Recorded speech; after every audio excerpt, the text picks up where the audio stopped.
So, hey, what's up, guys? Welcome back to our YouTube channel, Goofy Harry, and today we are gonna see what if Harry Potter was neglected son of Ursula, the mystic sea goddess. So, if you're new to this channel, please make sure to subscribe and like the video. Also, share this content as much as you can because it really motivates me to post more for you. So, now without any further delay, let's get straight. The pipes in number 4, Privet Drive, had been screaming since Tuesday. Not the usual groaning that old houses make when the weather turns, not the rattle of air pockets working through copper fittings. Screaming. A high, keening wail that started somewhere deep beneath the foundation and climbed through the walls like something alive. Something desperate. Something trying to claw its way up from underground and into the light. Vernon Dursley had called 3 plumbers. The first had listened to the pipes for 30 seconds, gone pale, and left without collecting his fee. The second had made it as far as the basement before the water heater exploded. Not violently, not dangerously, but with a pressurized burst that sent a column of water straight into his face with what he would later describe to his wife as malicious accuracy. The third plumber never arrived at all. His van had stalled at the end of Privet Drive, and no amount of turning the key would restart it, as though the street itself had decided it didn't want him there. Petunia blamed Harry, of course. She always blamed Harry. "That boy has done something to the plumbing," she hissed at Vernon over breakfast, her long neck craned toward the cupboard under the stairs as though she could see through the door. "I don't know how, I don't know what, but he's done something. Too right he has." Vernon muttered, sawing at a sausage with his knife. His face was a shade of purple that suggested his blood pressure was doing something ambitious. Probably stuffed something down the drain, probably did it on purpose. In the cupboard under the stairs, Harry Potter lay on his thin mattress and listened to the water singing in the walls, and he thought, as he often did, that it sounded almost like a lullaby. He was 10 years old, 11 in 3 days, though no one in this house would acknowledge that, and he had known for as long as he could remember that he was different. Not the kind of different that the Dursleys accused him of, which was the freakish, shameful, hide-it-away kind. Something else. Something that lived in the hollow of his chest like a second heartbeat, slow and rhythmic and deep, and it pulled. Always pulled.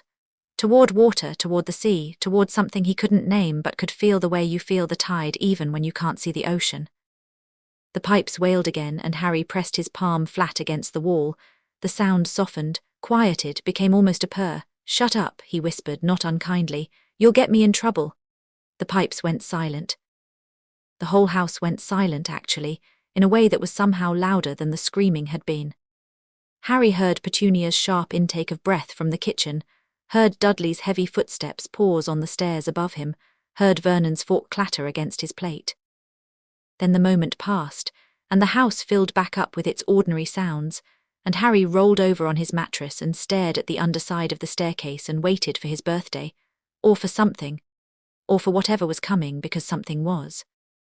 He could feel it the way the sea feels a storm 3 days out, a pressure change, a shift in the current, a knowing something was coming for Harry Potter and it was going to change everything.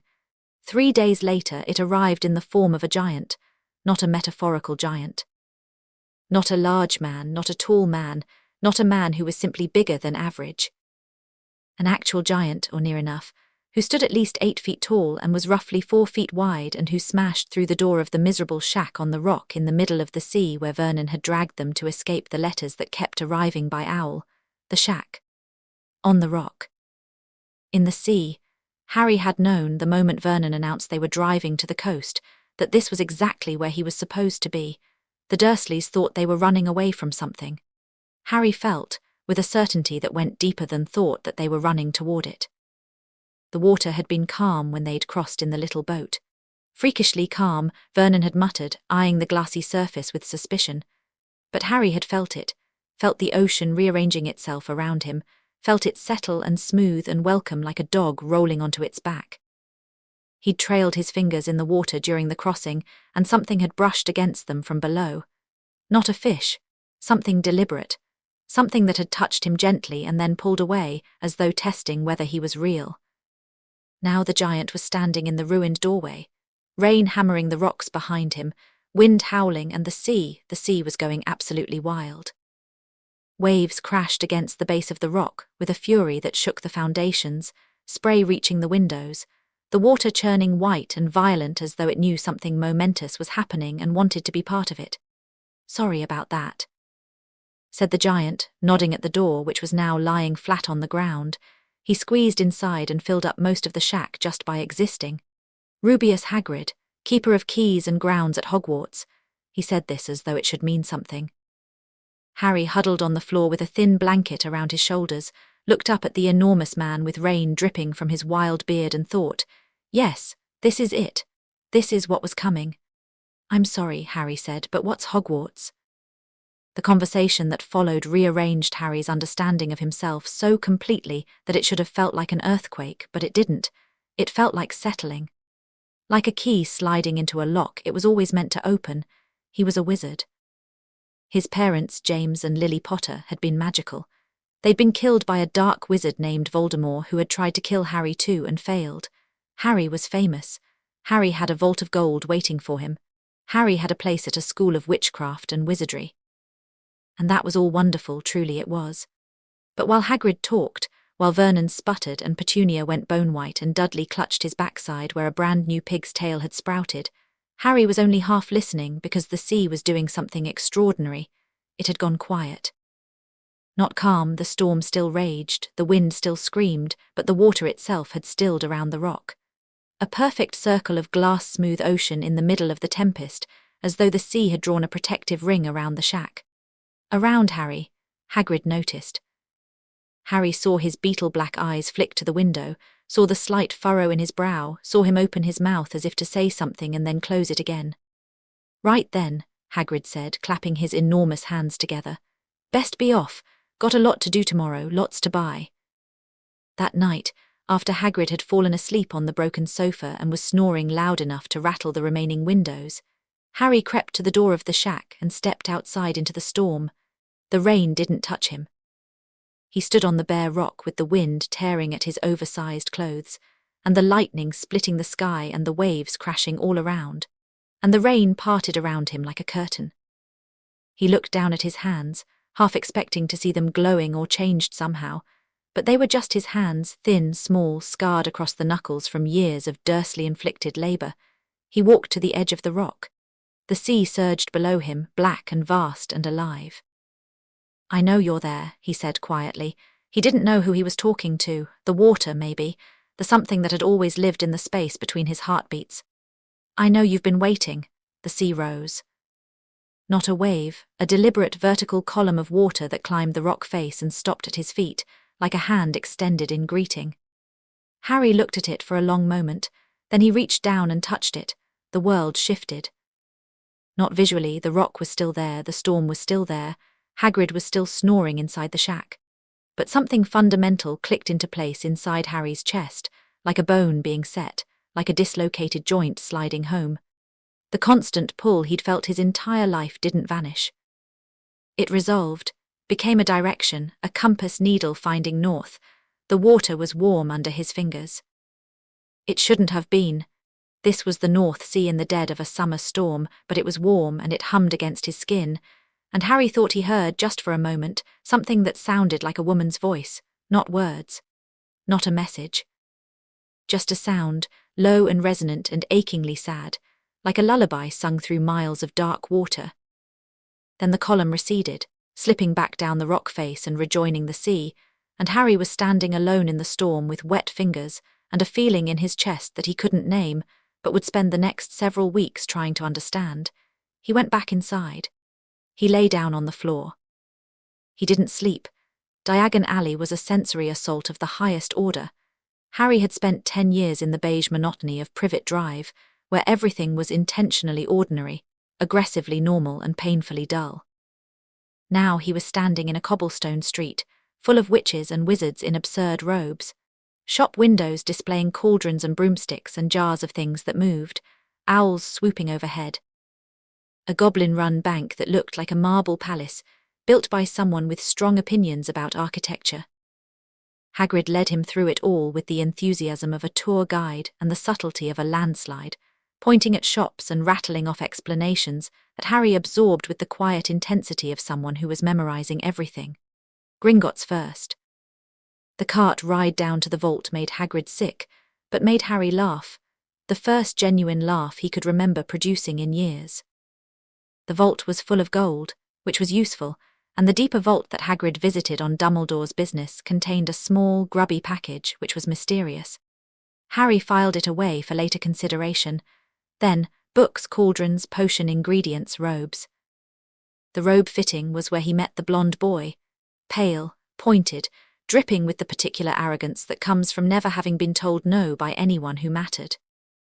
The boy talked about Quidditch and houses and blood purity while a witch pinned his robes, and Harry listened politely and said almost nothing, and when the boy asked his name, Harry said, "Harry Potter," and watched the boy's reaction with clinical interest.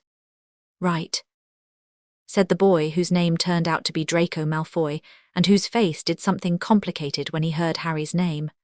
"Well, I suppose I'll see you at Hogwarts then." "I suppose you will." There was a beat of silence. Draco looked at Harry as though trying to categorize him, and finding that he didn't fit neatly into any available box. Harry looked at Draco the same way, though for different reasons. Then the fitting was done, and Harry stepped back into the sunlight of Diagon Alley, and Hagrid steered him toward the final stop. Ollivander's. The shop was narrow and dusty and smelled like old wood and something else, something briny, something that made Harry's nostrils flare and his pulse quicken. He stood just inside the door while Hagrid waited outside, too large to fit comfortably within, and he looked at the thousands of narrow boxes stacked floor to ceiling on every wall, and he felt the pull again, stronger than ever, insistent. "Ah," said a voice from the shadows. "Mr. Potter. I wondered when I'd be seeing you." Ollivander emerged from between the shelves like a man materializing from fog. He was old and pale-eyed and moved with the careful precision of someone who understood that the objects around him were more dangerous than they appeared. "It seems only yesterday your mother and father were in here buying their first wands," Ollivander said, fixing Harry with those strange silvery eyes. "Your mother willow 10¼ inches. Swishy, nice wand for charm work. Your father, on the other hand, mahogany 11 inches. Pliable. A little more power, a little more ambition." Harry nodded politely, though something about the way Ollivander said, "your mother and father," snagged at him like a fishhook. "Well, let's get started, shall we? Which is your wand arm?" "Right," said Harry, and the measuring began. The first wand was beechwood and dragon heartstring. Harry gave it a wave.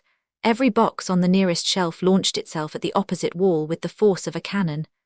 "No, no," Ollivander murmured, snatching it back. "Definitely not." The second was maple and phoenix feather. Harry barely touched it before it started smoking. Ollivander took it back even faster. The third was ebony and unicorn hair. It shattered in Harry's hand. Not broke, shattered into a dozen pieces that scattered across the floor like shrapnel. Ollivander's eyebrows climbed toward his hairline. They went through wand after wand. Holly and phoenix feather, a brief, promising warmth that died immediately, as though something inside Harry had examined the wand and found it insufficient. Yew and dragon heartstring, the lights in the shop exploded. Vine and unicorn tail, a wind ripped through the shop that smelled unmistakably of salt water. Ollivander was no longer smiling. He was staring at Harry with an expression that had evolved through curiosity, interest, fascination, and was now approaching something like unease. "Tricky customer," he said, but the lightness in his voice was forced. "Not to worry, the one chooses the wizard after all, and some choices take longer than—" He stopped. His eyes went wide. He turned slowly toward the very back of the shop, toward a section Harry hadn't noticed, a single shelf, separate from the others, hidden in an alcove that seemed darker than the rest of the room had any right to be. "No," Ollivander whispered. "Surely not." He disappeared into the alcove. Harry heard rummaging, heard the old man muttering to himself, heard the scrape of a box being pulled from a shelf where it had clearly sat undisturbed for a very long time. Ollivander returned carrying a box that was different from all the others. It wasn't the neat, rectangular packaging that housed the other wands. It was longer, rougher, and the wood of the box itself was dark and water-stained, as though it had spent time at the bottom of the sea. "I didn't make this wand," Ollivander said quietly. He set the box on the counter with a gentleness that bordered on reverence. "It was brought to me 20 years ago by a woman who, well, I was told to keep it, told that someone would come for it. I confess I had nearly forgotten it was here." He opened the box. The wand inside was beautiful. Not in the polished, refined way of Ollivander's creations. Beautiful the way a storm is beautiful, the way the ocean at midnight is beautiful. It was made of driftwood, silver grey and smooth, worn by water and time into a shape that curved slightly organically, as though it had grown rather than been carved. It was longer than a standard wand, 13 inches, maybe 14, and along its length faint lines traced patterns that looked like currents, like the paths water takes when it flows over stone. Driftwood, Ollivander said. Ancient, from a tree that grew on a shore that no longer exists. And the core, he hesitated. Kraken heartstring. I didn't believe such a thing existed until I held this wand, the heartstring of a kraken, a genuine, deep ocean kraken. Harry reached for it. The moment his fingers closed around the driftwood, the shop vanished. Not literally, the walls were still there, the shelves were still there, Ollivander was still standing behind the counter. But Harry couldn't see any of it, he could only see water.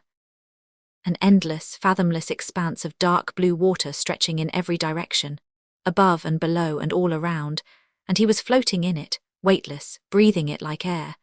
And it was warm, and it was his, and somewhere in the infinite deep. Something enormous shifted and turned its ancient attention toward him. Then he was back in the shop, and the wand was singing in his hand. Not metaphorically, actually singing, a low harmonic vibration that resonated in his bones, and every drop of water in Diagon Alley responded. Outside, the decorative fountain in the square erupted skyward. The puddles on the cobblestones rose into the air like inverted rain. 3 streets away, a witch shrieked as her cup of tea levitated out of its saucer and began orbiting her head. Ollivander gripped the counter with both hands. His pale eyes were very wide. I think, he said, his voice barely above a whisper, that we can consider that a match. Harry looked at the wand in his hand. The singing had subsided to a hum, a continuous, contented vibration that felt like a cat purring against his palm. He ran his thumb along the driftwood and felt the current lines beneath his skin, and the pull in his chest, the pull that had defined his entire life, settled into alignment with the wand like 2 puzzle pieces clicking together. Who was she? Harry asked. The woman who brought it here. Ollivander opened his mouth, closed it, opened it again. He looked, Harry thought, like a man who had just remembered something he'd spent 2 decades trying to forget. She didn't give a name, he said. She was large, imposing, she had white hair and a voice like a storm surge. He paused. She said the wand was for her son. The silence in the shop was absolute. Mr. Potter, Ollivander said carefully, I have sold thousands of wands in my career. I have a sense for the magic inside a person. It is my gift, my calling, and the magic inside you. He stopped again, choosing his words with visible effort. It is not wizard magic, or rather, it is not only wizard magic. There is something else, something older, something that comes from a place wands were never designed to channel. Harry said nothing. He held the driftwood wand and felt the ocean humming in his blood and waited. Be careful, Ollivander said softly. The sea does not forgive, and it does not forget, and what sleeps beneath it does not sleep forever. Harry tucked the wand into his pocket. Thank you, he said, and walked out into the sunlight, where Hagrid was waiting with an enormous grin and a snowy owl in a cage. Got ye a birthday present? Hagrid boomed, holding up the owl. Every witch and wizard needs an owl, I reckon. Harry looked at the beautiful owl, who looked back at him with fierce amber eyes, and felt a rush of gratitude so unexpected it nearly knocked him sideways. No one had ever given him a birthday present. No one had ever given him anything. Thank you, Hagrid, he said, and meant it more than he'd ever meant 2 words in his life. Everything all right in there? Hagrid asked, nodding toward the shop. Took a while. I'm a tricky customer, apparently. Hagrid chuckled. Your parents were the same way, I expect. Magic runs strong in the Potter line. Harry looked down at his pocket, where the driftwood wand hummed against his thigh. The magic inside you is not wizard magic. He thought about the woman with white hair and a voice like a storm surge who had walked into Ollivander's shop 20 years ago and left a wand for her son. Her son. Hagrid, Harry said, keeping his voice casual, what do you know about sea magic? Hagrid blinked. Sea magic, can't say I know much about that, Harry, that's old stuff. Merpeople have their own magic, course, there's a whole colony of 'em in the Black Lake at Hogwarts, but proper sea magic, the deep kind, that's not really wizard territory. He scratched his beard thoughtfully. Why do ye ask? No reason, Harry said. Just something I read somewhere. He hadn't read it anywhere. He hadn't needed to. He'd known the phrase the way he knew how to breathe, instinctively, fundamentally, as though it had been inscribed on his bones before he was born, sea magic. The two words sat in his mind like stones dropped into still water, and the ripples spread outward, and they didn't stop. September first arrived the way momentous days always do, disguised as an ordinary morning. Harry stood in King's Cross Station with a trolley full of magical supplies, and a caged owl and a ticket that said Platform 9 3/4, and he felt, for the first time in his life, like he was standing on the edge of something instead of being trapped inside it. The Dursleys had dropped him off without ceremony. Vernon hadn't even turned off the engine, just pulled to the curb and barked out, and driven away the moment Harry's feet hit the pavement. Finding the platform was its own adventure, involving a family of redheads, loud, cheerful, and so thoroughly magical that they practically left sparks in their wake, and a solid brick wall that turned out to be anything but solid. Harry pushed his trolley through the barrier and emerged onto Platform 9 3/4 and stopped dead. The Hogwarts Express was a scarlet steam engine that looked like it had been painted by someone who believed trains should make an impression. The platform was crowded with families, parents hugging children, owls hooting, cats weaving between legs, trunks being hauled aboard. The noise was tremendous. The energy was electric. Harry loaded his trunk and found a compartment near the back of the train and settled into a window seat and watched Britain begin to slide past as the express pulled out of the station. He had the compartment to himself for approximately 4 minutes before the door slid open and the youngest red-headed boy from the platform stuck his head in. "Anyone sitting here? Everywhere else is full." "Go ahead," Harry said. The boy dropped into the seat opposite with the graceless relief of someone who'd been dragging a heavy trunk down a narrow corridor. "Ron Weasley," he said. "Harry Potter." Ron's eyes went wide. His gaze flicked to Harry's forehead, to the scar, and then, to his credit, back to Harry's eyes. "Blimey," he said. "I mean, sorry, I know you probably get that all the time. It's just, I actually don't," Harry said. "I only found out I was famous about a month ago." "You didn't know? I was raised by muggles, my aunt and uncle. They told me my parents died in a car crash." Ron looked appalled, which Harry found oddly endearing. "That's barbaric. I mean, sorry, I don't know your aunt and uncle. Maybe they're exactly as bad as you're imagining," Harry said mildly. "Possibly worse." Ron stared at him, then let out a surprised laugh. "Right, okay. Well, welcome to the wizarding world, I suppose. It's mental, but in a good way, mostly." They talked.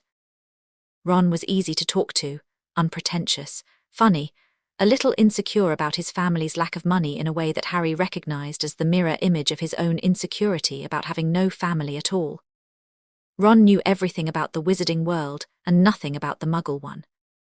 Harry knew everything about the muggle world and almost nothing about the magical one. They complemented each other like matching puzzle pieces. The trolley which came and went, leaving behind a pile of magical sweets that Harry had bought because he had money for the first time in his life, and because Ron's ears had gone red when he'd pulled out smashed sandwiches from home. They were working through a stack of chocolate frogs when the compartment door opened again, and a girl with enormous bushy hair and an expression of determined competence appeared. "Has anyone seen a toad? A boy named Neville's lost one." "No," said Ron. The girl's eyes swept the compartment, cataloguing its occupants with the efficiency of a customs officer. Her gaze landed on Harry's wand, which was sitting on the seat beside him, and she paused. "That's an unusual wand," she said. "Is it?" Harry picked it up. The driftwood hummed against his fingers. "It's not standard wandwood. It looks like driftwood. I've read Ollivander's Guide to Wand Cores and Woods, and driftwood isn't in any of the standard categories." She stepped fully into the compartment, the lost toad apparently forgotten. "I'm Hermione Granger, by the way. Harry Potter, Ron Weasley." Hermione's eyes widened at Harry's name, but she recovered faster than Ron had. "I've read about you, of course. You're in modern magical history and the rise and fall of the dark arts and great wizarding events of the 20th century." "He didn't know he was famous until a month ago," Ron offered, grinning. "Really?" Hermione looked fascinated. "That must have been quite a shock." "You have no idea," Harry said, then because something about the girl's directness appealed to him. "And yes, it is driftwood with a kraken heartstring core." Hermione's mouth fell open. Ron choked on a chocolate frog. That can't be real, Hermione said. Kraken Heartstring isn't a recognized wand core. There are only 3 standard cores: Phoenix Feather, Dragon Heartstring, and Unicorn Hair. Ollivander seemed pretty certain. But a Kraken? Hermione sat down without being invited, her eyes blazing with curiosity. Krakens are deep ocean creatures. They're barely documented. The magical marine biology texts I've read suggest they might not even exist anymore. And yet, Harry said, lifting the wand slightly. It hummed louder, and somewhere in the distance, outside the train, beyond the rolling green countryside, Harry felt the faintest answering pulse from a river they were crossing. Water calling to water. Hermione stared at the wand. Ron stared at Harry. The train rattled onward. "You're not what I expected," Hermione said quietly. Harry smiled. It was not, Ron would reflect later, an entirely comforting smile. It was the smile of someone who knew something you didn't and was deciding whether or not to share. "I'm not what anyone expects," Harry said. They talked for hours. The countryside outside grew wilder and darker as the express pushed north.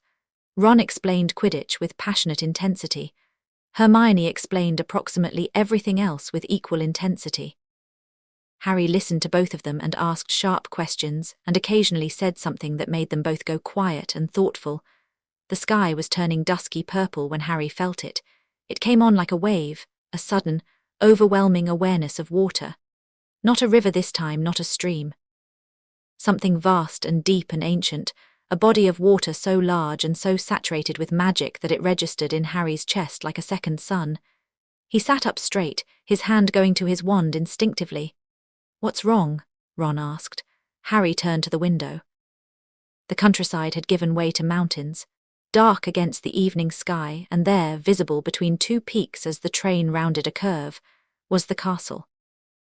Hogwarts was a silhouette of towers and turrets against a sky full of early stars, and it was magnificent, but Harry barely saw it, because sprawled at the base of the castle, black as ink and utterly still, was the lake.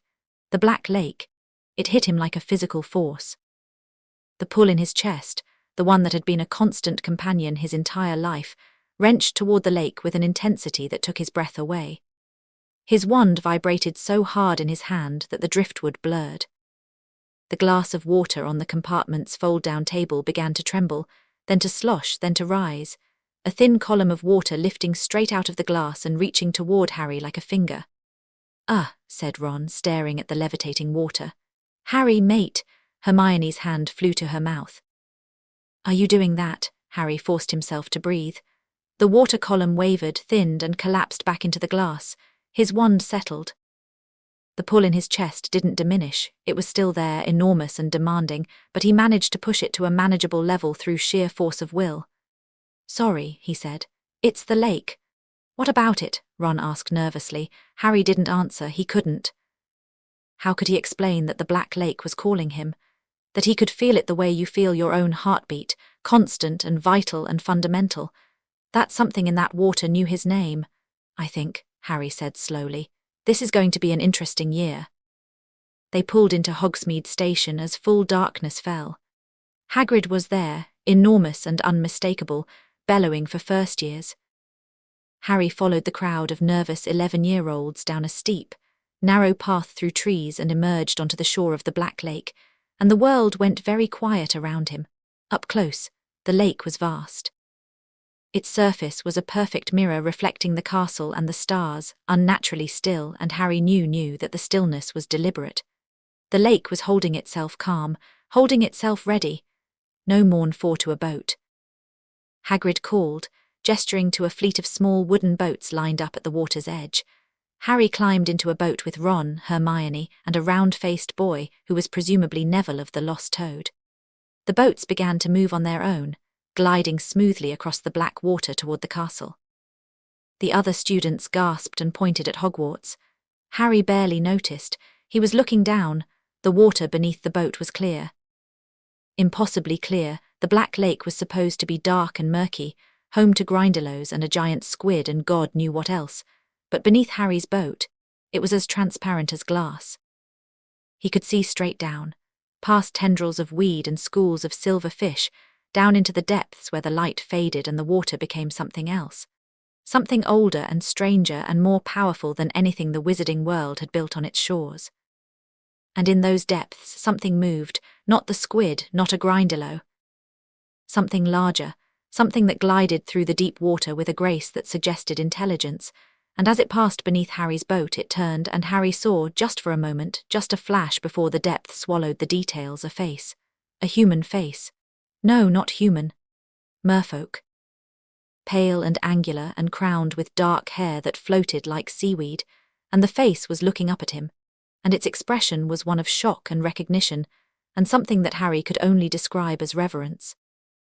The merperson raised one webbed hand, palm outward, in a gesture that was unmistakably a salute. Then it dove, vanishing into the black, and Harry sat back in the boat with his heart hammering and his wand humming and the water singing in his blood. "Harry," Hermione whispered. "You've gone very pale." "I'm fine," he said. The boat glided on, but as it passed over the deepest part of the lake, Harry pressed his hand flat against the gunwale and the water responded. A current ran through the entire lake, a ripple that started at Harry's boat and expanded outward in a perfect circle, ring after ring of gentle waves that shouldn't have been possible on a windless night. The other boats rocked. Students yelped.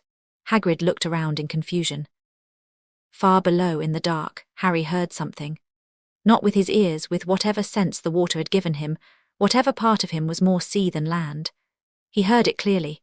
A chorus of voices, merfolk voices, singing in a language he didn't speak but somehow understood. "The prince has come. The prince has come. The sea witch's son has come home." The boats reached the far shore. Harry climbed out on legs that felt like they belonged to someone else. Ron grabbed his arm to steady him. "You all right?" "Yeah," Harry said. "Just a lot to take in." They were led into the castle by a severe-looking witch named Professor McGonagall, who gave them a brisk explanation of the 4 houses and the sorting ceremony, and then left them in a chamber to wait. The other first-years shuffled nervously. Draco Malfoy materialized at Harry's side with the casual precision of a chess piece being moved into position. "Potter," Draco said, "we meet again. Malfoy, I wanted to say you'll find that some wizarding families are better than others. You don't want to go making friends with the wrong sort." His grey eyes flicked to Ron with undisguised contempt. "I can help you there." He extended his hand. Harry looked at it. Then he looked at Draco's face, the practiced arrogance, the assumption that his name and his blood entitled him to arrange the world to his liking. "I appreciate the offer," Harry said calmly, "but I think I'm capable of figuring out the wrong sort for myself." Draco's pale cheeks flushed. Something flickered in his eyes, surprise, anger, and beneath both, a grudging flash of interest. He withdrew his hand. "You'll regret that, Potter." "I really don't think I will." McGonagall returned before the conversation could escalate, and they were led into the great hall, which was enormous and candlelit and ceilinged with a perfect replica of the night sky. 4 long tables filled with students stretched the length of the room. A table of teachers lined the far wall. And on a stool in front of the teacher's table sat a hat. Harry had been prepared for many things. A hat was not one of them. The hat sang a song about the 4 houses. It was a good song, as songs sung by hats go, but Harry barely heard it. He was too busy looking at the head table, at the teachers arranged along it, and specifically at 2 of them. The first was a very old man with a silver beard long enough to tuck into his belt, half-moon spectacles, and blue eyes that twinkled in a way that seemed deliberately whimsical. He radiated authority and benevolence in equal measure, like a grandfather who also happened to be the most dangerous person in the room. Dumbledore, Harry thought, and felt nothing in particular. The second was a man with greasy black hair, and a hooked nose and black eyes that locked onto Harry the moment he entered the hall and did not let go. The man stared at Harry with an intensity that went beyond curiosity, beyond recognition, into something raw and complicated and almost frightened. Harry stared back and a strange certainty settled over him. This man knows something about me. The sorting began. Students were called alphabetically. Hermione went to Gryffindor. She practically ran to the stool. Draco went to Slytherin. The hat barely touched his head. Neville went to Gryffindor. After a deliberation so long it became uncomfortable. And then, Potter, Harry. The hall went silent. Not the gradual quieting of a crowd losing interest in a conversation, but an immediate, total silence, as though someone had pressed a mute button. Every face in the room turned toward him. Harry walked to the stool. He sat down. McGonagall lowered the hat onto his head. The hat slid over his eyes, and he was in darkness, and a voice spoke directly into his mind. Well, well, well, what have we here? The voice was dry and ancient and amused, and Harry felt it rummaging through his thoughts with the practiced ease of a librarian sorting through files. Harry Potter, the boy who lived, famous before you could walk. But that's not the interesting part, is it? What's the interesting part? Harry thought, oh, let me look, let me see. Yes, there's courage, plenty of it, and a good mind, sharp, very sharp, and loyalty to those who earn it, and ambition too, a great deal of ambition. You want to understand what you are, and… The hat stopped. The mental rummaging ceased. For a moment there was absolute silence inside Harry's head, as though the hat had encountered something that had struck it completely dumb. What in Merlin's name? What? Harry thought. What is it? There is an ocean inside your mind, child. Harry said nothing. I have sorted 1,000 years of students. I have looked inside the minds of the greatest witches and wizards of every generation. I have never encountered anything like this. There is a magic inside you that predates this school, predates wands, predates the very concept of wizardry as we know it. It is vast and deep, and it is not human. I know, Harry thought quietly, you know, not the details, but I know something is there, I've always known. The hat was silent for a long time. In the great hall, Harry could hear the whispers starting, the sorting was taking too long, people were getting nervous. He felt Dumbledore's gaze on him like a physical weight. I should refuse to sort you, the hat said at last. You are not, entirely. A wizard. What you are I cannot fully comprehend. The magic inside you answers to the deep places of the world, to currents and tides and pressures that exist beyond the reach of any wand. If I place you in a house, I am placing a leviathan among goldfish. I still need to be sorted. Harry thought, I still need to go to school here. Whatever else I am, I'm also 11 years old and I'd like to learn magic. The hat made a sound that might have been a laugh. Fair enough, but where to put you? Slytherin would sharpen your edge, you have cunning enough and ambition to burn. Ravenclaw would feed your hunger for understanding. Gryffindor would give you allies, and Hufflepuff would ground you, which, frankly, you may need more than anything. I want the one where I'll be challenged. Harry thought, oh, child, you will be challenged regardless. Very well. I see the shape of what's coming for you, war, discovery, transformation, and you will need courage above all things. Not the courage to fight, you already have that in abundance. The courage to be what you are without flinching. So let it be. But before the hat could shout the house name to the hall, it paused one final time and its voice dropped to something intimate and strange, and it said, Your mother sends her love from the deep. Harry's breath caught. His fingers clenched on the edges of the stool.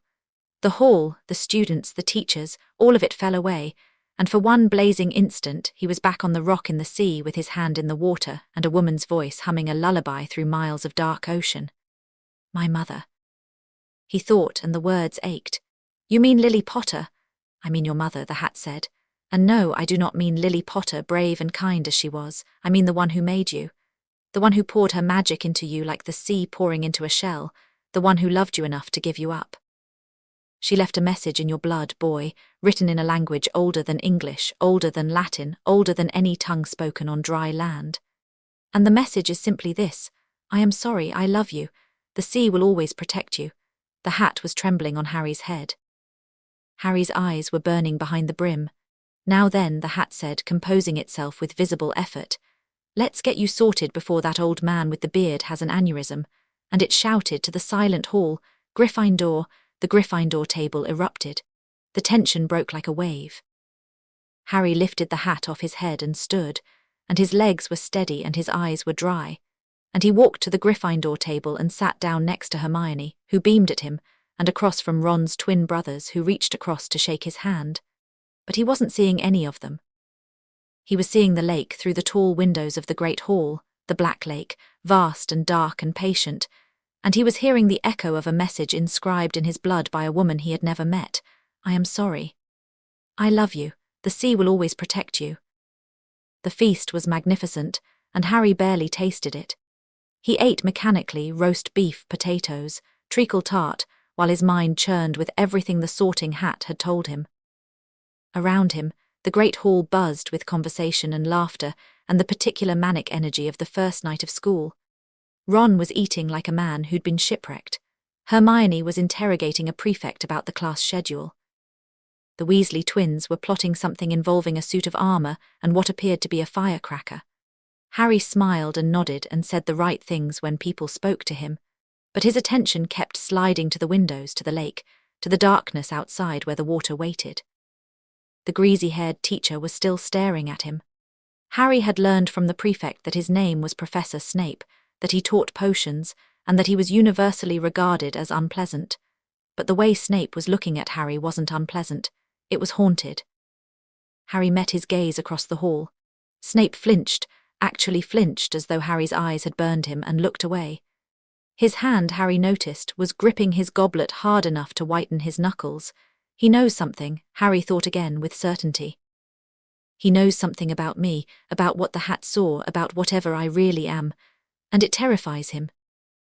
After the feast, Dumbledore stood and delivered a speech that was equal parts welcoming and peculiar. Something about banned forest and forbidden corridors, and a few nonsense words that made the students laugh. His blue eyes swept the hall, twinkling, benevolent, and when they reached Harry, they lingered. Harry looked back steadily. The twinkle in Dumbledore's eyes flickered, just for a moment, just enough to notice, as though the old wizard had seen something he hadn't expected. Then the moment passed, and the prefects were leading the first years out of the hall, and Harry was climbing staircases and walking through corridors and standing before a painting of a fat lady who demanded a password. And then he was in Gryffindor Tower in a round. Warm room full of armchairs and a crackling fire, and the prefect was pointing them toward the dormitories. Harry climbed the stairs to the first-year boys' dormitory. His trunk was already there, at the foot of a four-poster bed with crimson curtains. Ron was in the bed next to his. Neville was across the room. Two other boys, Seamus Finnegan and Dean Thomas, completed the set. Harry changed into his pyjamas and climbed into bed and pulled the curtains shut around him and lay in the dark and listened to the sounds of the castle settling around him. The creak of old stone, the whisper of portraits shifting in their frames, the distant hoot of an owl. And beneath all of it, like a bass note too low to hear with human ears, the lake. He could feel it. Even through stone walls and hundreds of feet of castle, he could feel the Black Lake as clearly as he could feel his own pulse. It was massive and old and deep, and it was full of magic, and it was aware of him. Not watching him, that implied eyes, and the lake didn't have eyes, but aware the way the sea is aware of the moon, the way water is aware of gravity. An attraction, a connection, a bond. Harry slipped out of bed. He pulled on a jumper over his pyjamas and padded barefoot down the dormitory stairs, through the common room, empty now, the fire burned low, and out through the portrait hole into the corridor beyond. He didn't know where he was going. His feet did. They carried him down staircases and through passageways, past sleeping portraits and prowling cats, down and down and down through the castle, until he was in parts of Hogwarts that no first year should have known existed. The stone walls grew damp. The air turned cool and tasted of minerals. Water trickled down the walls in thin rivulets, and each one turned to follow Harry as he passed, like plants tracking the sun. He found a door. Heavy oak, iron-banded, clearly not part of any standard Hogwarts route.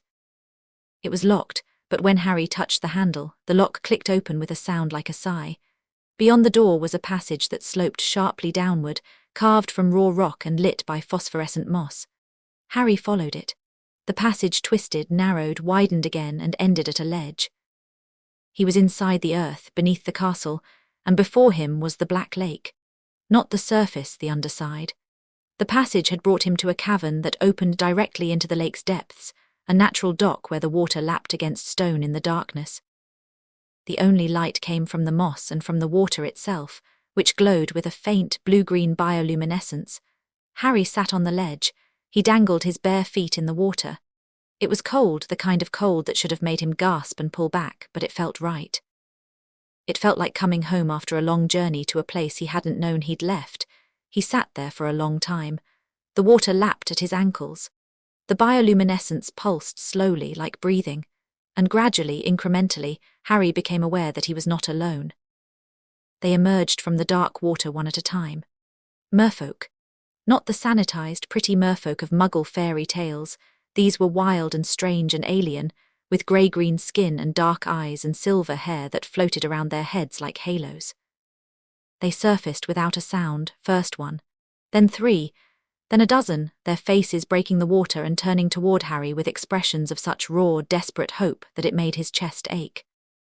The largest of them, a male, broad-shouldered and scarred with a crown of braided kelp, swam forward until he was within arm's reach.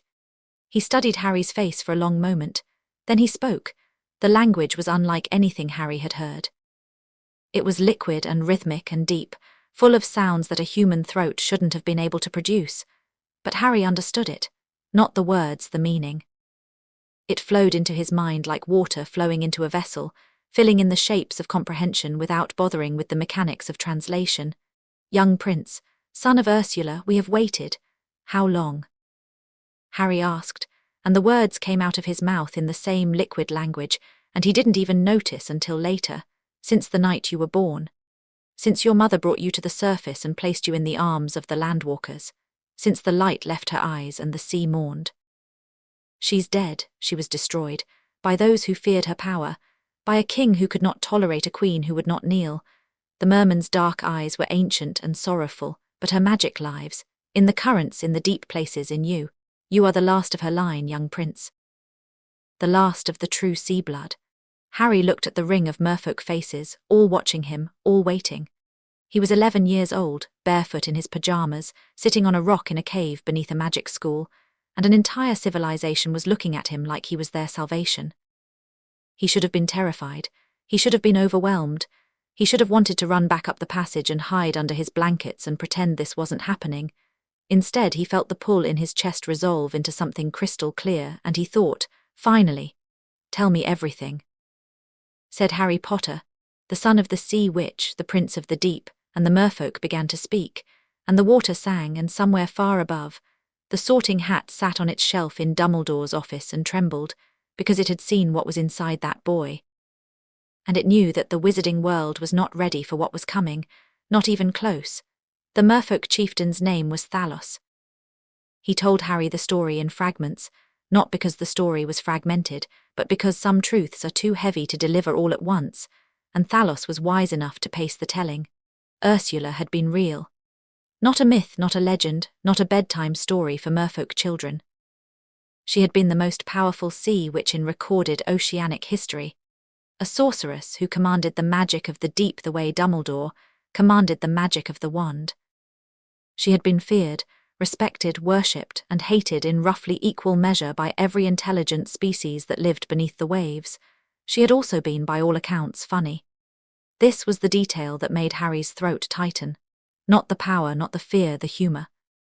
Thalos described a woman who laughed like a thunderstorm and insulted her enemies with a creativity that bordered on art, and who once turned an entire legion of enemy soldiers into sea cucumbers because, she said, they had about as much spine.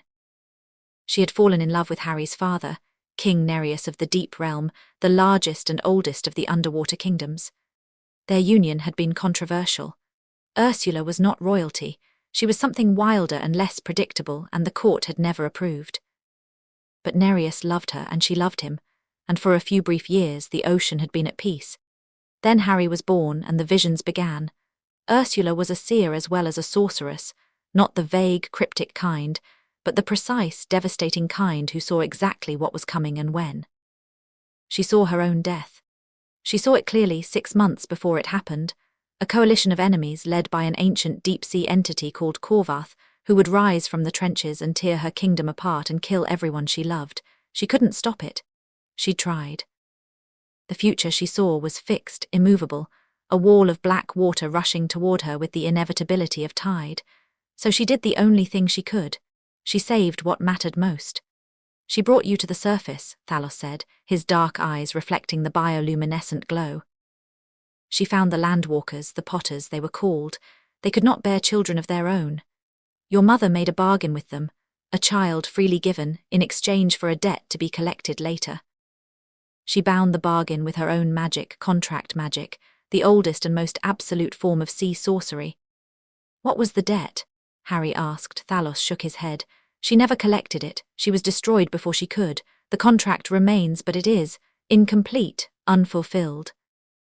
It sleeps in the magic between worlds, and my father, Nereus, the chieftain's expression darkened. Taken, when Corvath rose, he did not kill the king. That would have made a martyr. Instead, he imprisoned him in the deepest trench, a place of such pressure and darkness that even the sea's own magic cannot reach it. King Nereus lives, but he is beyond rescue, beyond contact, as good as dead. Harry's hands, resting on the stone ledge, had gone very still. The water around his feet was beginning to move, not lapping, not rippling, but circling, spinning in a slow vortex that grew wider and faster with each passing second. And Corvath rules now, Harry said. It wasn't a question. Corvath rules, Thalos confirmed. He has held the deep throne for 11 years. He is ancient and powerful and cruel, and he has bent the ocean to his will through fear and force. But his claim is illegitimate. He is a usurper. The true heir is me. Is you. The vortex around Harry's feet was spinning fast enough now to create a visible funnel. The merfolk had pulled back slightly, their silver hair streaming in the current Harry was generating. Thalos alone held his position, watching the boy with steady eyes. "I'm 11, Harry said. "Your mother was younger than you when she bound her first kraken." Harry considered this. The anger that had been building in him, anger at Corvath, at the Dursleys, at everyone who had kept the truth from him, settled into something cooler and more useful. Not gone. Focused. "I can't do anything about this yet," he said. "I don't know enough. I don't know how to use what's inside me, but I'm going to learn." He met Thalos's eyes. "Tell the others, tell whoever's still loyal, the prince knows who he is now." Thalos bowed his head. Around him, every Merperson in the cavern bowed as well, their bodies dipping beneath the surface and rising again in a gesture of fealty that was as old as the ocean itself. "We will wait, my prince. We have waited 11 years. We can wait a little longer." Harry nodded. He pulled his feet from the water. The vortex died instantly, the lake settling back to its gentle glow, and stood.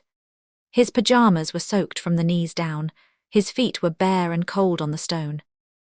He was 11 years old, and he was the heir to an underwater empire, and a usurper sat on his father's throne, and his mother, his real mother, had loved him enough to tear herself apart to save him. "Thalos," he said, turning back at the entrance to the passage. "What was she like?" "Ursula."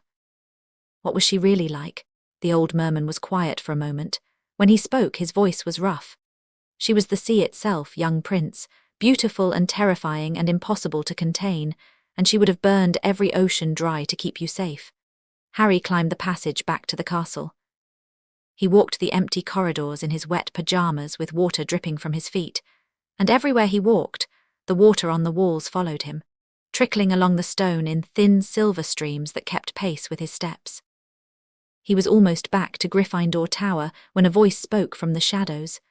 Out of bed rather late for a first year, Harry stopped.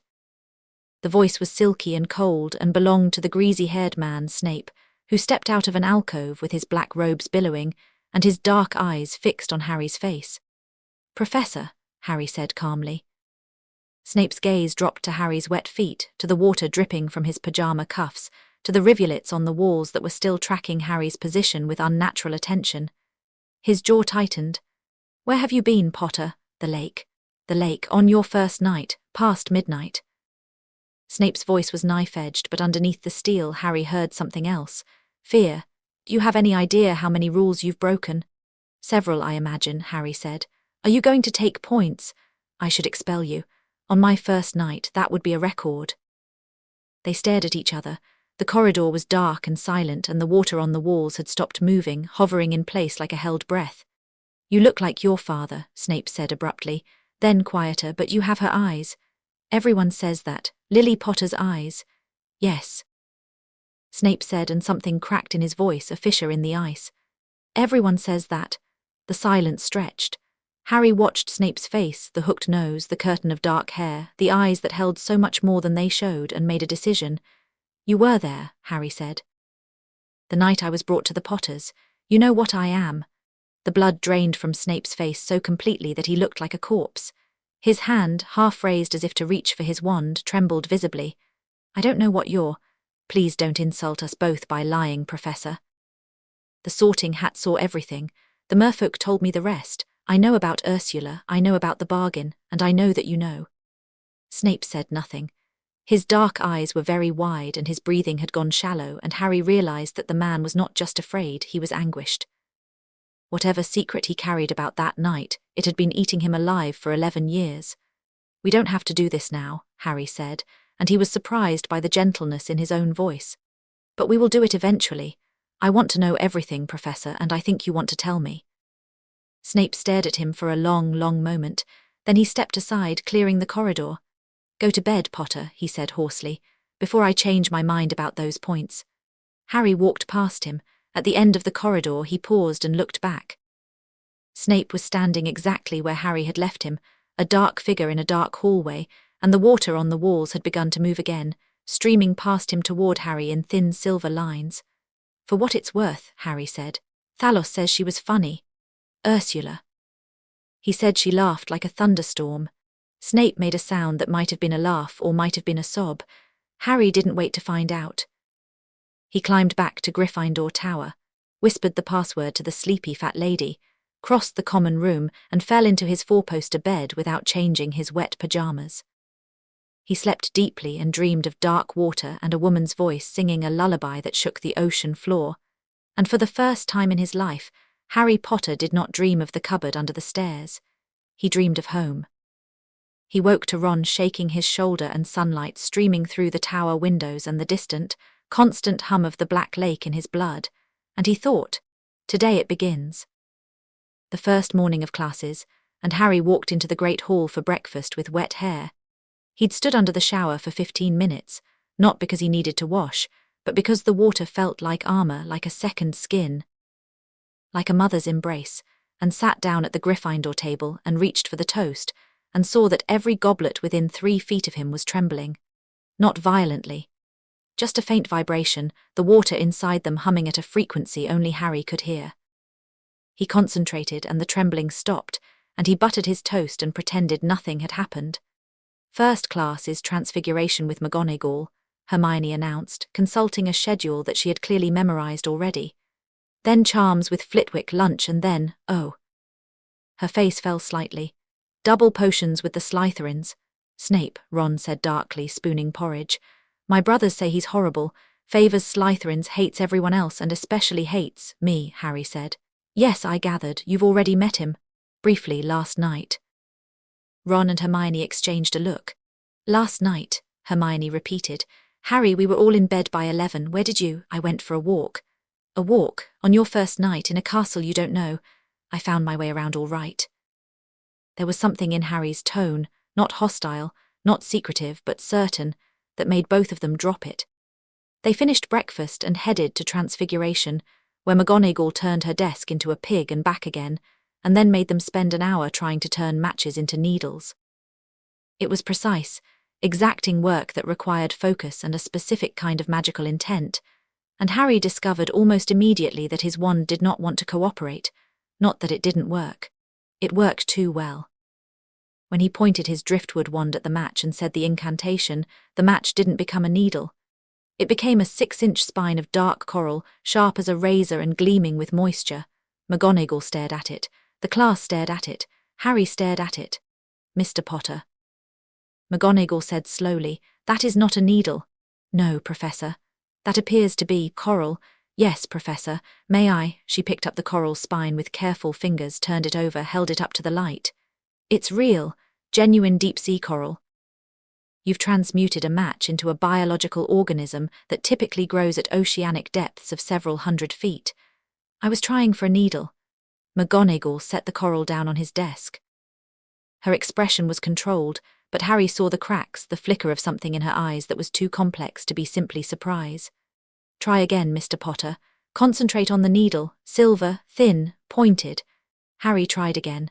This time the match became a needle, but it was made of ice. Frozen seawater, specifically, based on the faint salt crystals visible on its surface. It was beautiful and perfectly formed and utterly wrong. "Interesting," McGonagall said, in a tone that suggested it was rather more than interesting. "Take 5 points for Gryffindor, Mr. Potter. Your transfiguration is successful in terms of shape and precision, even if the material is unconventional." From behind him, Harry heard Hermione's quiet voice. That's not supposed to be possible. You can't transfigure something into a substance that doesn't exist in your immediate environment. There's no seawater in this classroom. No, Harry agreed. There isn't. He looked at his ice needle, already beginning to melt on the desk, and felt the ocean in his blood pulse with something that might have been pride. Charms was better. Flitwick, a tiny, enthusiastic wizard who stood on a stack of books to see over his desk, taught them the levitation charm, and Harry's wand performed it perfectly, lifting his feather into the air with a grace that made Flitwick clap his hands in delight. But the feather was dripping wet when it came back down, as though it had passed through a rainstorm on its way to the ceiling. Flitwick noticed. His eyes narrowed thoughtfully. He said nothing. Lunch was a relief, not because the morning had been difficult, but because Harry needed a moment to think. He ate in relative silence while Ron and Hermione debated the finer points of transfiguration theory, and he watched the rain streaming down the windows of the Great Hall, and he flexed something inside himself, not a muscle, nothing physical. Something deeper, and the rain on the window nearest to him changed direction, flowing upward against gravity in thin silver lines. Nobody noticed. Harry let the rain return to normal and finished his shepherd's pie. Then it was time for potions.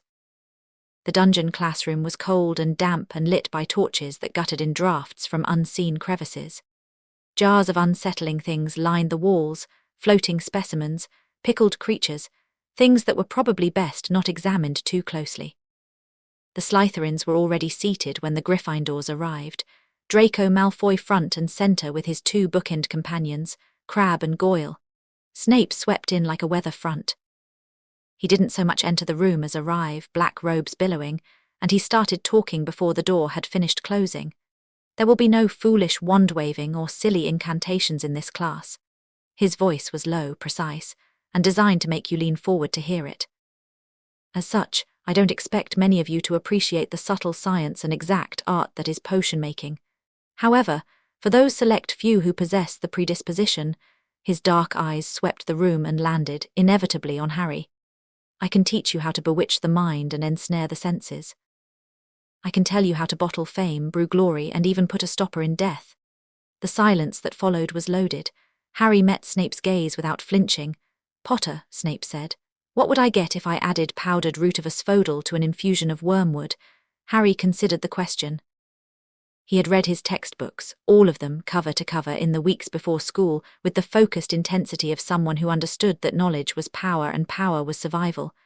But this was beyond first-year material. Snape was testing him, punishing him, trying to establish dominance. The draught of living death, Harry said calmly. Snape's expression didn't change, but something shifted behind his eyes. And where would I find a bezoar? The stomach of a goat.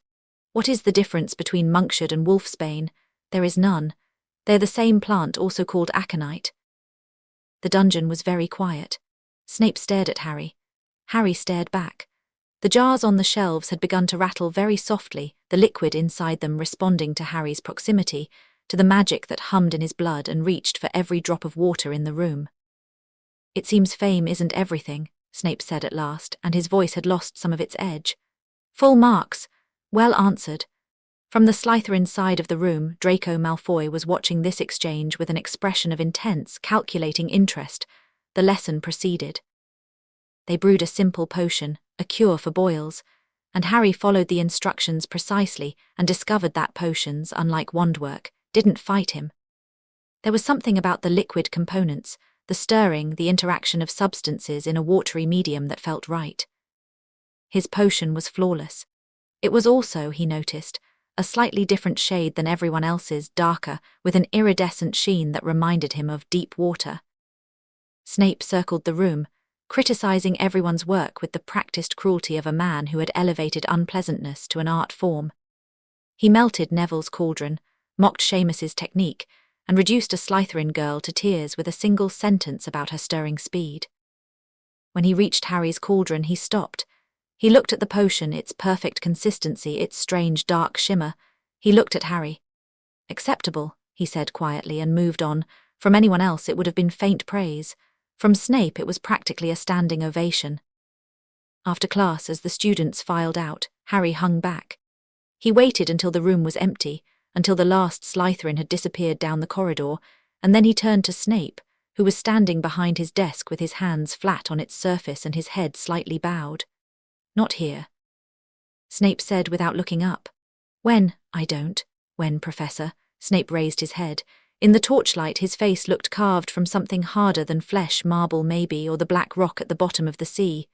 "Friday," he said. "After dinner, my office. I'll be there."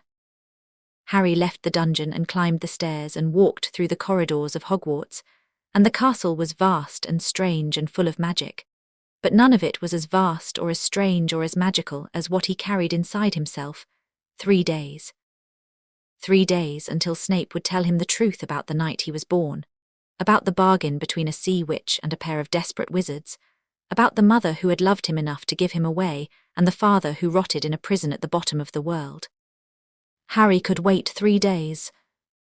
The water in the walls sang as he passed, and outside the castle, the black lake shimmered in the autumn sun, and far, far below its surface, the merfolk of Thalos's tribe went about their lives with a new light in their dark eyes, because the prince had come at last. And the deep was no longer without hope. Harry Potter walked through Hogwarts with the ocean in his blood and thunder in his bones, and he was not afraid. He was just getting started. Chapter 2. Salt in the Blood. The first week at Hogwarts passed in a blur of moving staircases, talking portraits and magic that behaved, for everyone except Harry, more or less the way the textbooks said it should. Harry's magic had other ideas. Wednesday morning, defense against the dark arts. Professor Quirrell, a twitchy, turbaned man who smelled faintly of garlic and spoke with a stammer that Harry suspected was at least partially performative, asked them to practice the knockback jinx on cushioned dummies arranged at the front of the classroom. Simple stuff. Point, say the incantation, produce a burst of force. The dummies were charmed to absorb the impact and rock backward, and that was that. Harry pointed his driftwood wand at the dummy. Flypendo. The dummy didn't rock backward, it launched. It flew across the room, hit the back wall with a crack that split the stone, and exploded in a burst of stuffing and fabric. And this was the part that made the class go silent. A spray of salt water that had absolutely no business being inside a cushioned training dummy. The water hung in the air for a moment, suspended in droplets that caught the torchlight like scattered diamonds. Then it fell, pattering onto the floor and the desks and the students in the front row, who yelped and wiped their faces and stared at Harry with expressions ranging from impressed to alarmed. Quirrell's stammer got noticeably worse. "VV very good, Mr. Potter. Perhaps a bit less force next time." "Sorry, Professor," Harry said, though he wasn't particularly. Behind him he heard Ron whisper to Hermione, "Did that dummy just bleed seawater?" "Dummies don't bleed anything," Hermione whispered back. "That water came from Harry's spell. The jinx shouldn't produce any liquid component at all. It's a pure kinetic force." "So where'd the water come from?" Hermione didn't answer. She was staring at the back of Harry's head, with the particular intensity of someone who had encountered a problem that their books couldn't solve, and it was driving her absolutely mad. Thursday herbology. Professor Sprout had them repotting mandrakes, ugly, squalling, infant-shaped plants that screamed when you pulled them out of the soil. Everyone wore earmuffs. Harry pulled his mandrake from its pot, and the thing stopped screaming. It went quiet in his hands, its tiny wrinkled face turning toward him with an expression of dopey contentment, and when he lowered it into the new pot, it sighed and settled into the soil without protest. "Well," said Sprout, pulling off her earmuffs and blinking, "that's never happened before." Every other student in the greenhouse was sweating and dirt-smeared and partially deafened. Harry's mandrake was essentially purring. "It's the moisture," Hermione said later in the common room, surrounded by books she'd pulled from the library. Mandrakes are highly responsive to soil hydration levels. "Harry, somehow you're altering the water content of things around you. The soil in your pot was significantly wetter than anyone else's. I checked." "You checked the moisture level of my potting soil?" "Of course I did." "Don't look at me like that. This is empirically fascinating." "She's been like this since the dummy incident," Ron said from the armchair, where he was losing spectacularly at wizard chess against himself. "Just let her have it, mate. She'll burn herself out eventually." Hermione shot Ron a look that could have stripped paint. "I will not burn myself out. Something genuinely unprecedented is happening with Harry's magic, and the fact that neither of you seems remotely concerned. I'm not concerned, Harry said, because I know what it is. Both of them looked at him. The common room was mostly empty, it was late, most students had gone to bed, and the fire had burned down to embers that painted the room in shades of amber and shadow. Harry had been thinking about this. About how much to tell them and when, and whether they'd earned it. Ron and Hermione were, he was surprised to realize, friends. Genuine friends, the first he'd ever had. Ron because he was uncomplicated and loyal and made Harry laugh. Hermione because she was brilliant and relentless and treated Harry like a puzzle worth solving rather than a celebrity worth collecting. They deserved something. Not everything, not yet, but something. My magic isn't normal wizard magic, Harry said. There's something else mixed in. Something connected to water, to the sea. Ron's chess piece, a knight, toppled off the board. He ignored it. Connected how? I'm still figuring that out. But the lake, the spells, the way water behaves around me, it's not random, it's not accidental, it's part of what I am. Hermione's eyes were enormous. Harry, are you saying you have some kind of elemental affinity? Because the literature on elemental magic is extremely limited, most scholars consider true elemental attunement to be theoretical. It's not theoretical, Harry said. Trust me. But where does it come from?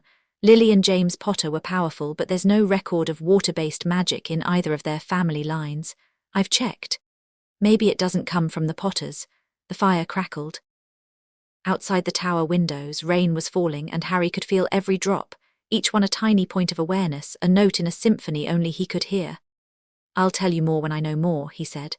I promise, but for now just know that what you're seeing isn't a malfunction. It's not my wand going haywire. It's me. Ron was quiet for a moment, and Harry braced himself for fear or suspicion or the careful distance that people put between themselves and things they don't understand. Cool, Ron said. Harry blinked. Cool? I mean, it's a bit mental, isn't it? You're like a human water feature. But yeah, cool. My best mate does see magic. That's loads better than Percy's prefect badge. Hermione looked like she wanted to object to the word cool on approximately 17 different analytical grounds, but she held it together. I want to know everything when you're ready to share, and I want to run tests. You want to run tests on me. Controlled experiments, variables, data. This could rewrite our understanding of magical taxonomy. Harry looked at her, brilliant, impossible Hermione Granger, who had discovered that her friend might not be entirely human and whose first instinct was to design an experiment, and he laughed. A real laugh, warm and startled. Deal, he said. Now go to sleep, both of you. I have a feeling tomorrow is going to be a long day. He was right, but not for the reasons he expected. Friday morning started normally enough. Breakfast, classes, the ordinary rhythm of a school day. Harry was getting better at controlling his wand, or rather, at directing the sea magic that flowed through it. His transfiguration work was still producing unexpected materials. McGonagall had stopped being surprised when his buttons turned into shells instead of silver, but his charm work was improving. The driftwood wand channeled intent beautifully. It was just that Harry's intent was filtered through something the wand understood better than standard wizardry. He was walking to lunch when it happened. The corridor was crowded, students flowing between classes, the usual jostle and noise, and Harry was navigating through the press of bodies when Draco Malfoy stepped directly into his path, flanked as always by Crabbe and Goyle. Potter, Malfoy, I've been watching you, Draco said, and the directness of it was almost refreshing. No preamble, no social maneuvering, just a flat statement delivered with the cool precision of someone who had grown up learning to assess threats and opportunities. Your magic is wrong. Wrong how? Wrong as in it shouldn't work the way it does. I saw what happened in defense. I heard about the mandrake. And I've noticed. His grey eyes flicked to the wall beside them, where a thin trickle of water was tracking Harry's position with the faithfulness of a shadow. That water follows you around like a lost dog. Harry waited. My father knows a great deal about magical bloodlines, Draco continued. He says the Potter line is respectable but unremarkable, no history of elemental magic, no special abilities. So either everything my father knows is wrong, which seems unlikely, or you're not what everyone thinks you are. The corridor had gone quiet around them. Students had stopped walking, were watching the exchange with the particular alertness of people who sensed a confrontation. "And what does everyone think I am?" Harry asked mildly. "The boy who lived, James and Lily Potter's son, a famous orphan with a scar and a story." Draco tilted his head. "But I don't think that's the whole picture, is it?" Harry considered Draco Malfoy. Considered the sharp intelligence behind the aristocratic sneer, the genuine curiosity beneath the practiced contempt. Draco was arrogant and prejudiced and spoiled, but he wasn't stupid and he wasn't wrong. "No," Harry said simply. "It isn't." Something shifted in Draco's expression, a crack in the mask, a flash of something almost like excitement. "I knew it. I knew there was something. But it's my something," Harry said, cutting him off cleanly. "And I'll share it when I choose with whom I choose. Not because someone cornered me in a hallway." The crack sealed. Draco's face hardened back to its default setting of studied indifference, but his eyes stayed sharp. "You're making a mistake, Potter. The people I represent could be very useful to someone with unusual gifts." "The people you represent," Harry repeated. "You mean your father?" "I mean power structures that have existed in the wizarding world for centuries. Families that understand what it means to be extraordinary, families that don't fear it. Is that what you're offering? Acceptance?" "I'm offering resources, connections, protection." Harry stepped closer. He didn't raise his voice, didn't make a threatening gesture, didn't do anything that would have registered to an observer as aggressive. But the water on the wall surged, the trickle becoming a stream that rushed past Draco's shoulder with a hiss. And every puddle on the stone floor within 20 feet rose an inch, just an inch. A thin layer of water lifting off the ground and hovering, and the temperature in the corridor dropped 10 degrees. "I don't need protection," Harry said softly. Draco's nostrils flared. Crabbe and Goyle, who had the survival instincts of particularly dim cattle, took a step back. The students watching from the periphery pressed themselves against the walls. Then Harry relaxed, and the water fell, and the temperature returned to normal, and he smiled at Draco with genuine, unforced pleasantness. "But I appreciate the offer. Truly. And I think you're smarter than most people give you credit for, which is saying something considering most people already think you're fairly clever. So here's what I'll say. Don't be my enemy, Malfoy. You really, genuinely don't want to be my enemy. Be my observer. Watch, learn. And when the time comes, make your choice with your eyes open." He walked past. The crowd parted for him, though he suspected they didn't realize they were doing it. Behind him, Draco Malfoy stood very still in a corridor that smelled inexplicably of the ocean, and his expression was something no one at Hogwarts had ever seen on his face before: uncertainty. The rest of the day crawled. Harry sat through history of magic, taught by a ghost, literally the most boring educational experience conceivable. Survived another round of transfiguration. His needle was made of mother-of-pearl, which McGonagall accepted with weary resignation. And ate dinner in the Great Hall with one eye on the clock and the other on the door. At 7 o'clock he left the Gryffindor table. "Where are you going?" Hermione asked. "Appointment." "With whom?" "Snape." Ron nearly dropped his fork. "You have a voluntary appointment with Snape. Are you ill? Have you been hexed? Should we get Madame Pomfrey?" "I'm fine, Ron. There's something I need to discuss with him." "Something you need to." Ron looked at Hermione for support. Hermione looked at Harry with the expression of someone fitting pieces into a puzzle. "This is about what you told us last night, isn't it?" she said. "The water, the other magic." "Yes. Do you want us to come with you?" "Not this time." He left them at the table, Ron bewildered, Hermione calculating, and descended into the dungeons. The corridors were colder down here, damper, and the water in the walls hummed louder with each step, as though the deeper parts of the castle were more closely connected to the lake beneath. Snape's office door was open. The room beyond was exactly what Harry had expected. Dark, cramped, lined with jars of things that had once been alive, lit by a single lamp that seemed to exist primarily for the purpose of creating shadows. Snape sat behind his desk, stiff-backed and hollow-eyed, and he looked like a man who hadn't slept since the last time Harry had seen him. "Close the door, Potter." Harry closed it. He sat in the chair opposite the desk without waiting to be invited. The jars on the shelves trembled faintly, the liquids inside them stirring in response to his presence, and Snape's eyes tracked the movement with a tightening of his jaw. "You said you'd tell me," Harry said. "No preamble, no dancing around it." About the night I was brought to the Potters. About the bargain. Snape was silent for a long moment. He looked, Harry thought, like a man standing at the edge of a cliff trying to decide whether to step forward or back. I need to know something first, Snape said. How much has the lake told you? The merfolk told me about Ursula. About King Nereus, about Corvath, they told me I'm their prince. Snape closed his eyes. When he opened them, something in his expression had changed, a dam breaking, a decision made. I was 21 years old, he said, newly graduated from Hogwarts. Already in service to the Dark Lord, though I was beginning to have doubts, significant doubts, and I was in love with Lily Evans. Lily Potter as she'd become, hopelessly, pathetically, destructively in love as only a young fool can be. He said this flatly, without self-pity, as though reciting historical facts about someone he'd once known. Lily and James had been trying to have a child for 2 years. It wasn't working. The healers at St. Mungo's couldn't explain it. They were both healthy, both magically potent. Something just wasn't connecting. Lily was devastated, James was desperate, and then one night something appeared in the lake near their cottage in Godric's Hollow. The lake, Harry said, a small one, barely more than a pond.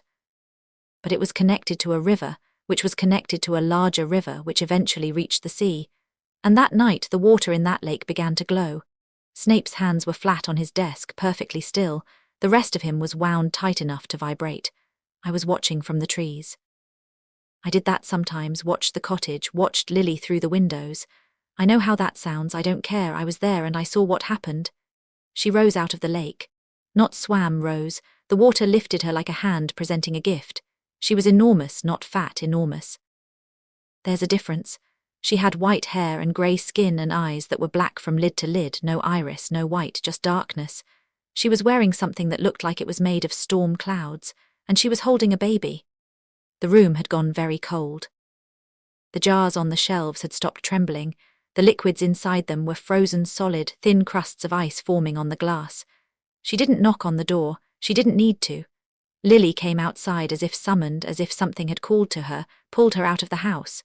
James followed. They stood by the lake, and the woman stood on the water on it, like it was solid ground, and she spoke to them. I couldn't hear the words, not most of them. The wind was wrong, or she was speaking in something that wasn't English, but I caught pieces. A child, a debt when the time comes. And Lily was crying, not from fear, from longing. She was looking at that baby with the most desperate hope I've ever seen on a human face. Snape's voice had lost its silky classroom precision. It was raw now, scraped clean of pretense. The woman made a gesture. A contract appeared, not written, not on paper. It was in the air. Lines of light like writing made of water, and it hung between them, and Lily and James both reached out and touched it, and the light sank into their skin. A binding, an absolute, unbreakable binding. The bargain. Harry whispered. The bargain. Lily took the child. The woman said one more thing, this I heard clearly, because the wind died and the night went still. She said, his name is Hadrian, love him, keep him safe, and when I come for what is owed, do not resist. But she never came. She never came. Because 6 months later, the Dark Lord attacked. The prophecy, the Fidelius charm, Peter Pettigrew's betrayal, you know the story. Lily and James died. You survived. And the sea witch Ursula, whatever happened to her, wherever she was destroyed, it happened around the same time. The bargain was left incomplete, the debt uncollected. Harry sat in the hard wooden chair in Snape's cold office and processed this. Outside the door in the dungeon corridor, he could hear the distant drip of water echoing off stone. Inside his chest, the ocean hummed.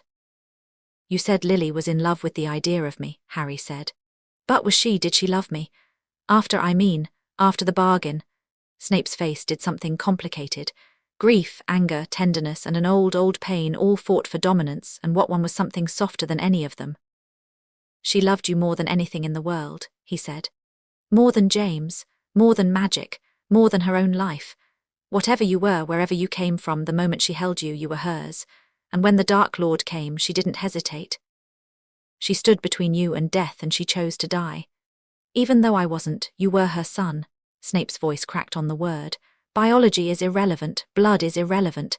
Lily Potter died for you because you were her son, and that is the beginning and end of it. Silence. Long, heavy silence, filled with the weight of old grief and new understanding. You loved her, Harry said. I have never stopped. And you hate me because I'm not really hers, because I'm proof that she went to someone else, something else, for what she wanted most. Snape flinched as though Harry had struck him. I don't. You do. You looked at me on the first night and you saw a reminder that Lily was desperate enough to make a deal with a sea witch, that she wanted a child so badly she'd take one from a monster. Ursula was not a monster. The words came out sharp and immediate, and Snape looked startled by his own vehemence. She was. I saw her for less than 5 minutes, Potter, and she was the most terrifying and the most human thing I have ever encountered. She held you like you were made of glass. She kissed your forehead before she gave you away, and when she turned back to the lake she was weeping, and the entire body of water wept with her, rain falling from a cloudless sky. Harry's throat was tight. His wand in his pocket was vibrating hard enough to feel against his leg. The frozen jars on the shelves had begun to thaw, water dripping down the glass like tears. I don't hate you, Snape said, and the words sounded like they'd been torn from him by force. I look at you and I see Lily's eyes in a face that doesn't belong to her or to James, and it confuses me. But I don't hate you, I never could. You're the thing she loved most. They sat in the cold office, two people connected by a woman who had died for a child who wasn't biologically hers, bound by a contract made with the ocean itself, and the silence between them was not comfortable but it was honest, and that was enough. What do I do now? Harry asked. What do you mean? I mean I'm the heir to an underwater kingdom ruled by a tyrant. I have magic that doesn't fit the wizarding world's categories. The merfolk think I'm their saviour, and I'm 11 years old with a borrowed wand and a borrowed name in a borrowed life. What do I do? Snape studied him for a long time. You learn, he said finally. You learn everything this school can teach you. You learn what your wand can do. You learn what you can do. And when you're ready, when you're truly ready, you go and take back what's yours. And until then you survive, which given your track record should come naturally. Harry stood. He walked to the door. He stopped with his hand on the handle. Thank you, Professor. Don't thank me, Potter. I'm not doing this for you. I'm doing it for her. I know, Harry said.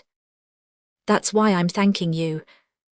He left the office and walked the dungeon corridors alone, and the water on the walls ran alongside him in silver streams, and he thought about mothers, the one who'd made him and the one who'd chosen him. And he thought about love and debt and power. And the terrible weight of being someone's last hope. He didn't go back to Gryffindor Tower. Instead, his feet carried him down, deeper into the castle, to the hidden passage and the underground cavern and the dark, glowing water of the Black Lake's underside. Thalos was waiting. The old chieftain surfaced as Harry sat on the ledge as though he'd known Harry was coming. The Landwalker told you, Thalos said, not a question. He told me about the bargain, about my mother giving me to the Potters. Thalos nodded slowly. And how do you feel? Harry considered the question honestly. Angry, he said. Not at anyone specific, just angry that it happened, that she had to choose between keeping me and keeping me safe. Your mother understood sacrifice better than anyone I've known. She didn't make that choice easily. I know. Harry pulled his wand from his pocket and held it in the bioluminescent glow. The driftwood gleamed like something alive. Thalos, I need to learn, not just wizard magic, sea magic, the real thing. Can you teach me? I am a warrior, young prince, a chieftain. My magic is limited, the fighting arts, the old communications, the basics of current shaping. What you need is a proper teacher, a sea mage. Where do I find one of those? Thalos's dark eyes reflected the blue-green light. There is someone. An emissary from your father's court, one of the few who escaped Corvath's purge. She has been waiting in the deep channels that connect this lake to the sea. Waiting for what? For you to ask. Harry let out a breath. Of course. What's her name? Morgana Tidewalker. She served your father as a diplomat and your mother as a student. She is perhaps the last living practitioner of true sea magic outside of Corvath's court. And she's been hiding in the lake's drainage system. The deep channels are vast, older than the castle. They connect to river systems that eventually reach the ocean. It is not comfortable, but it is safe. Thalos paused. I should warn you, Morgana is not like me. I am simple. Loyal, she is. Political, she has her own agenda, her own ambitions. She served your mother, but she is not your mother. I'll keep that in mind. She will test you, not out of cruelty, out of necessity. The last prince she served was your father, and he was the most powerful merfolk king in 3,000 years. She needs to know if you're worth following. Harry looked at the water, looked at his wand. Felt the ocean humming in his blood and the pull in his chest pointing downward, always downward toward depths he hadn't yet explored. "Send word," he said. "Tell her I'm ready." The weekend came and Harry used it.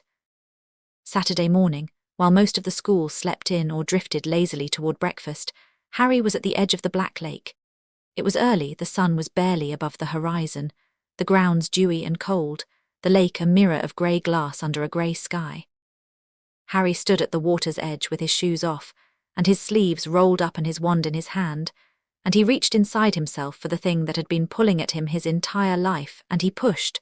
The water responded, not gently, not incrementally. The surface of the lake erupted upward in a column 30 feet tall, a pillar of dark water that hung in the air like a monument, and Harry held it there. Held it with his mind, with his blood, with the magic that lived in the space between his heartbeats, and he shaped it. The column split into tendrils. Each tendril moved independently, responding to Harry's intent with a precision that took his breath away. He made them weave, spiral, braid together, separate. He made the water spin, made it dance, made it form shapes, a sphere, a blade, a hand with 5 distinct fingers that opened and closed on command. The effort was nothing. That was what stunned him.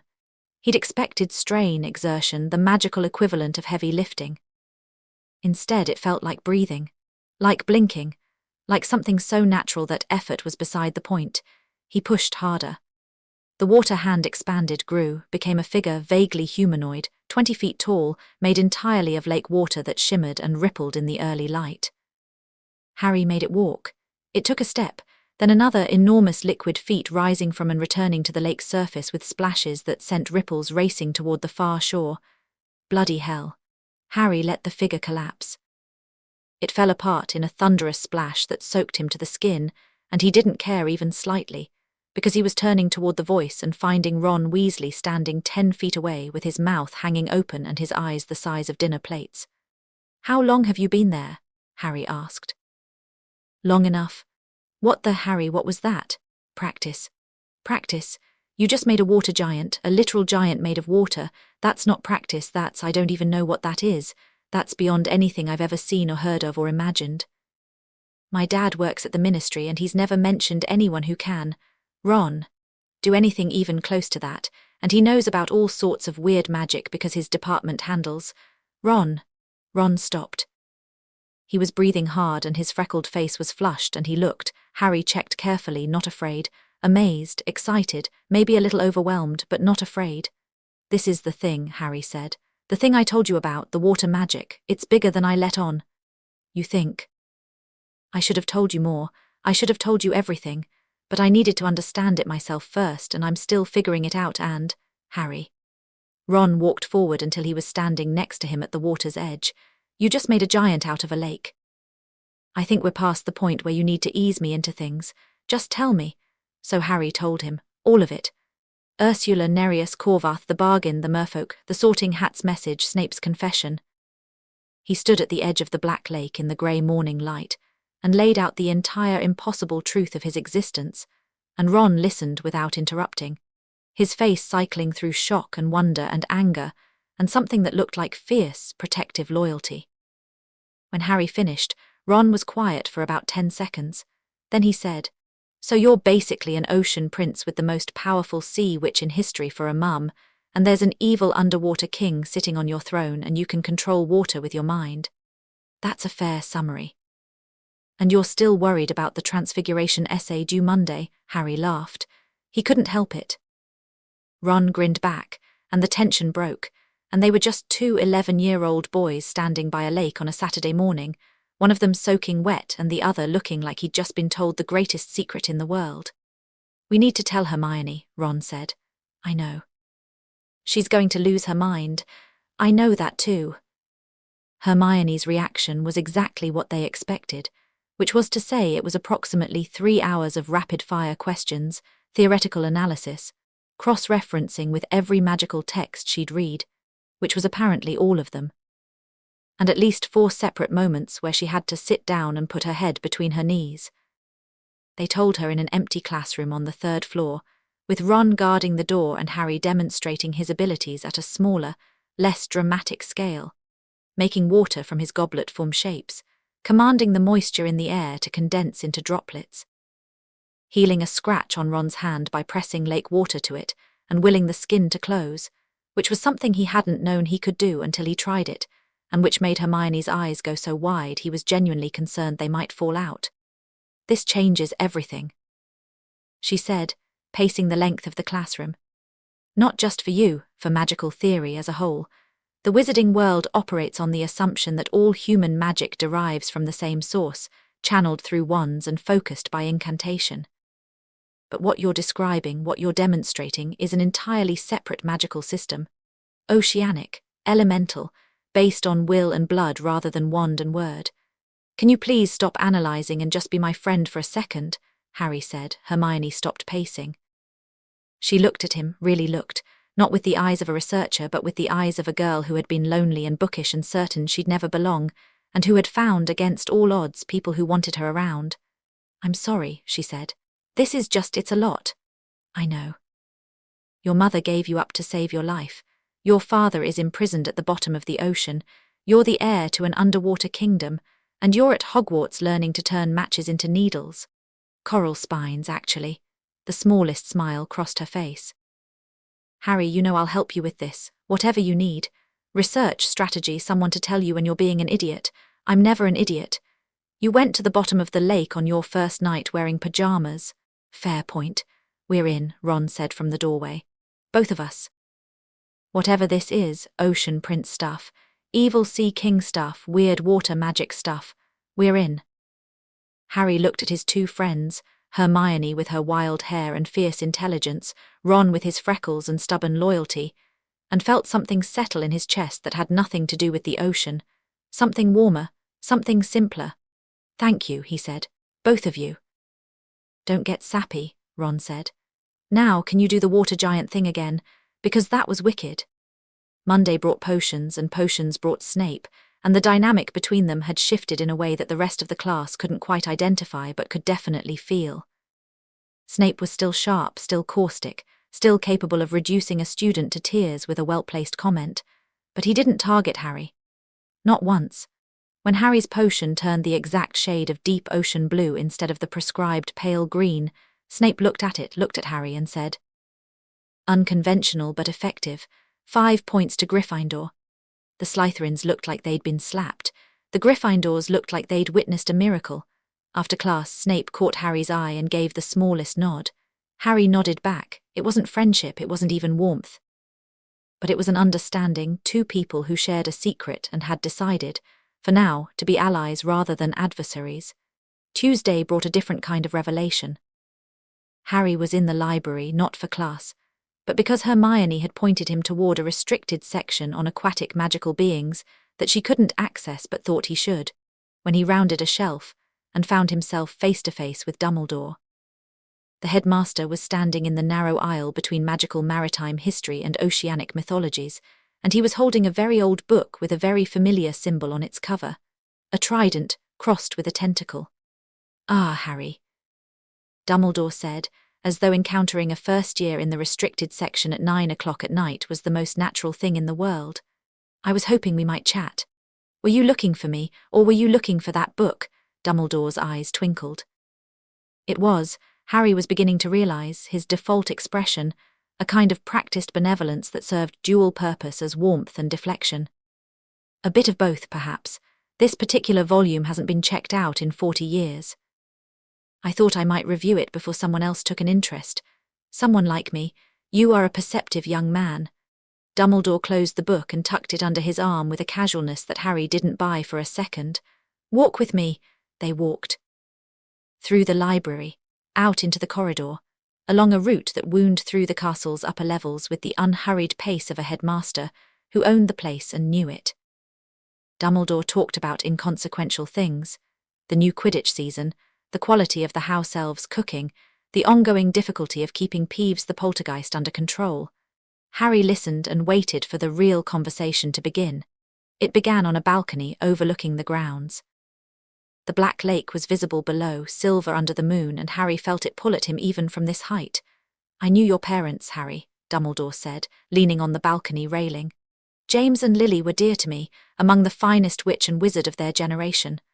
I know. What I have to ask you is somewhat indelicate, and I apologize in advance. The twinkle dimmed. Dumbledore's blue eyes became serious, searching. Are you aware that your magic is atypical? Yes. May I ask how long you've been aware? Since the day I was born, roughly.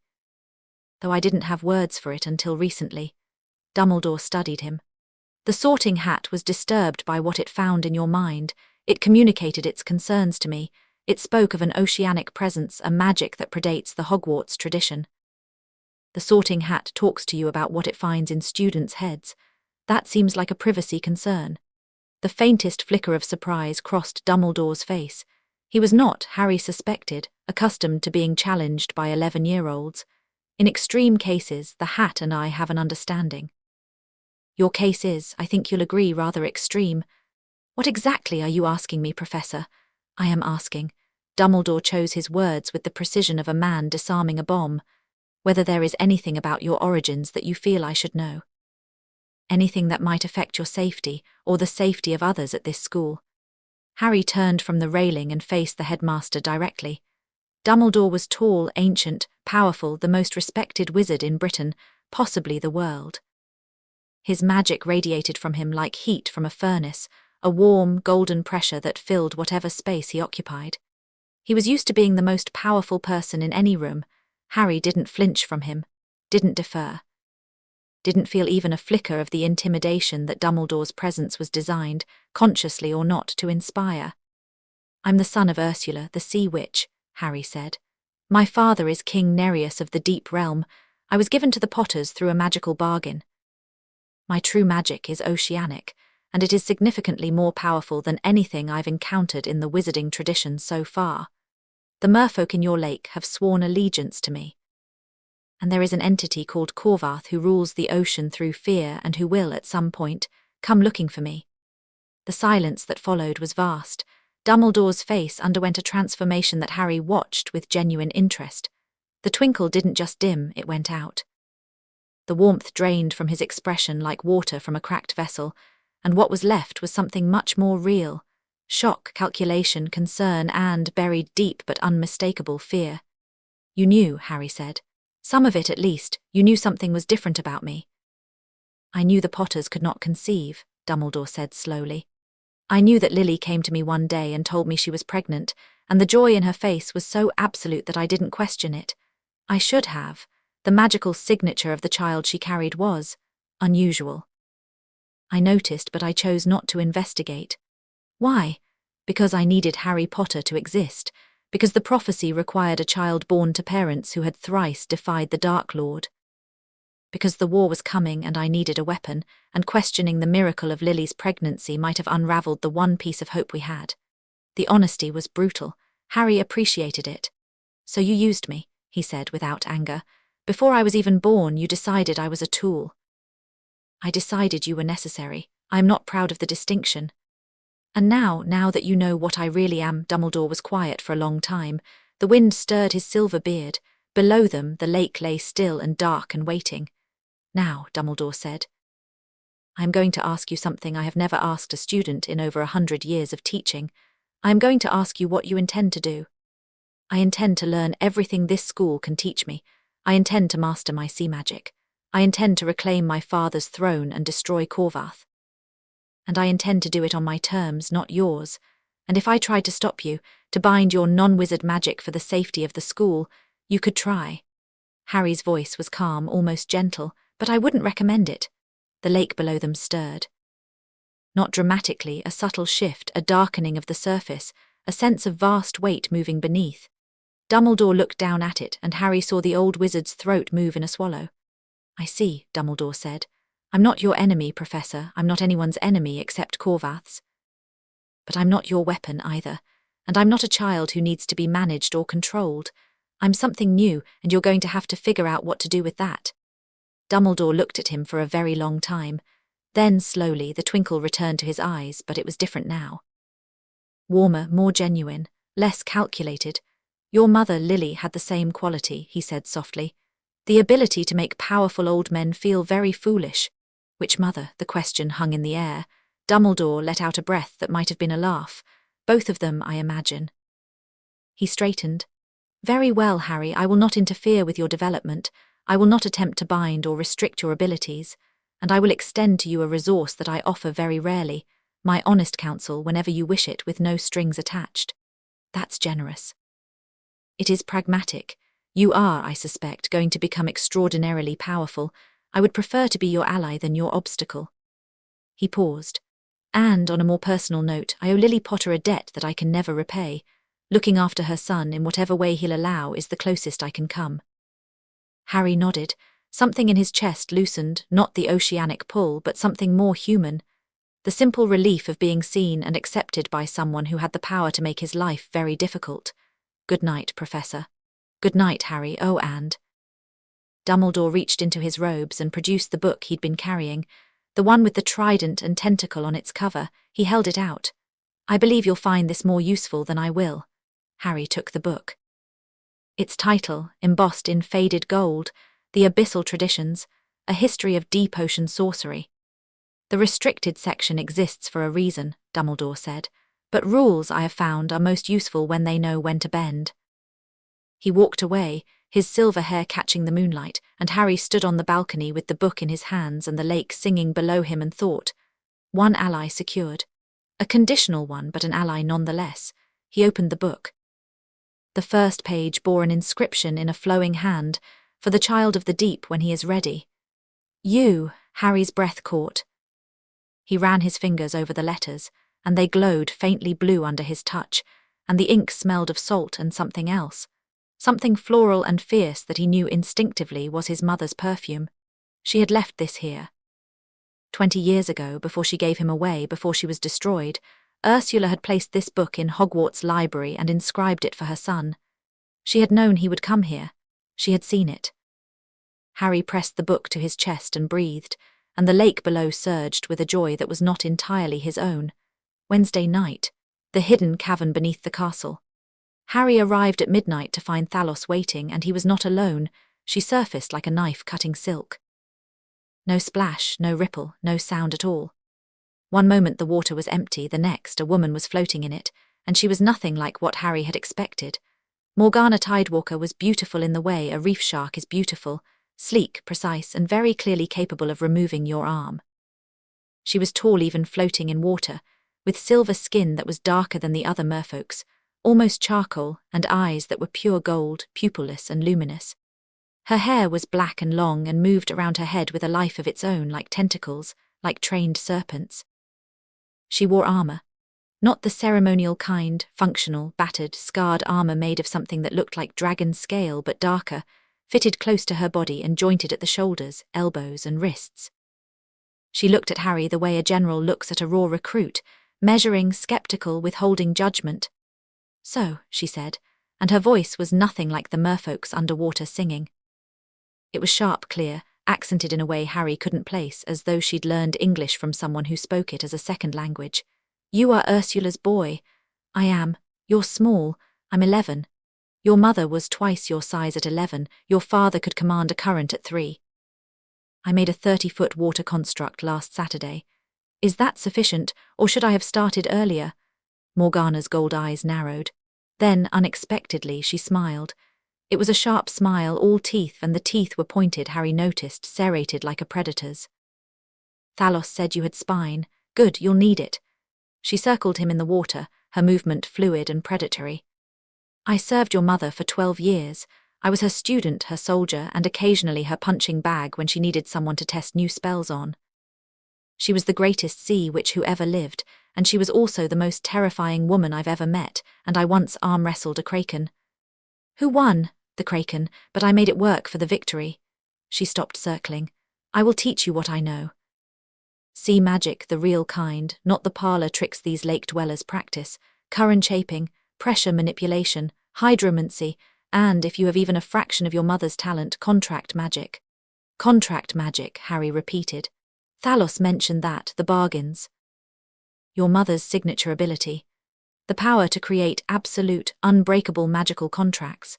A contract made by a sea which cannot be voided, cannot be cheated, cannot be circumvented. It binds the participants at the level of their very essence. It is the most powerful and the most dangerous magic in the ocean. What happens if someone breaks a contract? Morgana's smile vanished.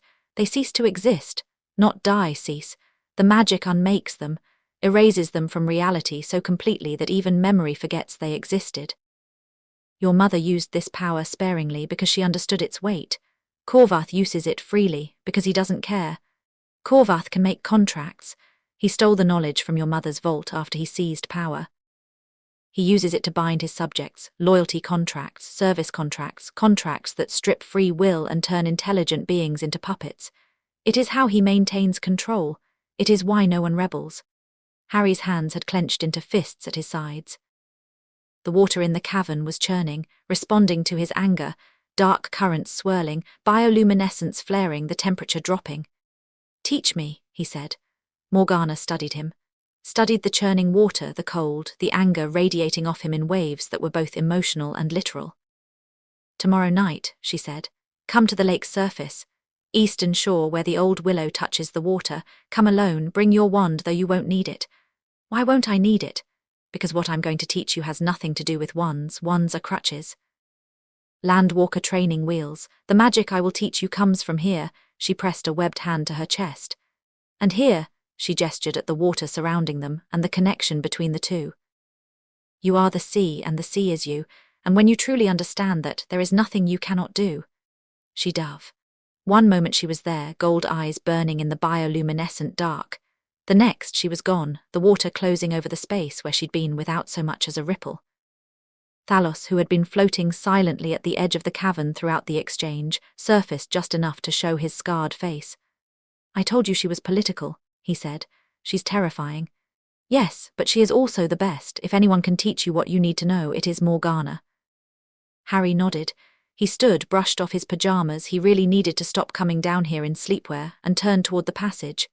"One more thing, young prince," Thalos said. "The thing that arrived in the lake today." Harry stopped. "What thing?" "Something came through the deep channels this afternoon. Something that does not belong in fresh water.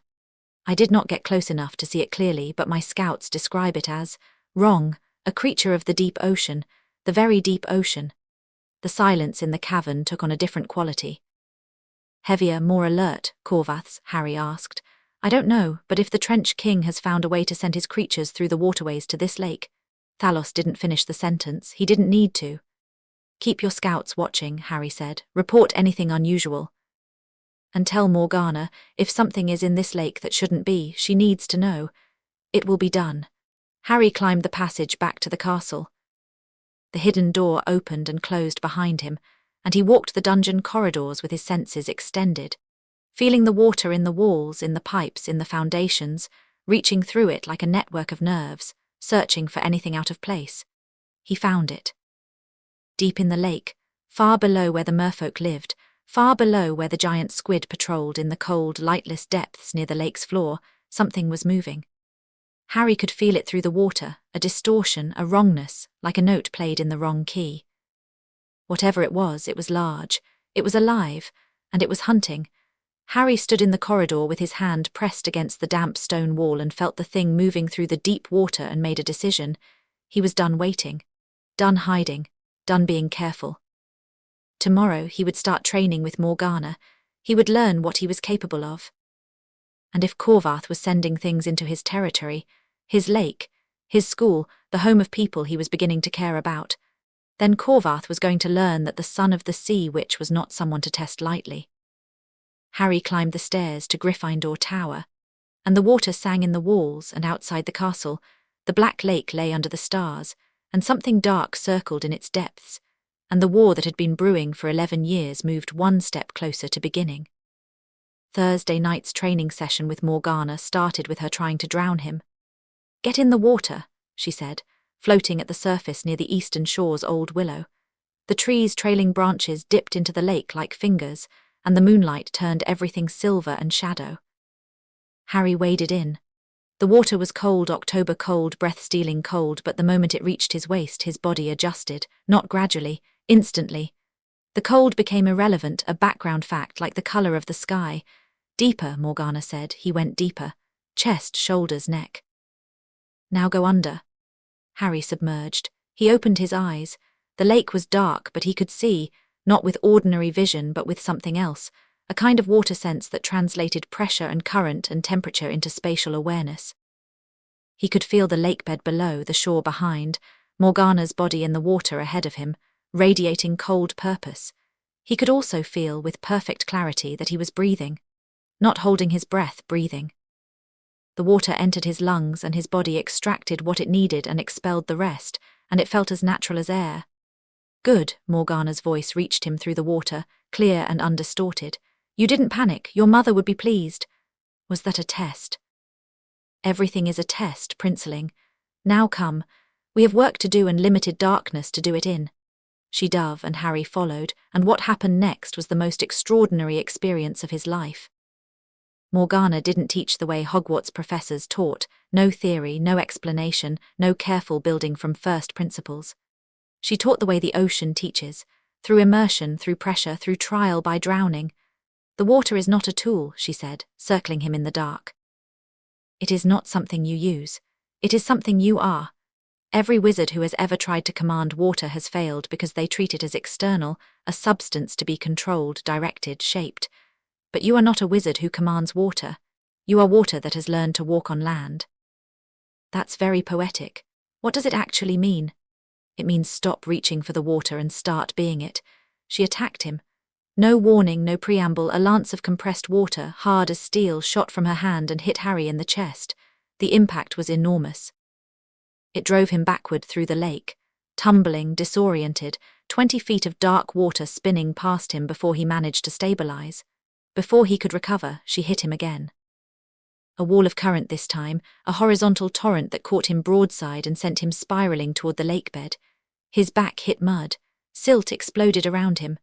Fight back, Morgana called, her gold eyes visible in the dark like twin lanterns. Don't think about it. Don't plan. Don't reach for the water. Be the water. Let your body react. She hit him a third time.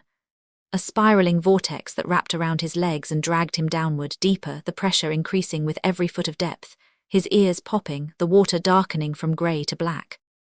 Harry's temper snapped. Not his composure, he didn't panic, didn't flail, didn't scream. His temper. The cold, deep, ancestral anger that lived in the part of him that was Ursula's son and Nereus's heir, the part that remembered being royalty even though it had never experienced it. He stopped falling. The vortex around his legs shattered, not dissolved, shattered as though it were glass instead of water. The pieces hung in the lake around him, frozen, defying physics, and Harry floated in the dark and felt the ocean in his blood ignite. It was like a door opening. Not slowly, not cautiously, slamming open, blasted off its hinges by a force that had been waiting behind it for 11 years. Power flooded through him, not the tentative, leaky, unpredictable magic that had been making his school days interesting, but the real thing. The full thing. A tidal wave of raw capability that filled him from toes to crown and kept coming. The lake responded. Every drop of water in the Black Lake, all 18 million cubic meters of it, shifted. Not moved, not stirred. Shifted, like a living thing turning in its sleep, responding to a call so deep and fundamental that it registered at the molecular level. On the surface, the change was visible from the castle. The entire lake rippled simultaneously, a single unified pulse radiating from a point directly above where Harry floated, as though someone had struck the water like a bell. In the Gryffindor dormitory, Ron sat bolt upright in bed with no idea why, in his office. Dumbledore set down his quill and walked to the window and looked at the lake, and his face was very still. In the dungeons, Snape gripped the arms of his chair and felt the potions in their jars tremble and knew exactly what was happening. And in the depths, Morgana Tidewalker hung motionless in the water and stared at the boy floating before her, and for the first time in a very long time she was afraid, not of Harry, for him. Because what she was seeing, the power pouring off him, the sheer, staggering magnitude of it, was more than she'd expected. More than she'd hoped. More than Ursula, possibly. More than Nereus, definitely. This was something new. Something that happened when you combined the greatest sea witch's bloodline with the most powerful merfolk king's lineage, and then let the result marinate for 11 years in a world of wand magic. that had unknowingly been compressing and concentrating the oceanic power into something denser and more volatile than anything the deep had ever produced. Harry raised his hand. The water in front of him compressed, packed itself tighter and tighter until it was no longer liquid but a blade of solid, crystalline water ice, clear as diamond and sharp enough to split atoms. He held it without touching it, suspended by will alone, and it hummed with a frequency that made Morgana's teeth ache. "Better," she said, keeping her voice level. "Now dissolve it." Harry unclenched something inside himself. The blade exploded into a cloud of bubbles that scattered through the dark water like a shattered constellation. "Again," Morgana said. "Faster. They trained for 3 hours." Morgana pushed him relentlessly, attack after attack, drill after drill, each one designed to force Harry deeper into his instincts, further from his rational mind and closer to the oceanic consciousness that was his birthright. He learned to shape water under pressure, walls, shields, weapons. He learned to move through water the way merfolk moved, not swimming but willing himself through the medium, treating the entire lake as an extension of his body. He learned to feel the lake's inhabitants, every fish, every plant, every creature, as points of awareness in a vast network, a living map that updated in real time. And he learned in one electrifying moment near the end of the session that he could command. Morgana had launched a massive attack, a column of compressed water the size of a tree trunk, moving at lethal speed, and Harry, instead of blocking or dodging, had done something instinctive. He'd spoken.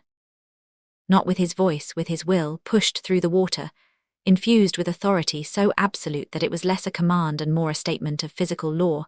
"Stop." The column froze. Mid-flight, mid-impact, frozen solid in the water as though time had stopped for it and it alone. Morgana stared at it. She swam forward and touched it. Solid. Utterly, impossibly solid. Harry had not frozen the water, he had frozen the intent behind it. Her attack, her magic, her will, he had overridden all of it with a single word. "Contract magic," she whispered. "What?" "That's how it starts. The command voice.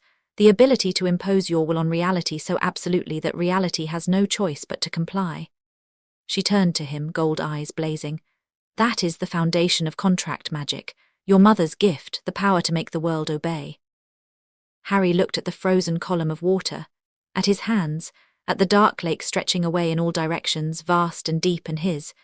"Teach me more," he said. "Tomorrow, you've done enough for tonight." She paused. "That thing Thalos warned you about, the creature from the deep channels.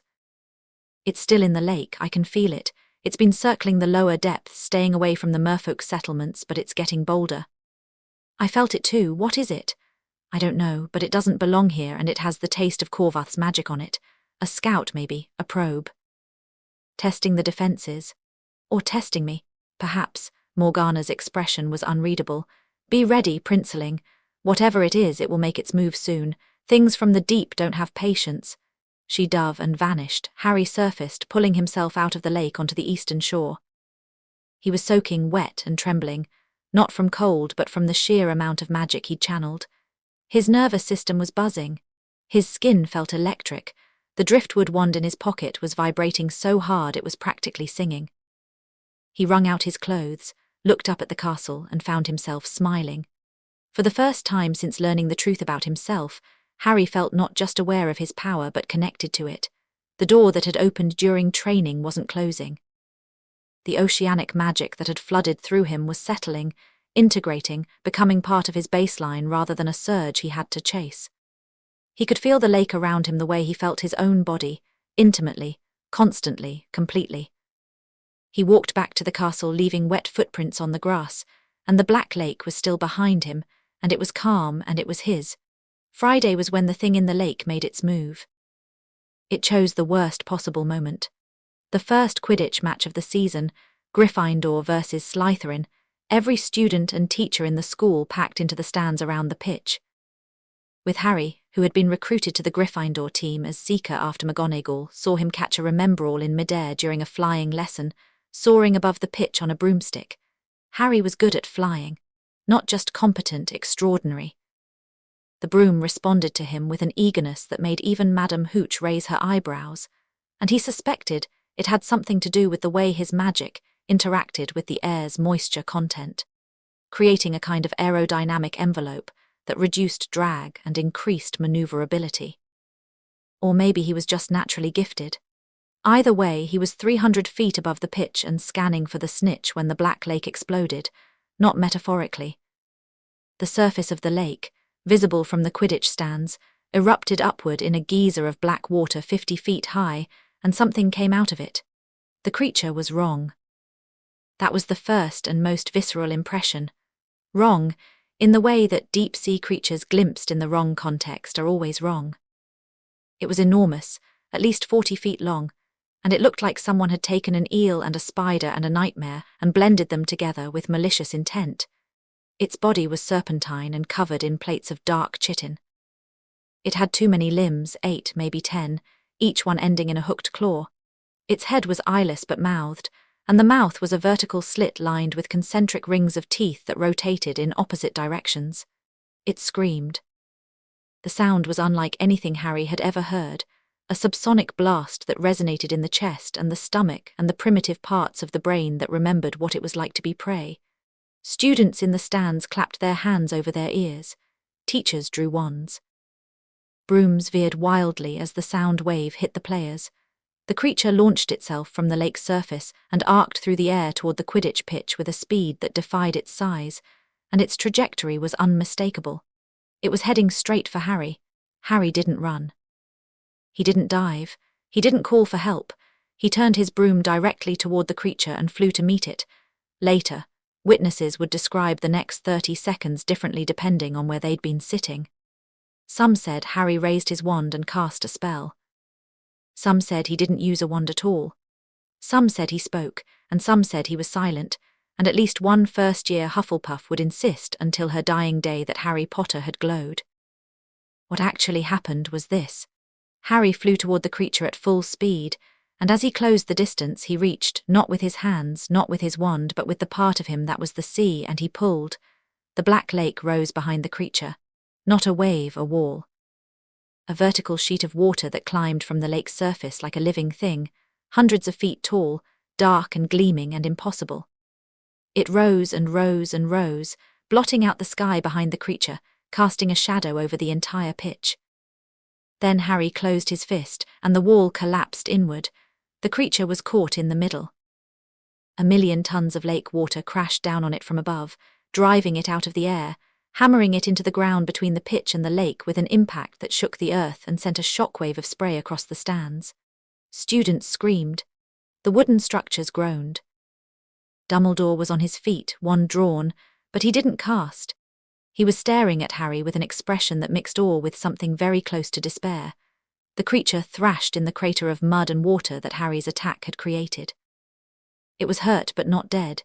Its chitin plates were cracked, leaking dark fluid, but it was still moving, still screaming, trying to drag itself upright on its too many legs. Harry descended. He dropped from 300 feet to 30 in a dive that would have killed a less skilled flyer, pulled up at the last moment, and hovered above the creature on his broom. It turned its eyeless head toward him. The rotating teeth slowed, then reversed direction, and it made a sound that was different from the scream, lower, more deliberate. A sound that carried meaning. Harry understood it. The same way he understood the merfolk, the same way he understood the water instinctively in his bones. "The Trench King sends his regards," the creature said. "He knows you live. He knows where you are, and he is coming." Harry looked down at the thing Corvath had sent. This eyeless, screaming horror from the deepest part of the ocean, sent through miles of waterways to find him, to test him, to deliver a message. He thought about Corvath sitting on his father's throne, ruling through stolen contract magic and fear. He thought about his father in a prison at the bottom of the world. He thought about his mother who had given everything to keep him safe, and he thought, enough. Harry raised his hand. The water in the crater, thousands of gallons, mixed with mud, and the creature's dark blood rose. It surrounded the creature, encasing it, lifting it off the ground in a sphere of churning water. The creature thrashed, clawed, screamed, but the water held. Harry's water. Harry's will. He compressed the sphere. Slowly, deliberately, with the focused intensity of someone making a point. The sphere shrank. The water pressure inside increased. The creature's screams became desperate, then strangled, then silent. Harry compressed the sphere until it was the size of a basketball, then a tennis ball, then a marble, then nothing. The creature was gone. Not dead, compressed out of existence, its physical form crushed to nothing by pressure that would have liquefied diamond. A display of power so absolute that the silence afterward was deafening. Harry floated on his broom above the crater, his hand still raised, water dripping from his fingers. Below him, the Quidditch pitch was half flooded. Around him, hundreds of students and teachers stared in mute shock. In the stands, Dumbledore slowly lowered his wand. Snape gripped the railing in front of him with white-knuckled hands. McGonagall's mouth was a thin, tight line. Draco Malfoy stood in the Slytherin section with his grey eyes wide and his face utterly naked with something. Fear, yes, but also hunger, fascination, the look of someone who has just seen something that rewrites their understanding of what is possible. Hermione had tears streaming down her face. Ron was grinning like a lunatic. Harry lowered his hand. He descended to the ground, dismounted from his broom and stood in the mud and water and silence. Then he looked up at the stands and said, in a voice that carried clearly across the entire pitch, "The match isn't over." "I still haven't caught the snitch." For a beat, nobody moved. Then Ron's laugh broke the silence, loud, incredulous, joyous, and the stands erupted. Not entirely in cheering. There was fear in there too, uncertainty, the particular chaos of a crowd that has just witnessed something it doesn't understand. But the cheering was loudest, and Harry mounted his broom and rose back into the air and felt for the first time. Truly and completely himself, he caught the snitch 11 minutes later. It had been hovering near the goal posts, apparently as stunned as everyone else. The aftermath was loud. The common room was packed, Gryffindors swarming Harry with questions and congratulations, and the particular mania of teenagers, who had just watched one of their own destroy a sea monster with his bare hands. Harry accepted it all with the patient calm of someone who understood that spectacle was, itself, a form of communication. He had sent a message, not to the students or the teachers, to Corvath. "I know you're watching, I know you sent it, and I want you to see what I did to it." At midnight, when the celebration had finally died down and the common room was empty, Harry sat by the fire and opened the book Dumbledore had given him. The Abyssal Traditions, a history of deep ocean sorcery. His mother's inscription glowed faintly on the first page. He began to read.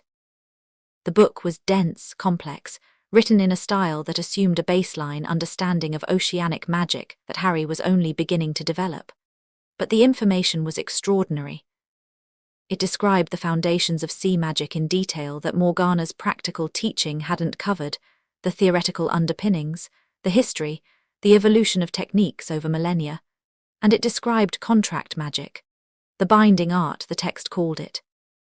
The power to create absolute magical agreements between willing parties. A contract, once sealed, becomes a law of nature, as inviolable as gravity, as permanent as death. The contract maker serves as both architect and arbiter, designing the terms and enforcing them through their own magical authority. The greatest practitioners of the binding art were the Sea Witches, a lineage of oceanic sorceresses who wielded contract magic as their primary weapon and tool. The last and most powerful of this lineage was Ursula of the Deep, whose contracts were legendary for their precision, their creativity, and their absolute merciless enforcement. Harry read until the fire burned to embers. He read about the types of contracts, service bonds, loyalty pledges, debt transfers, power exchanges. He read about the risks, the price of failure, the cost of breaking, the danger of contracts that were poorly worded or maliciously designed. He read about his mother's most famous contracts, described in clinical detail by an academic who clearly feared her even in text. And he read, on the very last page of the chapter, a passage that stopped his breath. It is believed by many scholars that Ursula's final act before her destruction was the creation of one last contract, a bargain so profound and so deeply woven into the fabric of reality that its effects continue to resonate years after her death. The terms of this contract are unknown.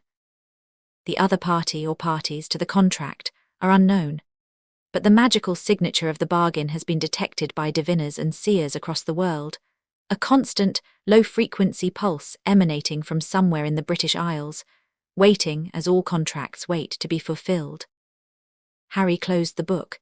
He sat in the dying firelight and thought about the contract between his mother and the Potters, the debt uncollected, the bargain incomplete. When I come for what is owed, do not resist. She had never come, but the contract was still active, still waiting. And somewhere in the magic between worlds, a debt was accruing interest. Harry pressed his hand to his chest, feeling the dual pulse of his heartbeat and the ocean's call, and he wondered what his mother had asked for, what the debt was, what would happen when it finally came due. Outside the tower, the black lake lay still and dark under the autumn stars, and its surface was smooth and its depths were quiet, and if you listened very carefully, if you pressed your ear to the water and held your breath and opened yourself to the singing of the deep, you could hear, just barely, the echo of an ancient contract humming in the dark, waiting, always waiting. A knock on the common room entrance made Harry look up. The fat lady's portrait swung open and Hermione climbed through, wrapped in a dressing gown, her hair wilder than usual, her eyes red-rimmed. "Couldn't sleep either?" Harry asked. She sat in the armchair opposite his without speaking. For a moment she just looked at him, at the book in his lap, at the embers of the fire reflected in his green eyes, at the faint shimmer of moisture that always seemed to cling to his skin now, as though the air itself was trying to touch him. "I was scared today," she said. "When that thing came out of the lake, I was so scared I couldn't move." "I know. And then you flew toward it. You flew toward it like it was nothing, like you'd been waiting for it." "I had been, in a way." "Harry," she pulled her knees up to her chest. "How powerful are you, really? Not what you've shown in class, not the water giant or the Quidditch match. How powerful are you actually?" Harry considered lying, considered deflecting, minimizing, making a joke, but Hermione was looking at him with an honesty so raw that it demanded honesty in return. "I don't know," he said. I think I'm only scratching the surface. Morgana says the magic is still waking up, still integrating. Every day I can feel more, do more, reach further. It doesn't seem to have a ceiling. That's terrifying. Yes, not for me. I mean, yes, a little for me, because you're my friend and I don't want you to get hurt or lose yourself, but terrifying for everyone else, for Dumbledore, for the Ministry, for this Corvath person. Corvath should be terrified. I know, that's what worries me. Not because I think you're wrong, I think you're right. I think he's evil and he needs to be stopped. But, Harry, you destroyed that creature today. You compressed it out of existence. In front of the whole school, first years were crying. The creature was trying to kill me. I know that. And I'm not saying you were wrong. I'm saying," she paused, searching for words, "power like yours doesn't just affect the people it's aimed at. It affects everyone who sees it, everyone who hears about it, and the way people react to power they don't understand is rarely rational." Harry looked at his friend. Brilliant, brave Hermione, who had been scared today, genuinely, deeply scared, and who was sitting here at midnight not because she wanted comfort but because she wanted to make sure he was thinking clearly. "You're right," he said, "and I'll try to be mindful of that. But I won't apologize for what I am, Hermione. I won't tone it down or hide it or pretend to be less than I am because it makes people uncomfortable. I'm not asking you to. What are you asking?" She was quiet for a moment. "Just remember that you're not alone in this. You have me and Ron and apparently a merfolk army and a scary fish lady with gold eyes. You don't have to carry it all by yourself." Harry smiled. "Scary fish lady. Don't let Morgana hear you say that. I look forward to meeting her, actually. I have approximately 400 questions about merfolk physiology and oceanic magical theory. She'll love you. She'll probably try to drown me. That's how she shows affection." Hermione laughed. It was a small, tired, genuine laugh, and it filled the common room with a warmth that had nothing to do with the dead fire. "Go to sleep, Harry. You first." She started toward the girls' dormitory stairs and paused. "Harry, the book you're reading, is it from her, your mother?" "She left it here. Before I was born, before she died, she knew I'd find it." Hermione's eyes shone. "She must have loved you very much." "She did," Harry said. "They both did." Hermione nodded and climbed the stairs and was gone. Harry sat alone in the common room with his mother's book in his lap, and the lake humming in his blood and the embers dying in the grate, and he thought about love, and power, and the distance between what you are and what you choose to do with it. Then he opened the book to the next chapter, and he read, and outside the castle, the black lake waited in the dark, patient and deep and ready for whatever came next. And something was coming. Harry could feel it, a change in the current, a shift in the pressure, the first tremor of a wave that hadn't broken yet. Corvath had sent a scout and Harry had destroyed it, and that was a declaration, and declarations had consequences. The war was coming. Harry turned the page. Let it come. Chapter 3.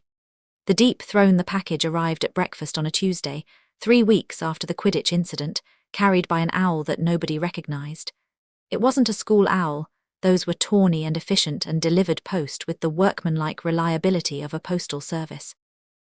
This bird was enormous, jet black and soaking wet. It landed in front of Harry with a heavy thud that rattled the plates and scattered a bowl of porridge across the Gryffindor table, and it sat there dripping lake water onto the tablecloth and regarding him with eyes that were far too intelligent for an owl. "That's not an owl," Hermione said slowly. She was right. As Harry looked closer, the bird's proportions shifted. The beak was too sharp, the talons too long, the feathers layered in a pattern that looked more like scales than plumage. It was something that had become an owl the way a spell can become a word, but wasn't one natively. It carried a package wrapped in kelp. Not paper, actual kelp, dark green and still glistening with salt water. Harry reached for it, and the bird that wasn't a bird clicked its beak once, turned its head to fix him with one wet eye and dissolved. It didn't fly away. It dissolved, breaking apart into a shower of water droplets that pattered onto the table and soaked into the wood and were gone. The great hall went very quiet. "Right," said Ron, wiping porridge off his sleeve. "That happened." Harry unwrapped the kelp. Inside was a conch shell. It was beautiful, about 6 inches long, spiraling to a delicate point, its surface covered in intricate patterns that shifted and changed as Harry turned it in his hands. The colours were impossible. Deep blues and greens that seemed to contain light, purples that darkened to black at the edges, flashes of gold that appeared and vanished like fish beneath the surface of the sea. It was warm. Not room temperature warm, body temperature warm, as though it had been held in someone's hands moments before. "What is it?" Ron asked. Harry raised the shell to his ear. The great hall vanished. The noise, the students, the clatter of breakfast, all of it dropped away, replaced by silence so deep it had weight. Then the silence filled with a voice. It was a woman's voice. Low, rich, resonant, with a quality that was less like sound and more like current. It didn't enter through Harry's ears so much as it flowed through his entire body, vibrating in his bones, in his blood, in the water that made up 70% of his physical being. "My darling boy." Harry's hand tightened on the shell. "If you're hearing this, then you found your way to the castle by the lake, just as I saw you would. And if you found the shell, then you're old enough to hear what I have to say." The voice paused. When it continued, there was a rawness to it, a crack in the deep, controlled tone that spoke of grief held at arm's length by pure force of will. "I am going to die, Hadrian. Not today, not tomorrow, but soon. I have seen it. The vision is clear and it is absolute, and there is no future in which I survive. Corvath is coming and he is stronger than me, and the ocean will fall, but you will not fall. I have made sure of that. I have hidden you so deeply, so completely, that even the sea itself will forget you are mine until you choose to remember. The glamour I placed on you will hold until you touch ocean water with intent, until you decide to be who you are. I want to tell you about yourself, my love. I want to tell you everything. Your father's laugh, your first breath underwater, the way the kraken came to see you the day you were born and laid a tentacle across your cradle so gently that you didn't even wake. I want to tell you about the kingdom you were born to rule, and the people who are waiting for you, and the crown that will be yours. But I don't have time. Time is the one thing I cannot bargain for, the one commodity that even contract magic cannot purchase. So instead I will tell you 3 things, and I need you to remember them. First, your magic is not like other magic. It is older and deeper, and it comes from a place that wizards have never touched. Do not let them teach you that their way is the only way. Learn from them, yes, take what they offer. But never forget that you are the sea, and the sea was here before wands, before spells, before the first wizard drew breath. Your power has no ceiling. The only limits are the ones you accept. Second, Corvath rules through stolen contract magic. He took my knowledge and corrupted it. The contracts he creates are chains. They bind the will, enslave the mind, strip away choice. But a stolen art is an imperfect art. His contracts have weaknesses. They can be broken by someone with true contract blood, someone who inherits the binding art not through theft but through birth. You are the last of that line, Hadrian. You are the only one who can undo what he has done. Third, do not come for him until you are ready. I know you, I made you. You have my temper and your father's stubbornness, and you will want to rush into the deep and tear Corvath apart the moment you learn the truth. But he is ancient, my love. He was old when the continents were won. He has had 11 years to entrench his power, and he will not be easy to destroy. Be patient, be strategic, be the storm that gathers slowly and strikes without warning. There is one more thing. The bargain I made with the Potters, the debt I was owed. I know what you must think, that I sold you, that I traded my son for a favor, but the debt was not for me, Hadrian. It was for you. The terms of the contract ensure that as long as the debt remains uncollected, you are protected. The bargain itself acts as a shield, a layer of magic so deep and so absolute that even Corvath cannot penetrate it. As long as the contract stands, he cannot touch you directly. He can send his creatures, he can test your defenses, but he cannot come for you himself. But the contract is weakening. It was designed to last until I could collect the debt, and I never did. Every year that passes, the protection thins. Eventually it will fail entirely, and when it does, nothing will stand between you and the Trench King. Learn fast, my darling. Grow strong. And when the time comes, remember that you are Hadrian, son of Ursula and Nereus, prince of the deep realm and the sea, all of it. Every drop, every current, every fathom is your birthright. I love you. I have always loved you. I will love you from whatever comes after death, if death can hold me, which I frankly doubt. Now put the shell down and go be extraordinary. The voice faded. The great hall returned, the noise, the light, the hundreds of students eating breakfast around him. Harry lowered the shell from his ear and found that his cheeks were wet and his hands were shaking, and every glass, goblet, and pitcher on the Gryffindor table was vibrating, their contents rippling in perfect synchrony with his heartbeat. Ron and Hermione were staring at him. Ron looked alarmed. Hermione looked like she was about to cry. Harry, Hermione whispered. What did you hear? Harry wiped his face with the back of his hand. He looked at the conch shell, his mother's last gift, her final message, preserved in magic and kelp and the fierce, desperate love of a woman who had seen her own death and spent her last days making sure her son would survive it. My mum, he said. My real mum. He tucked the shell into his bag, picked up his toast and took a bite. Hermione and Ron exchanged a look. Neither of them asked anything else.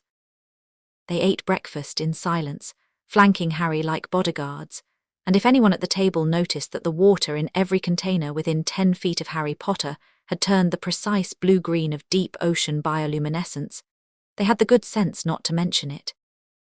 That night, Harry told Morgana everything the shell had said. They were in the lake. Harry had taken to conducting their training sessions fully submerged now, breathing water as easily as air, moving through the depths with a fluidity that made Morgana's eyebrows climb higher each session. Morgana listened without interrupting. When Harry finished, she was quiet for a long time, floating in the dark water with her gold eyes half closed and her expression unreadable. Contract magic as a shield, she said finally. Brilliant, absolutely brilliant.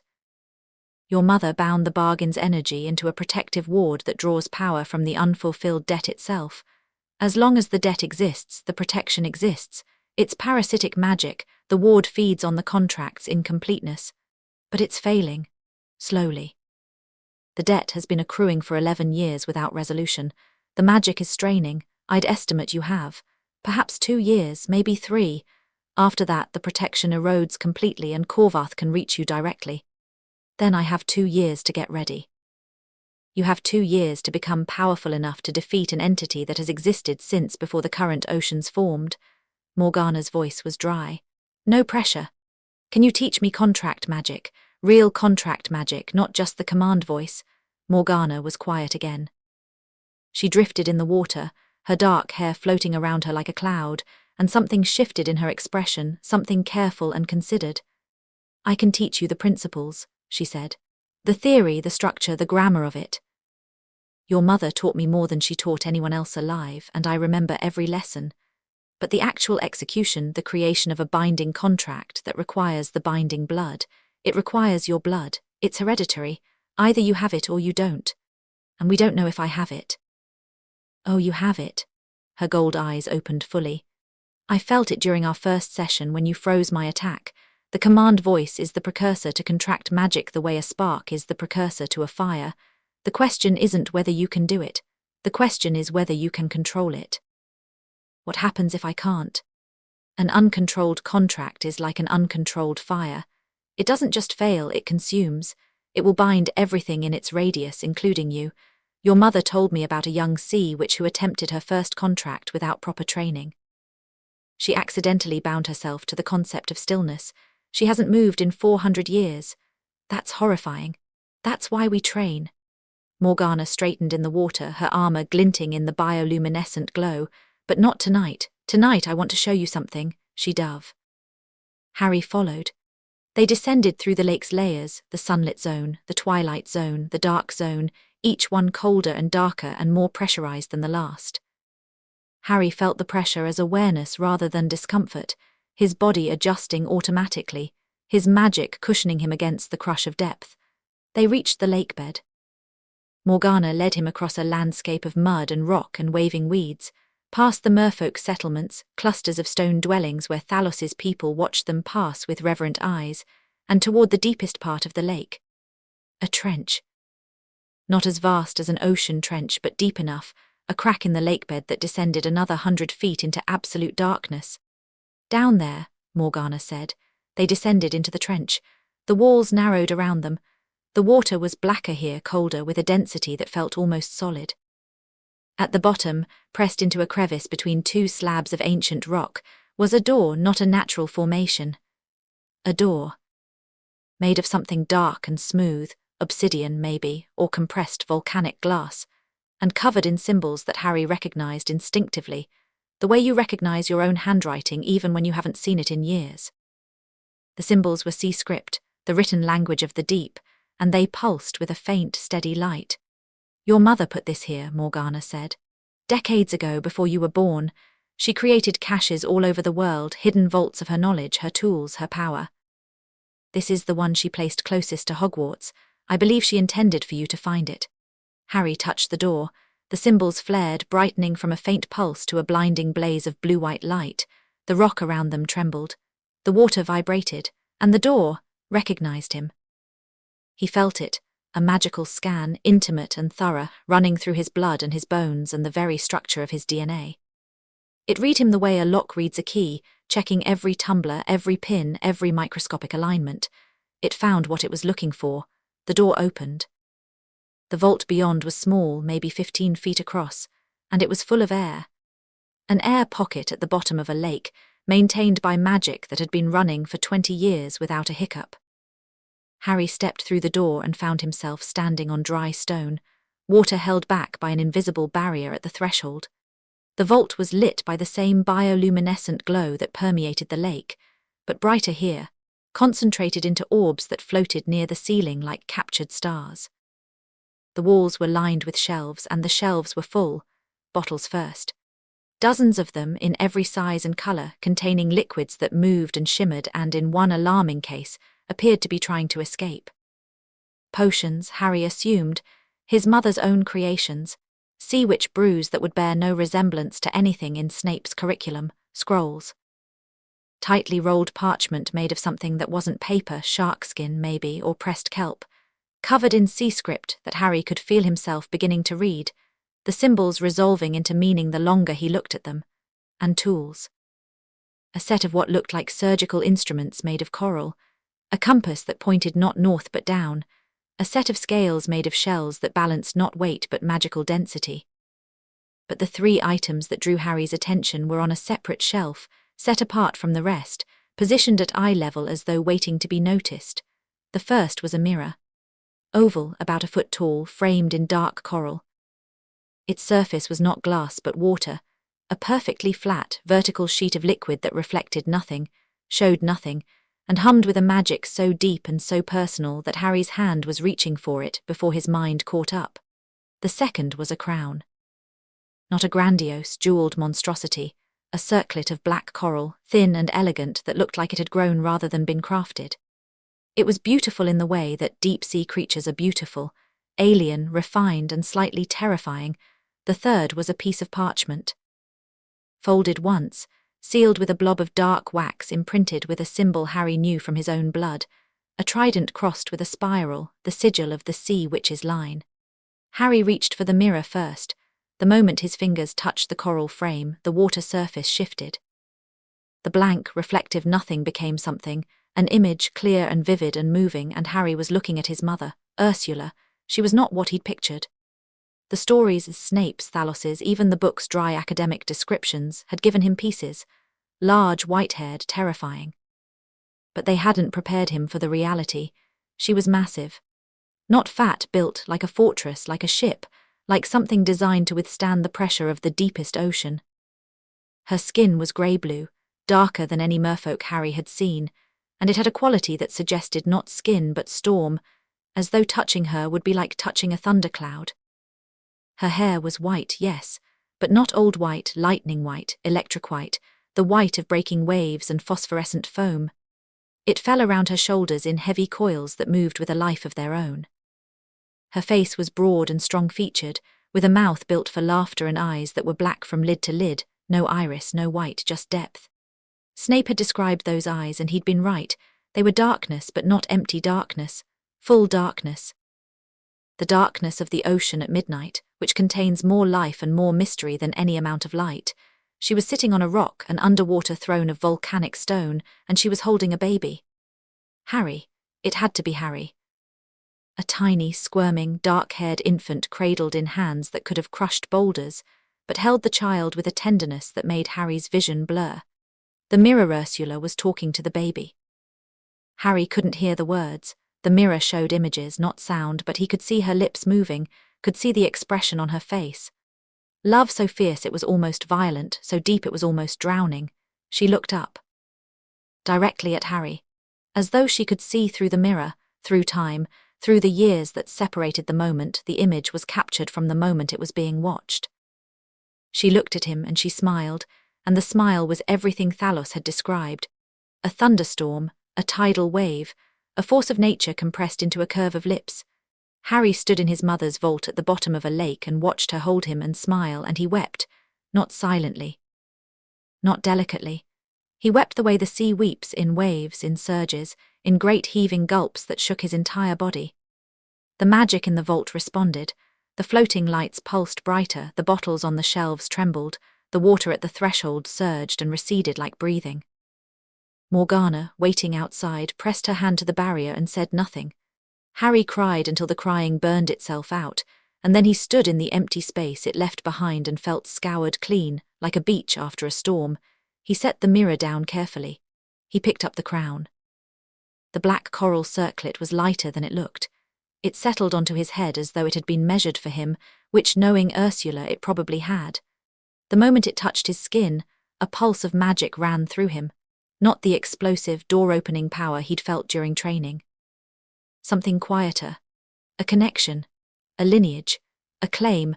I am the son of Ursula and Nereus. I am the prince of the deep realm. This is my crown, and I wear it because it is mine. The thought formed without effort, without conscious decision. It was less a thought and more a declaration. A statement of identity that resonated through his blood and out into the water beyond the vault, carried by currents and pressure and the ancient magic of the sea. In the merfolk settlements above, every merperson in the lake stopped what they were doing.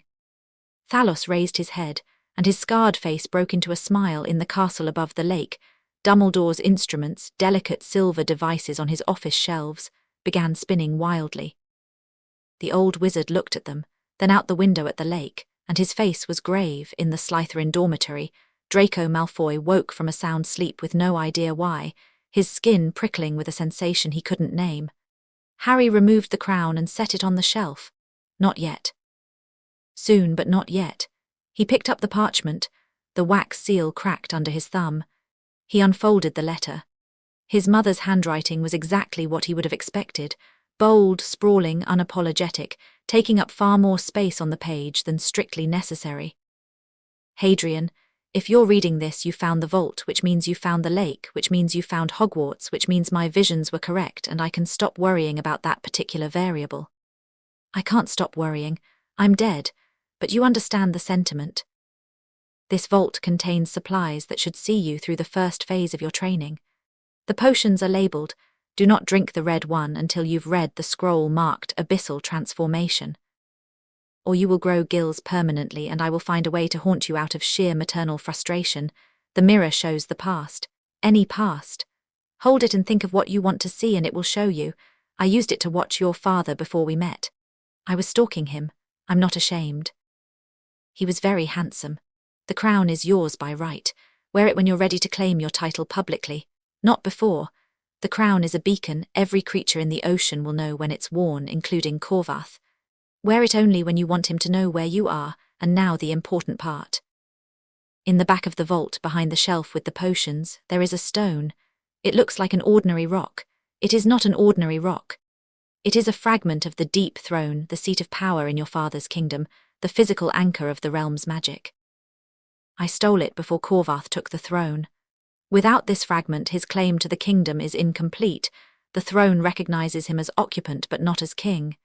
He has spent 11 years searching for this stone. He has killed for it. He will continue to kill for it. Guard it with your life, Hadrian. When you are ready to challenge Corvath, you will need it. The stone is the key to reclaiming the throne. Without it, you are a prince in exile. With it, you are the rightful king. I love you beyond the capacity of any ocean to contain. Your mother, Ursula P.S. The scary fish lady with the gold eyes is trustworthy. Mostly.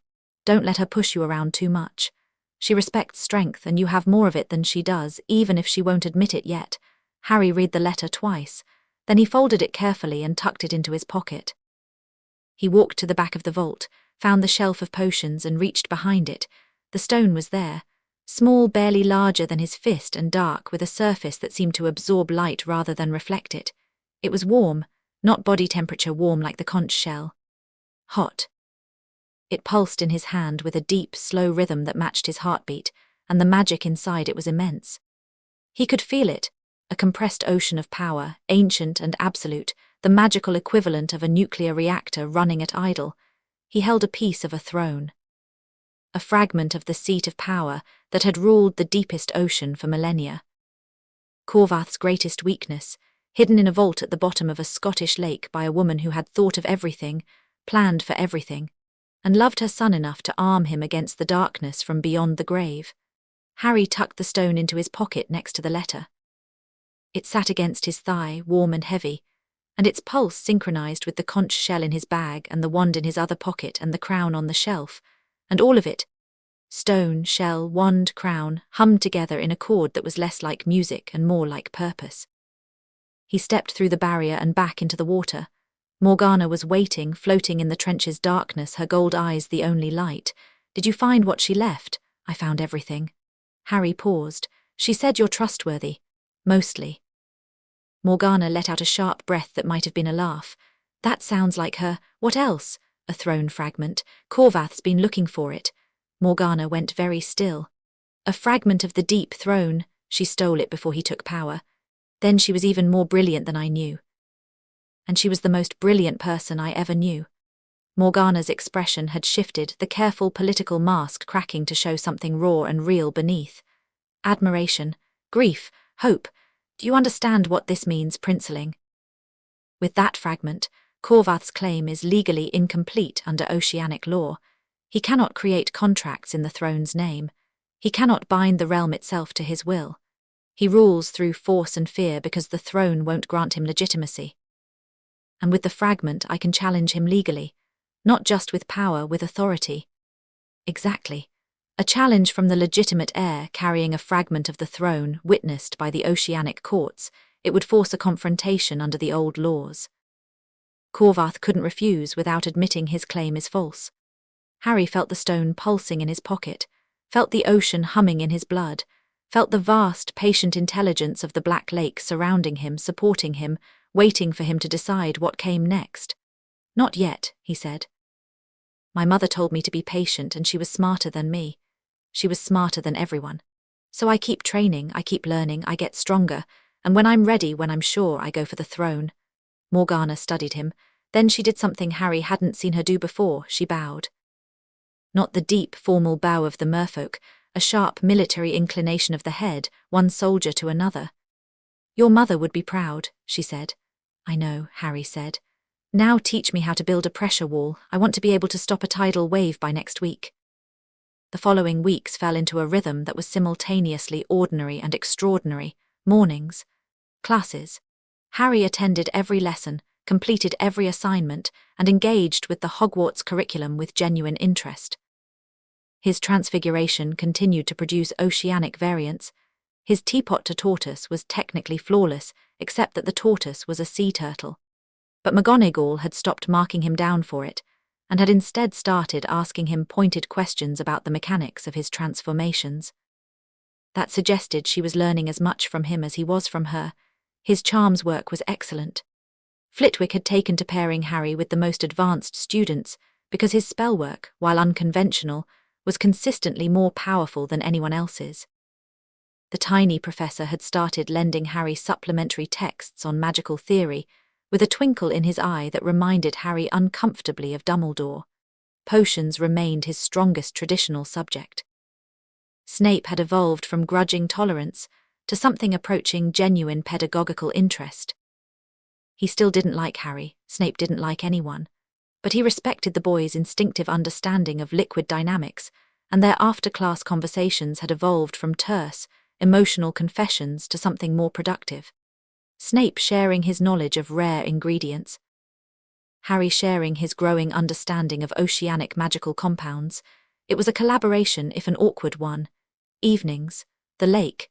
Every night after dinner, Harry descended to the water. Sometimes he trained with Morgana, grueling, intense sessions that pushed his control and his power further with each passing day. Sometimes he explored the vault, reading his mother's scrolls, studying the potions, learning the sea script that came to him with increasing fluency. Sometimes he simply floated in the dark water and listened to the currents, to the creatures, to the vast magical network that was the lake's ecosystem, learning its patterns and rhythms the way a musician learns the structure of a song. His power grew, not incrementally, exponentially. Each day he could feel more, reach further, command with greater precision. The command voice that Morgana had identified in their first session was evolving into something more refined. Not a blunt instrument of will, but a surgical tool, capable of targeting specific water molecules, specific currents, specific pressures with an accuracy that made Morgana curse in admiration. He could shape water into objects so detailed they were indistinguishable from solid matter, swords, shields, armor that moved with him like a second skin. He could manipulate pressure over distances, creating zones of crushing force or perfect calm at will. He could communicate with every aquatic creature in the lake, from the giant squid, who turned out to be surprisingly chatty and extremely opinionated about the quality of the food students dropped from the boats each year, to the smallest minnow. And the contract magic was waking up. He felt it in his interactions, not consciously, not deliberately, but in the weight his words carried. When he told Ron, "I promise I'll explain everything soon," the promise held. Ron couldn't forget it, couldn't dismiss it, couldn't let it go. It sat in his mind like a physical object, immovable and absolute. When he told Hermione, "I won't let anything happen to you," she felt it like a shield, a tangible layer of protection that persisted for days. Morgana noticed. "You're binding without meaning to," she said during a session focused on pressure manipulation. "Your words carry contractual weight. It's the binding blood expressing itself instinctively." Is that dangerous? Only if you make promises you can't keep. An unfulfilled contract from someone of your bloodline doesn't just break, it backlashes. The magic turns inward and punishes the contract maker for failing. So I need to be careful what I say. You need to be precise. Choose your words exactly, mean what you say and say only what you mean. Your mother was famous for her precision. Every contract she made was a masterpiece of specific language, with every contingency accounted for, every loophole sealed. She never promised anything she couldn't deliver. And Corvath, Morgana's expression darkened. Corvath's contracts are blunt instruments. He doesn't bother with precision because he doesn't need to. He uses overwhelming force to compensate for sloppy craftsmanship. But that's his weakness. A precise contract can cut through a sloppy one. Your mother knew this. It's why he feared her above all others. Harry filed this away. Every piece of information about Corvath was a weapon. Every weakness was a strategy. He was building an arsenal in his mind, cataloguing his enemy's vulnerabilities with the patient thoroughness of a general planning a campaign. The wizarding world, meanwhile, was noticing him. The Quidditch incident had been impossible to suppress. Hundreds of students had witnessed Harry Potter destroy a deep-sea creature with water magic that bore no resemblance to anything in the standard magical curriculum. Owls had been sent home. Parents had written to the school. The Daily Prophet had run a story, buried on page 7, suspiciously understated, about unusual magical activity at Hogwarts. But rumours travelled faster than newspapers, and by the end of October, Harry Potter's name was being spoken in wizarding households across Britain in tones that ranged from awed to frightened. Dumbledore handled it with characteristic political skill, a statement to the Board of Governors about an isolated magical incident, fully contained, no students harmed, coupled with quiet conversations with key ministry officials that Harry suspected involved significant omission of facts. The students were harder to manage. Harry had become the most watched person at Hogwarts, and not in the usual boy who lived way, which was rubbernecking and whispered speculation. This was different. This was wariness. Students moved aside when he walked the corridors. Conversations died when he entered a room. First years stared. Seventh years stared harder. Harry didn't care. Not because he was indifferent to other people's feelings, he wasn't, but because he understood with the clarity that his mother's letter had given him that hiding his nature would serve no one. He was what he was. The sooner Hogwarts accepted that, the sooner everyone could move on. Not everyone found acceptance easy. Potter. Draco materialized beside him in the library one evening, appearing from between the stacks with the practiced stealth of someone who'd been following him. "We need to talk." Harry didn't look up from his book, a text on oceanic magical currents that he'd found in the restricted section with Dumbledore's tacit permission. "Do we?" Draco sat down across from him, uninvited, and folded his hands on the table with a precision that suggested he'd rehearsed this. "My father has been asking questions about you, about what happened at the Quidditch match. And what has your father concluded? That you're not a normal wizard, that the magic you use doesn't exist in any tradition he's aware of, and my father is aware of most of them. That you represent either an extraordinary opportunity or an extraordinary threat, and he hasn't decided which. And he sent you to find out." Draco's jaw tightened. "He didn't send me. I'm here because I want to understand. I watched you compress a 40-foot sea creature into nothing, Potter." "Nothing. No spell, no wand movement, no incantation. Just you and the water and a look on your face like you were swatting a fly. It was more like a wasp, actually. Wasps fight back. This isn't a joke." Chapter 4. Leviathans wake. The Ministry of Magic sent its people on a Monday. Harry was in charms when it happened, Flitwick demonstrating the softening charm on a stone block while the class took notes, and he felt them arrive before anyone told him. 3 distinct magical signatures crossing the Hogwarts boundary wards, each one radiating the particular flavour of institutional authority that Harry had come to associate with people who believed their titles made them important. He kept his eyes on Flitwick. He kept his hand steady as he copied the wand movement. But part of his attention, the part that was always in the lake now, always threaded through the ward network, always listening, tracked the 3 visitors as they entered the castle and were escorted to Dumbledore's office. 20 minutes later, a note arrived for him, delivered by a paper airplane that zipped through the classroom door and unfolded itself on his desk. "Mr. Potter, please report to the headmaster's office at your earliest convenience. The password is lemon sherbet." Flitwick read the note over Harry's shoulder and frowned.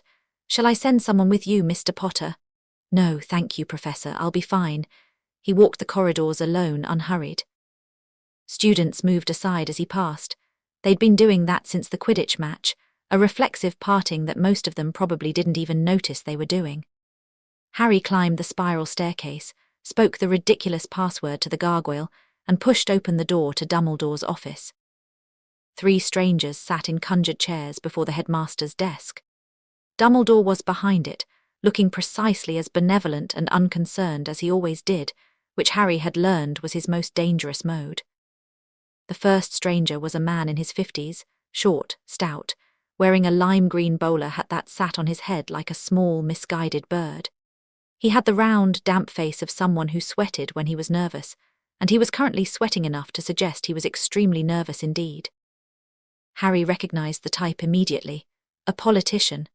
Someone who had risen through agreeing with powerful people and was now realizing that the current situation required him to disagree with someone more powerful than any of his usual allies. "Ah, Harry," Dumbledore said. "Allow me to introduce Cornelius Fudge, Minister for Magic." Fudge stood, extending a hand. "Mr. Potter, a pleasure, a real pleasure. I've heard so much, Minister," Harry said, shaking the hand briefly. It was exactly as damp as he'd expected. "And your colleagues." The second stranger was a woman. Tall, severe, with close-cropped grey hair and the posture of someone who had been in the military or wished she had been. She wore the dark robes of a ministry official and had a badge pinned to her chest that read Department of Magical Law Enforcement, beneath a name Harry didn't catch. The third was the interesting one. He was young, mid-20s, maybe, with sandy hair and sharp, watchful eyes that swept Harry from head to foot with a professional assessment that missed nothing. He carried a leather case and wore no badge, no insignia, nothing that identified his department or purpose. But his magic was different from the others. Tighter, more focused, trained, an aura, Harry thought, or something close to it. "Please sit down," Fudge said, gesturing to an empty chair as though this were his office and not Dumbledore's. Harry sat. He crossed his legs, rested his hands on his knee, and waited. Fudge cleared his throat. The grey-haired woman opened a file. The young man watched Harry the way a cat watches a bird. "Mr. Potter," Fudge began, "I want to assure you that this visit is purely routine, purely routine. Nothing to be alarmed about." "I'm not alarmed." "Good, good. The thing is, and I want to be very clear, that nobody is accusing anyone of anything, but there have been some, reports. From parents, from the Board of Governors, from certain concerned parties within the ministry itself about some events at Hogwarts this term." "You mean the sea creature I destroyed at the Quidditch match?" Fudge blinked. The grey-haired woman's pen paused above her parchment. The young man's eyes narrowed by a fraction. "Well, yes," Fudge said, recovering. "That and some other incidents, unusual magical phenomena, reports of water-based abilities not consistent with standard wizarding magic. Professor Dumbledore has been very reassuring indeed, but the ministry has a responsibility to what, exactly?" The question was calm, polite, and utterly devoid of deference. Fudge's mouth worked soundlessly for a moment. "To ensure the safety of the students at this school." The grey-haired woman finished, speaking for the first time. Her voice was clipped and precise. "My name is Amelia Bones, head of the Department of Magical Law Enforcement. Mr. Potter, under Section 14 of the International Statute of Secrecy, and Section 7 of the Decree for the Reasonable Restriction of Underage Sorcery. The Ministry has the authority to investigate, and, if necessary, restrict magical abilities that pose a potential threat to the safety of the wizarding community. You want to restrict my magic. We want to assess it. The distinction is important. So is the distinction between a polite request and a legal threat, and you just made the second one." Harry looked at Bones steadily. She was, he decided, not a bad person. She had the no-nonsense energy of someone who genuinely believed in the law and wanted to apply it fairly. But she was operating from a framework that assumed all magic was wizard magic, and Harry's existence broke that framework in ways she hadn't begun to comprehend. "Amelia," Dumbledore said mildly, "perhaps we could." "Professor Dumbledore, with respect, you've had 2 months to provide the ministry with a full accounting of Mr. Potter's abilities, and you have not done so. We are here because you left us no choice. I provided a thorough report of the Quidditch incident. You provided a report that described the event as accidental magic of unusual scope. Mr. Potter destroyed a creature the size of a bus using abilities that no 11-year-old, that no wizard should possess. That is not accidental magic. That is not unusual scope. That is something entirely outside our experience, and we need to understand it." Fudge was nodding along with increasing vigour, his bowler hat wobbling. Quite right. And then there's the matter of registration." The word landed in the room like a stone dropped into still water. Harry felt it ripple through the air, felt the political weight of it, and understood instantly what was being proposed. "Registration," he repeated. "Well, you see," Fudge said, and the sweating had intensified. the Decree on Magical Classification, passed in 1789, provides for the registration of magical beings whose abilities fall outside the standard wizarding taxonomy. Werewolves, Veela, part goblins, any witch or wizard with non-human magical heritage is required to register with the Ministry so that their abilities can be monitored. You want to register me as a magical creature. Not a creature. No, nothing so crude. But given the aquatic nature of your abilities, and the reports of communication with merfolk, and the general uncertainty about the source of your power, the Ministry feels that some form of classification would be. No. The word was quiet. Harry didn't raise his voice. He didn't stand. He didn't make a threatening gesture. He simply said the word, and it carried a weight that had nothing to do with volume and everything to do with what he was. The water in Dumbledore's office stirred. The basin near Fawkes's perch rippled. A thin line of moisture appeared on the window, tracing a pattern that might have been coincidence and wasn't. "Mr. Potter," Bones said, and to her credit, her voice was steady, "the Ministry has the legal authority to classify wizards and magical beings within the wizarding world's jurisdiction. But I'm not entirely a wizard, Madam Bones, and the magic I possess does not fall within the wizarding world's jurisdiction. It predates your Ministry. It predates your laws. It predates the International Statute of Secrecy by several thousand years. You don't have the authority to classify me any more than you have the authority to classify the tide."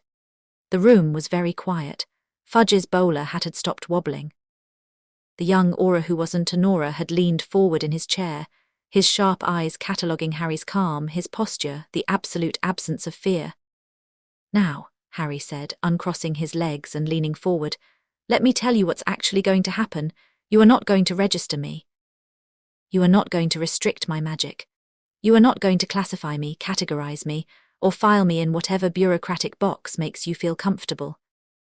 What you are going to do is return to the Ministry and begin preparing for the possibility that a hostile magical force, one that operates in the oceans and waterways of the world, and that has nothing to do with Voldemort or any threat you've previously encountered, may attempt to attack Wizarding Britain within the next 2 years."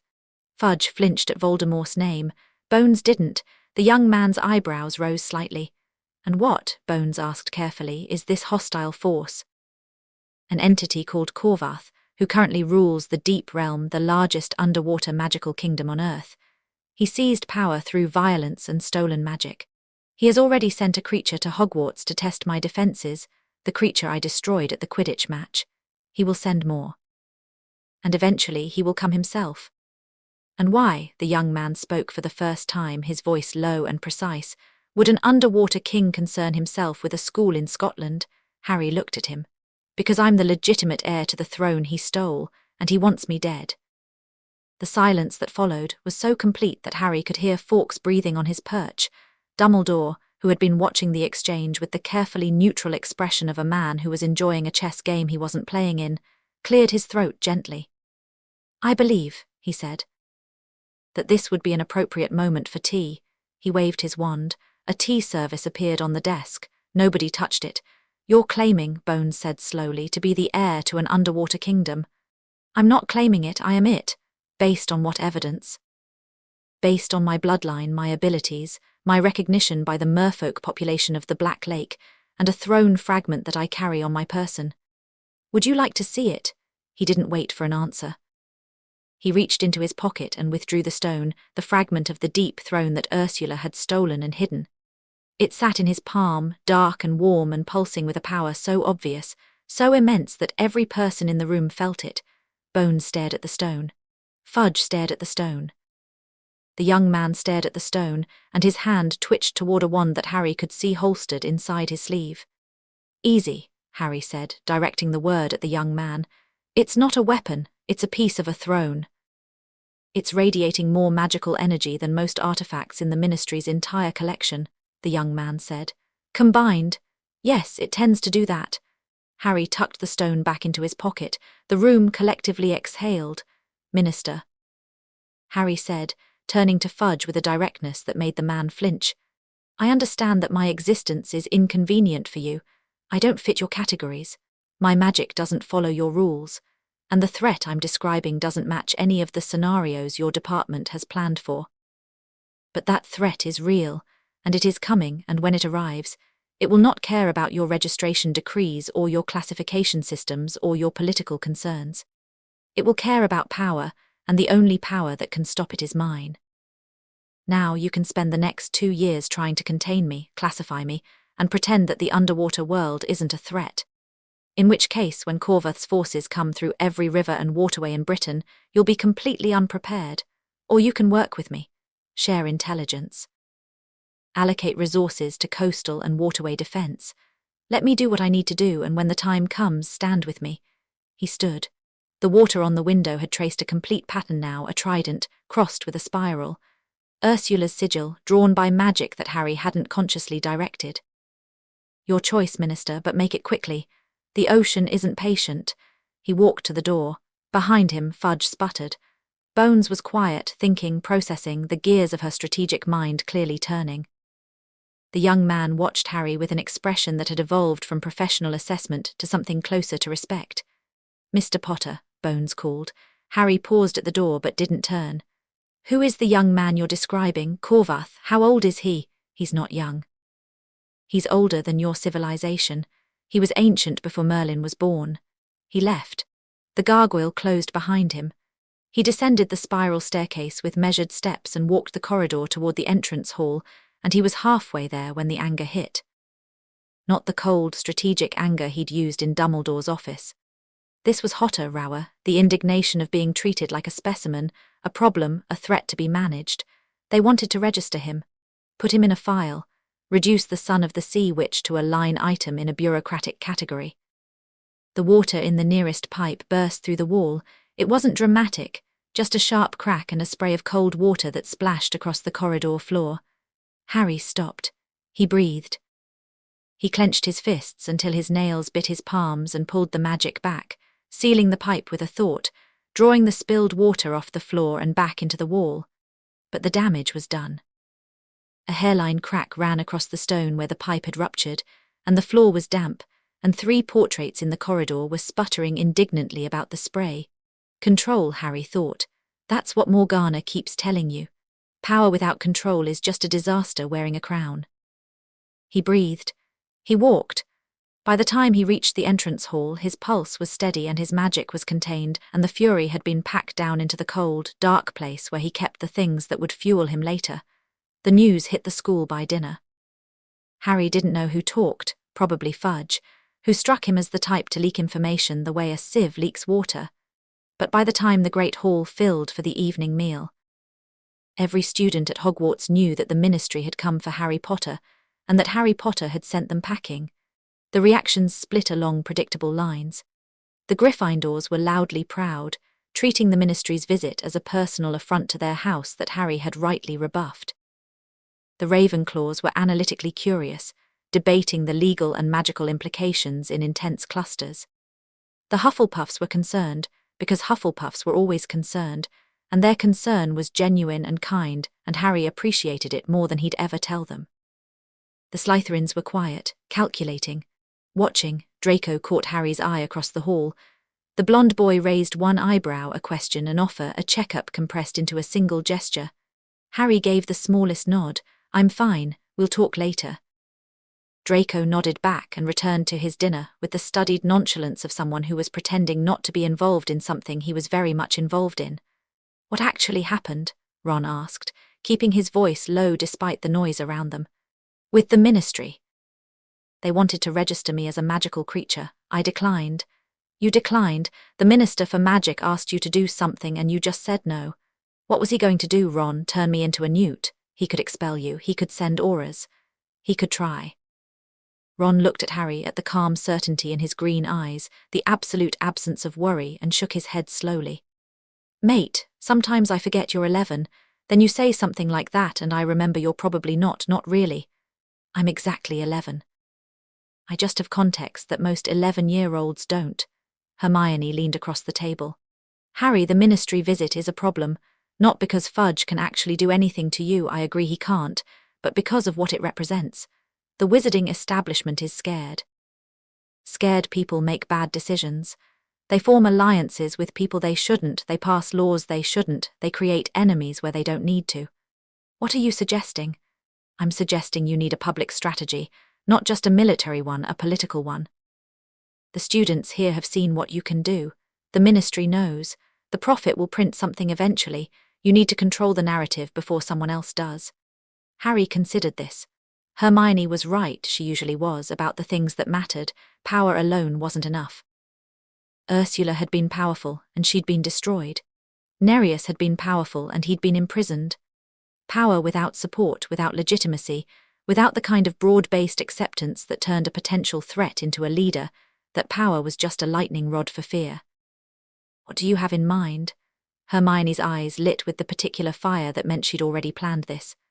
A demonstration, not combat, not destruction, something constructive, something that shows the wizarding world that your magic isn't just a weapon, it's a resource. Something they need, something they benefit from, make them want you on their side before they decide you're on nobody's. I thought you were the one worried about the first years crying. I was. Now I'm worried about the ministry creating a legal framework to imprison you. Priorities shift.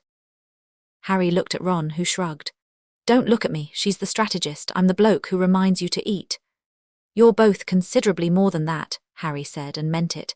That night, Harry descended to the lake for his training session with Morgana, and he brought company. Not Ron and Hermione, he'd bring them soon, but tonight he needed someone else. Someone who could help him with the political dimension that Hermione had identified. Someone who understood power structures and social manipulation, and the particular art of making yourself necessary to people who wanted to fear you. Draco Malfoy stood at the eastern shore in his school cloak, looking deeply uncomfortable and trying very hard not to show it. You said you wanted to understand what I am, Harry said. This is what I am. He waded into the lake. The water rose to greet him, swirling around his legs in a warm current that was as much embrace as fluid dynamics. Harry didn't stop at the shore. He walked deeper, chest high, shoulder high, and then went under without pausing. Draco stood on the shore alone, staring at the surface where Harry had vanished. 30 seconds passed. A minute. 2. Then the lake in front of Draco erupted upward, and Harry rose on a column of water, literally standing on a pillar of lake water that lifted him 10 feet above the surface, supported by nothing but will and the ocean's loyalty. Water cascaded off him, but he wasn't wet. The liquid slid off his skin and clothes as though repelled, leaving him perfectly dry. Behind him, the lake was transforming. The surface churned and shaped itself into forms, towers, walls, archways of liquid architecture that rose and fell and reformed in an endless dance of creation. Bioluminescent light flared beneath the surface, turning the lake into a canvas of blue and green and gold. Merfolk surfaced in formation, dozens of them, Thalos's warriors in their ceremonial best, their silver hair gleaming, their dark eyes reflecting the light show. And above it all, the giant squid rose halfway from the depths and spread its tentacles in what could only be described as a theatrical gesture. Draco Malfoy stood on the shore and watched the Prince of the Deep Realm demonstrate the scope of his kingdom, and his pale face was illuminated by the impossible light, and his grey eyes were very wide, and his mouth was slightly open. And every carefully constructed assumption he'd ever held about the hierarchy of magical power was dissolving like salt in warm water. Harry lowered himself to the surface. The water supported him. He stood on the lake as though it was solid ground, the way his mother had stood before the Potters that night so long ago. He walked across the water to the shore, each step sending ripples of light radiating outward, and stopped 3 feet from Draco. Your father's power comes from money and politics and a name, Harry said. Mine comes from this. He gestured at the lake, still churning, still glowing, still his. I don't want to fight the wizarding world, Draco. I don't want to overthrow it or replace it or destroy it. But I also won't let it cage me. I need people who can help me navigate it, people who understand how it works, how its leaders think, how to speak its language. You want me to be your political advisor, Draco said. His voice was slightly hoarse. I want you to be my ally. In the fullest sense of the word. I'm going to face a monster from the bottom of the ocean who has been ruling through fear for 11 years. Before I can do that, I need the wizarding world at my back, not at my throat. You grew up in this world, you know it. And you're smarter than almost anyone I've met at this school.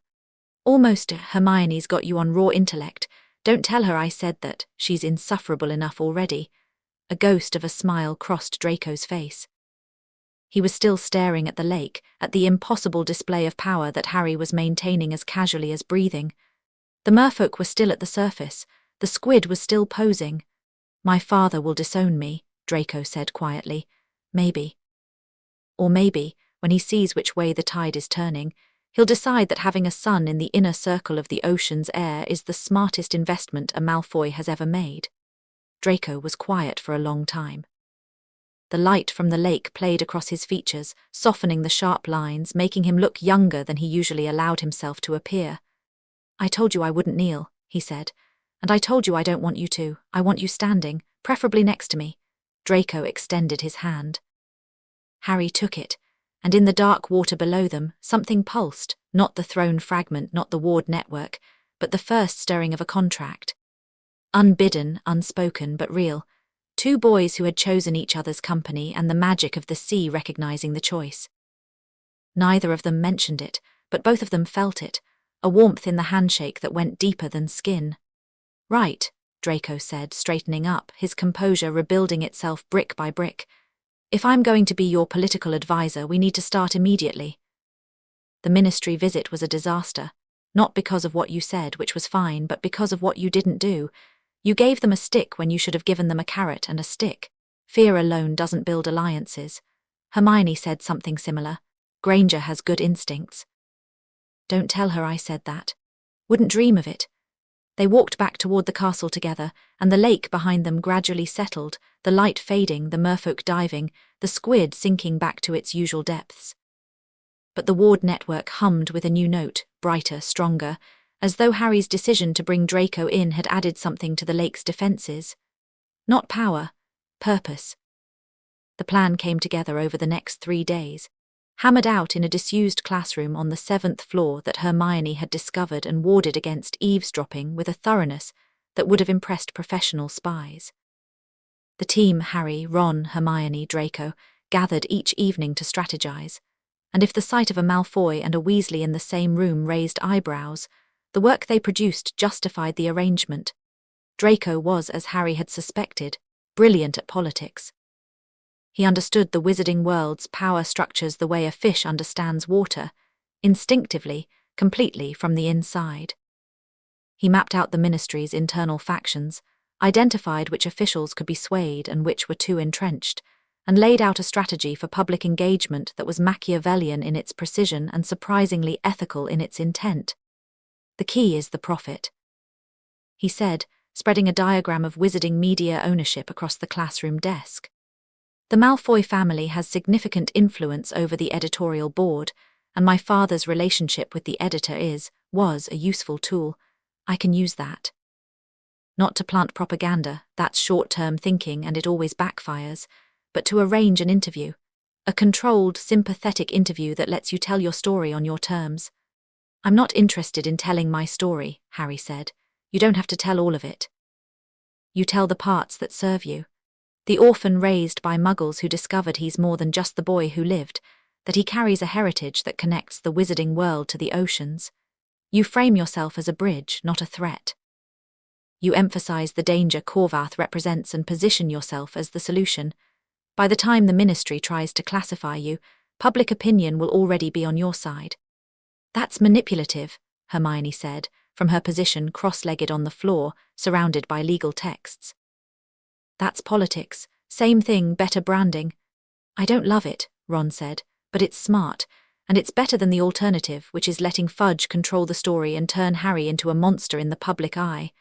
Harry looked at his team.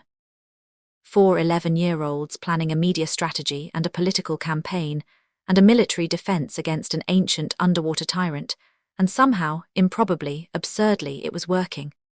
They were good at this. Each of them brought something the others lacked. Draco's political acumen, Hermione's analytical rigor, Ron's common sense and emotional intelligence, and Harry's power and the authority it conferred. We do the interview, Harry said, but not with the profit, not exclusively. Draco, is there a way to reach the international magical press? If Corvath is a threat to the oceans, he's a threat to every magical community on Earth, not just Britain.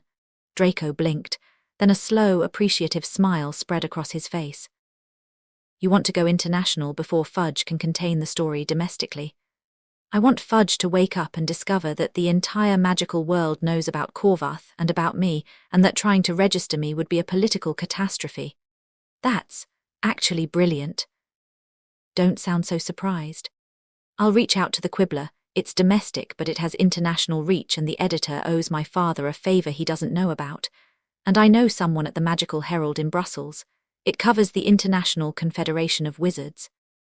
If we time it right, we can have Harry's story in 3 countries before the Prophet even knows it's news.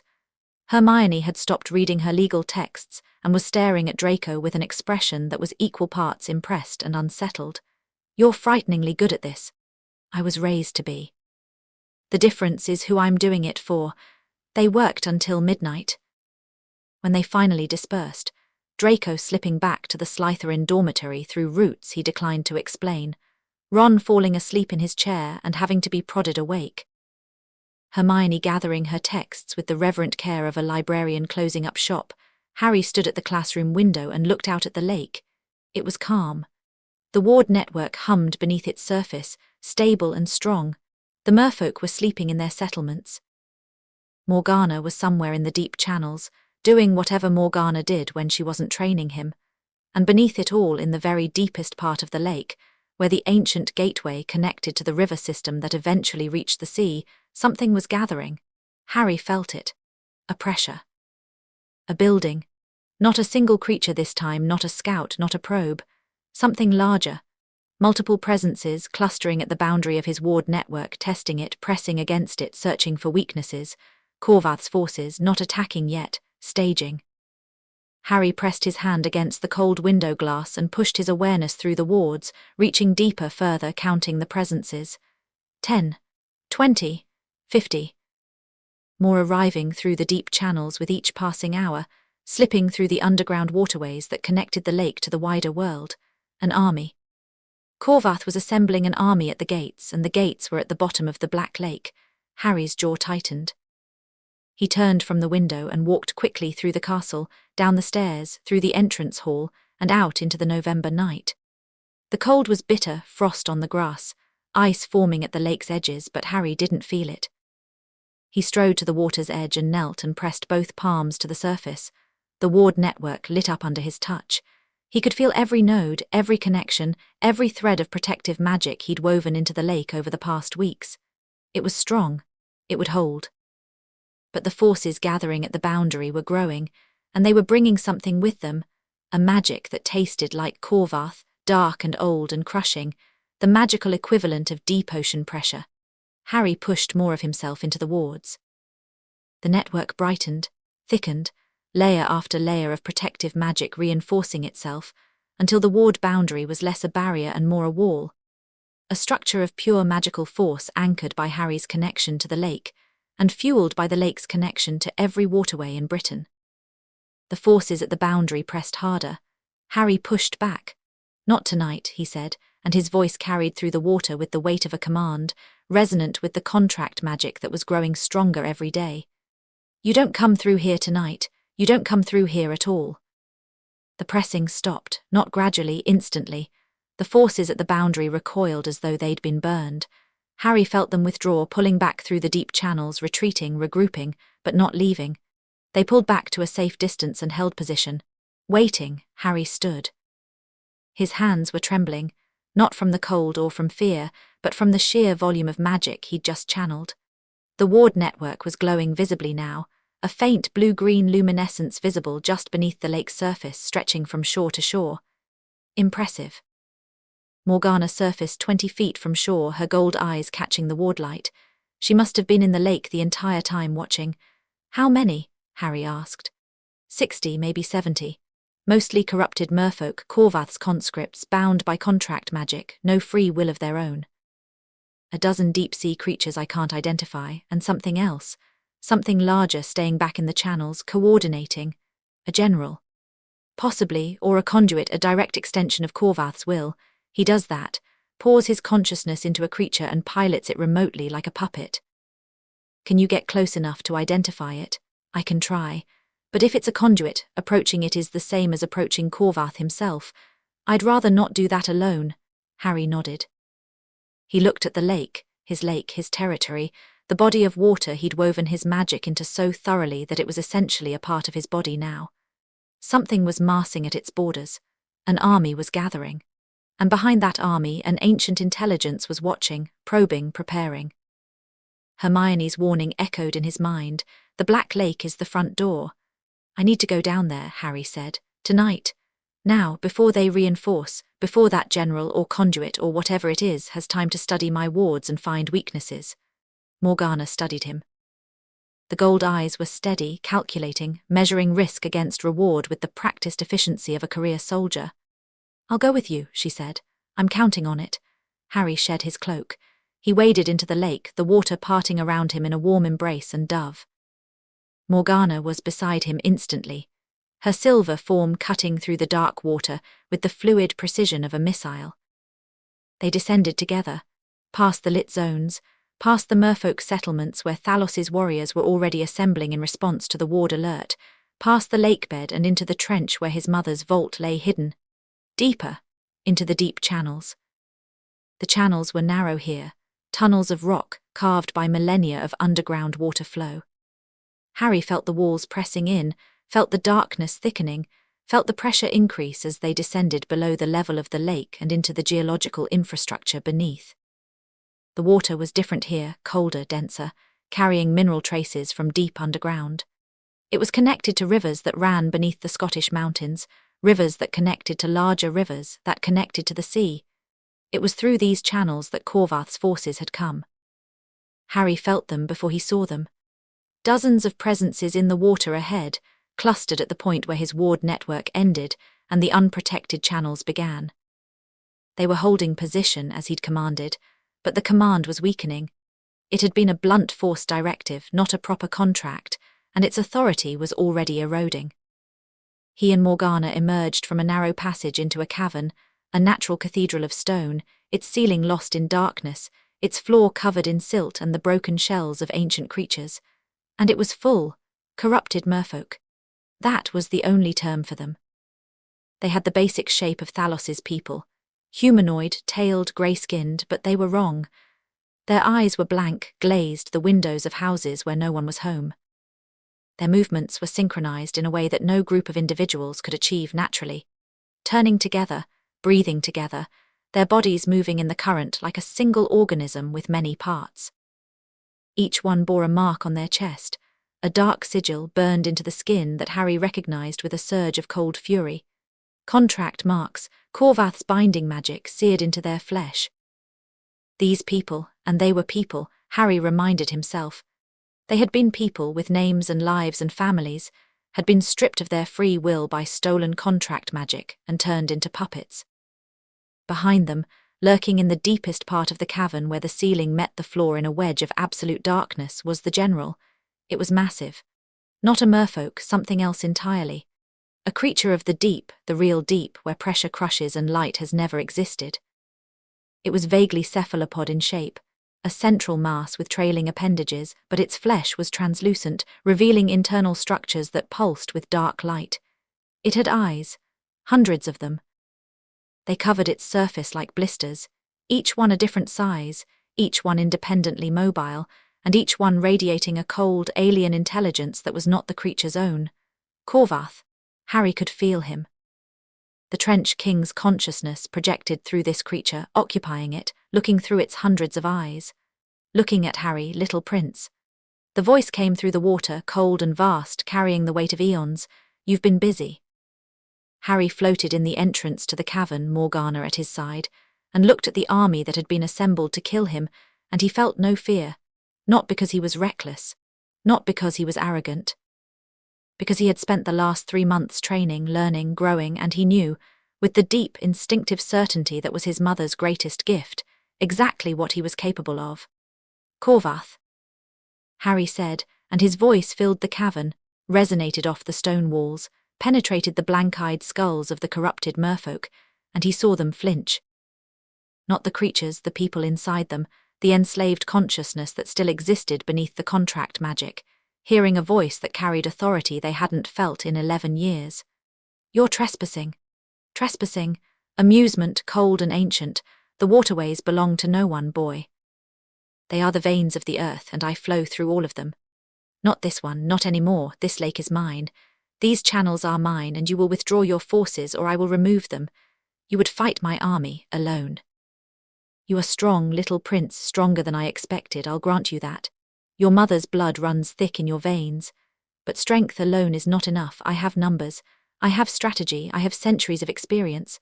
What do you have?" Harry looked at the corrupted merfolk, at their blank eyes and branded chests and synchronized movements.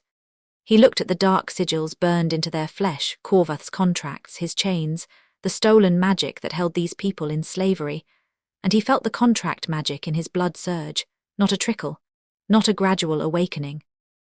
A surge, a tidal wave of ancestral power that roared up from whatever deep place it had been sleeping in and filled him from crown to toes. The binding blood. The inherited magic of the sea witch's line, dormant for 11 years, waking now in the presence of its corruption, its theft, its desecration. Harry raised his hand. The corrupted merfolk recoiled, not by choice. Their bodies weren't their own, but the contract marks on their chests flickered. The dark sigils stuttered like candles in a wind. "I have my mother's gift," Harry said, "and your contracts are sloppy." He reached for the binding marks. Not physically, with his magic, with the binding blood, with the part of him that understood contracts at a level that went deeper than knowledge or training. He reached for the sigils, and he read them. They were crude. Morgana had been right. Corvath's contract magic was a blunt instrument compared to Ursula's precision. The bindings were powerful, yes, fueled by the immense magical reserves of the Deep Throne, but they were inelegant, sloppy, full of structural weaknesses that a true contract maker could exploit. Harry found the first weakness. A clause that bound the subject's will to Corvath's command but failed to specify the duration, an open-ended binding that relied on Corvath's continued magical input rather than self-sustaining like a properly crafted contract. If Harry could interrupt that input, even for a moment, he spoke. Not in English, not in Mermish. In the language of contracts, the binding tongue that Ursula had spoken and that Harry was speaking now for the first time, words that tasted like salt and iron and the absolute, unbreakable truth. "I, Hadrian, son of Ursula of the binding blood, declare these contracts void. The terms are flawed. The maker has no legitimate authority. The subjects were bound without true consent, by the law of the deep, by the right of blood, by the will of the sea. Release." The word, the last word, release, hit the cavern like a physical force. A shockwave of magic erupted from Harry, visible in the water as a sphere of blue-white light that expanded outward at the speed of sound. It passed through the corrupted merfolk like sunlight through glass. The contract marks shattered, every single one. Simultaneously, the dark sigils on 67 chests cracked, fractured and dissolved, not fading, not dimming, breaking, the stolen magic fragmenting and dissipating into the water like smoke in a hurricane. And as the marks broke, the blank eyes cleared. One by one, 67 pairs of eyes went from glazed and empty to confused and terrified and present. The merfolk gasped. They screamed. They clutched at their chests where the marks had been and found only smooth skin, and they looked around at each other with the wild, disoriented panic of people waking from a nightmare. The cavern erupted in chaos. Freed merfolk swam in every direction, colliding, crying out, some embracing each other, some simply floating and weeping. The synchronized army dissolved in seconds into a crowd of traumatized individuals who had just been returned to themselves after years of captivity. Morgana was staring at Harry. The gold eyes were enormous, her mouth slightly open, her composure utterly shattered. "You broke them," she breathed. "You broke 60 contracts simultaneously, with a word." The conduit creature in the darkness screamed. It was a scream of rage, not pain, Corvath's fury, channeled through hundreds of eyes and a translucent body that convulsed with the force of his anger. Impossible. "The binding blood is mine. I took IT, I own IT. You stole it," Harry said, and his voice was steady, and the lake above and the channels around and the water in every direction sang with his authority. And stolen magic has no claim over blood inheritance. My mother knew this. She knew you'd steal her knowledge, Corvath. She knew you'd try to use it. And she knew, because she was smarter than you, because she was smarter than anyone, that a true child of the binding blood could undo anything you built with it. The conduit lunged. All of its mass, all of its momentum, all of Corvath's fury compressed into a single, devastating strike aimed directly at Harry's chest. Morgana moved to intercept. Harry stopped her with a gesture. He caught the conduit strike with his bare hand, not deflected, not blocked, caught. The creature's primary appendage, thick as a tree trunk, tipped with a barb that dripped venom, slammed into Harry's open palm and stopped dead. The impact generated a shockwave that shattered stalactites from the cavern ceiling and drove Morgana back 20 feet, but Harry didn't move. His feet were planted on the current, his body rigid, his hand wrapped around the appendage with a grip that the creature could not break. The conduit thrashed. Harry held it. "Tell your master," Harry said, and now he was speaking directly to Corvath, directly into the hundreds of eyes that stared at him with impotent rage, "that I'm coming for his throne. Not today, not tomorrow, but soon. And when I come, I will break every contract he's ever made. I will free every soul he's ever bound. I will tear his kingdom apart at the foundations and rebuild it from the ashes, and there is nothing he can do to stop me." He released the appendage. The conduit recoiled, pulling away into the darkness, its hundreds of eyes blinking in rapid, agitated patterns. Then Harry did something that Morgana would later describe as the single most impressive display of sea magic she had ever witnessed, including everything Ursula had done in her presence. He raised both hands. The channels, the deep underground waterways that connected the lake to the wider world, sealed. Not collapsed, not blocked, sealed. Harry wove his magic through the stone itself, compressing the water in the channels into a barrier so dense and so thoroughly infused with his power that it became, in effect, solid. Miles of underground waterway, closing simultaneously, shutting like doors in a hallway, cutting off the cavern from the river system, from the ocean, from Corvath. The conduit, trapped, thrashed desperately toward the sealed channels. It hit the barrier and bounced back, its translucent flesh cracking on impact. It hit again, bounced again. "You're in my territory now," Harry said, "and you're not leaving until I say so." The conduit made one more attempt, then it went still. Its hundreds of eyes focused on Harry, and Corvath spoke through it one last time. "Your mother said the same thing, little prince. In the end, the sea took her anyway." "My mother chose to fall," Harry said. "I won't." The conduit collapsed, not died, shut down.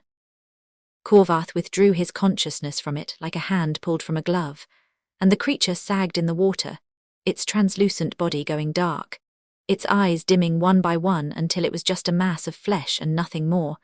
Harry let it sink to the cavern floor. He turned to the freed merfolk, who were clustered against the walls, watching him with expressions that combined terror and hope in roughly equal measure. "You're free," he said. "Corvath's marks are gone, your minds are your own. You can stay in this lake under my protection, or you can return to the ocean and try to find your way home. The choice is yours." A female merperson, young, with wild silver hair and a face still streaked with tears, swam forward. She was shaking. She reached out and touched Harry's hand, just his fingertips, and then she bowed her head and pressed his fingers to her forehead. "My prince," she whispered. Behind her, one by one, 66 freed merfolk bowed. Harry stood in a cavern at the boundary of his kingdom, surrounded by people he'd just liberated, with a defeated enemy at his feet and miles of sealed waterway behind him, and he thought of his mother. Of her voice in the conch shell, fierce and sad and full of love. Of her letter, irreverent and strategic and heartbreaking. Of her face in the mirror, smiling at the baby in her arms. "Go be extraordinary," she'd said. He was trying. God, he was trying. Morgana surfaced beside him. Her gold eyes were bright, and her expression was the most open Harry had ever seen it, awe and pride and grief and something that might have been love, if Morgana Tidewalker was the type to admit to such a thing. "You broke his army," she said, "with contract magic you've never formally trained. You sealed the deep channels across a distance of miles, and you held a conduit of Corvath himself with one hand. I had a good teacher. I didn't teach you any of that. No, my mother did." They looked at each other in the dark water, The cavern full of freed souls around them, the sealed channels humming with Harry's power, and something passed between them, an acknowledgement, a passing of a torch. Student to something more, boy to something more. Let's get these people settled. Harry said. Thalos can house them in the merfolk settlements. They'll need food, medical attention, and time. Some of them have been under contract for years. The psychological damage will heal because they are free. That's the first step, always the first step. Morgana nodded. She began organizing the freed merfolk, directing them upward through the water toward the lake bed and the settlements above. Her military efficiency reasserting itself now that the crisis was past. Harry stayed behind for a moment. He floated in the empty cavern above the dead conduit and looked at the sealed channels that now formed the boundary of his domain. He'd drawn a line, a literal, physical, magical line that said, "This far, no further." Corvath's forces were cut off from the lake, the deep channels were closed. And 67 people who had been slaves were free. It wasn't enough. It wasn't victory. It was a battle won in a war that was just beginning, and Corvath was still out there, still on the throne, still ancient and powerful and furious. But it was a start. Harry rose through the lake. He broke the surface and walked to shore, and dawn was coming, and the sky was pale grey over the mountains, and the castle loomed above him, warm and solid and full of sleeping people who had no idea what had happened beneath them in the dark. Snape was waiting on the shore. He stood at the water's edge with his arms crossed and his black robes billowing in the morning wind and his expression carved from granite.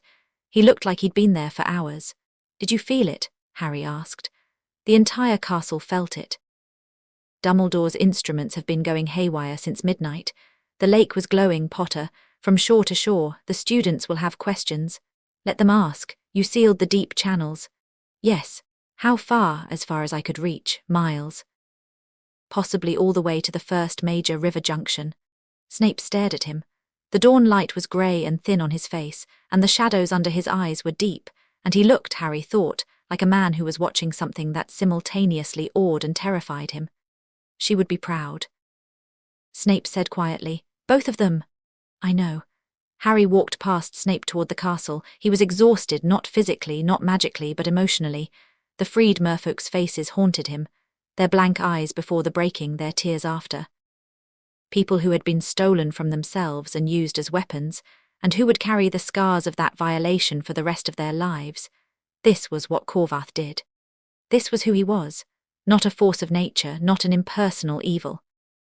A tyrant who enslaved minds and stole lives and sat on a stolen throne and called it power. Harry climbed the stairs to Gryffindor Tower. He gave the password. He crossed the common room, which was empty at this hour, and climbed to the dormitory, and fell into his bed and slept. He dreamed of the deep, of a throne made of black stone in a palace made of pressure and darkness, of a figure on the throne, vast, formless, ancient, that turned its attention toward him and knew his name and feared it. "I'm coming," Harry thought, in the dream and out of it, in the water and above it, in the magic and the blood and the bone. "I'm coming for all of it." And the sea, dreaming beneath the world, heard him and answered. Chapter 5. Continuing from where we left off and building to its proper conclusion. Actually, let me just continue directly from where we were and complete the chapter properly. And every word had to carry exactly the meaning intended, no more, no less. Ambiguity was death. A single imprecise term in a contract could create a loophole that an enemy could exploit, or worse, a feedback loop that would destroy the contract maker. Morgana drilled him relentlessly. She created sample contracts, simple bindings between herself and the water, low-stakes agreements that Harry could examine, disassemble, and attempt to rewrite without catastrophic consequences if he failed. The first 6 attempts went badly. Harry's instinct was to overpower the binding, to crush it with raw force the way he'd crushed Corvath's contracts in the cavern. Morgana slapped him down each time. Brute force is Corvath's method. You are not Corvath. You are Ursula's son, and Ursula's method was a scalpel, not a sledgehammer. Again. The 7th attempt worked. Harry took a simple binding Morgana had contracted with a current to flow in a specific direction for a specific duration, and he read it, not with his eyes, with the binding blood. The contract appeared in his magical perception as a structure, an architecture of interlocking terms and conditions and enforcement mechanisms. each one connected to the others in a web of logical dependencies. He found the load-bearing clause, the term that held the entire structure together, and he didn't break it. He replaced it, slipped his own term in where Morgana's had been seamlessly, precisely, so that the contract continued to function but now served his intent rather than hers. The current reversed direction. Morgana's binding, rewritten from the inside, now flowed backward under Harry's authority. Morgana stared at the reversed current for a long time. 20 minutes, she said. It took your mother 3 months to learn that. I had a good teacher. You had the binding blood, the rest is just practice. She gathered herself. I leave at dawn. The free merfolk communities I need to reach are scattered across 3 oceans. It will take time. How long? 6 weeks, maybe 8. I'll send word through the pressure channels when I have news. Be careful. I'm always careful. It's you I worry about. She reached out and gripped his shoulder, a gesture so uncharacteristically physical that Harry blinked. Your mother asked me to protect you. She made me swear it. Not a contract, a promise. The old-fashioned kind, held together by nothing but will and love. I intend to keep that promise, Hadrian, so don't you dare get yourself killed before I get back. I'll do my best. Do better than your best. Do what your mother would do. What's that? Win. She released his shoulder, turned and dove. Harry watched her silver form arrow toward the deep channels, toward the sealed barriers that she, with Harry's permission, could pass through. She reached the first barrier, paused, looked back once, and then was through and gone, vanishing into the underground waterways that would carry her to the rivers, to the coast, to the open ocean. Harry floated alone in the dark water. The lake was quiet around him. The freed merfolk slept in their new settlements alongside Thalos's people. The ward network hummed steadily, a web of magical awareness that covered the lake and was spreading day by day into the surrounding waterways. Right, Harry said to the empty water. 3 weeks. He surfaced, walked to shore and began planning the most dangerous journey of his very short life. The 3 weeks before Christmas were a blur of preparation, politics and power. Harry split his time between 3 priorities. Mornings and afternoons, Hogwarts. He attended classes, maintained his academic standing, and continued to develop his wizard magic alongside his sea magic. The combination was becoming increasingly potent. His transfiguration, once limited to accidental oceanic variants, was now deliberately hybridized. He could transfigure objects into sea materials on purpose, creating constructs that blended wizard enchantment with oceanic properties.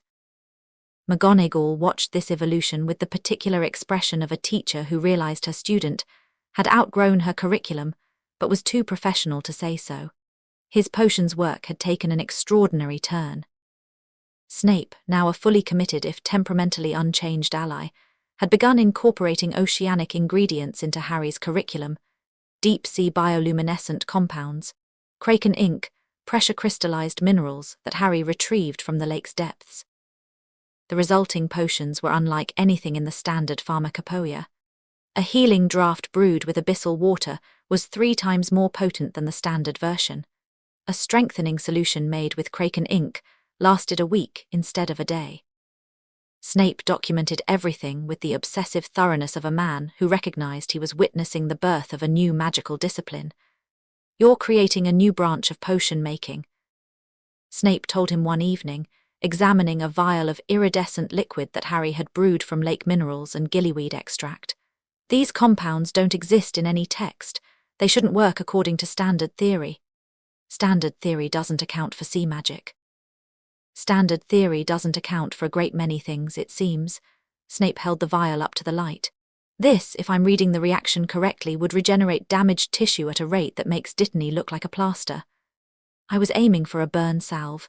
You've overshot, considerably. Snape set the vial down with deliberate care. Potter, what you're doing with these hybrid potions, the integration of oceanic and wizarding magical systems, this has implications far beyond your personal situation. If these formulations can be standardized, replicated, taught, they can. After the war you're planning. After I come back, Snape's jaw tightened. They hadn't discussed Harry's planned ocean journey directly, but Snape was neither stupid nor unobservant, and the preparations Harry was making, the potions stockpiled in the vault, the physical conditioning, The increasingly advanced combat training told their own story. "Lily would have tried to stop you," Snape said quietly. "Lily knew what it was like to fight a war she couldn't avoid. She also knew what it was like to lose one." Harry looked at Snape, at the man who had loved his adoptive mother so fiercely that the love had curdled into something barely distinguishable from hate, who had spent 11 years punishing himself and the world for a loss he couldn't accept. "I'm not going to lose," Harry said, not with bravado. With the calm, absolute certainty of someone who had looked at the odds and decided they were irrelevant. Snape said nothing. But when Harry left the office, there was a package on the desk near the door, a potions kit professional grade, containing every rare ingredient Snape possessed, along with a note in cramped handwriting. "For your journey. Don't waste them, evenings, the lake." Harry worked with Thalos's warriors to extend the ward network, sending teams of merfolk into the rivers and streams with ward anchors that Harry had crafted in his mother's vault, small stones infused with his magic. Each one a node in the expanding web of awareness that was becoming his nervous system for the waterways of Scotland. By mid-December, the network covered every major waterway within 50 miles of Hogwarts. Harry could feel a salmon jump in the River Tay. He could sense rainfall entering the watershed of the River Forth. He could, if he concentrated, detect the tidal patterns of the North Sea pressing against the mouths of rivers that flowed to the coast. The freed merfolk integrated into Thalos's community with varying degrees of success. Some adapted quickly, grateful for safety, eager to contribute. Others were still shell-shocked, haunted by years of enslavement, flinching at sudden movements and waking screaming from nightmares about blank eyes and burning contract marks. Harry visited them when he could, and his presence helped. The binding blood that had freed them resonated in their healed skin. A constant, low-frequency reminder that the chains were gone. One evening, the young female merperson who had been the first to bow to him in the cavern, her name was Seria, approached him while he was checking ward anchors near the lakebed. "My prince," she said. Her voice was soft, still carrying the tremor of someone relearning how to speak for herself.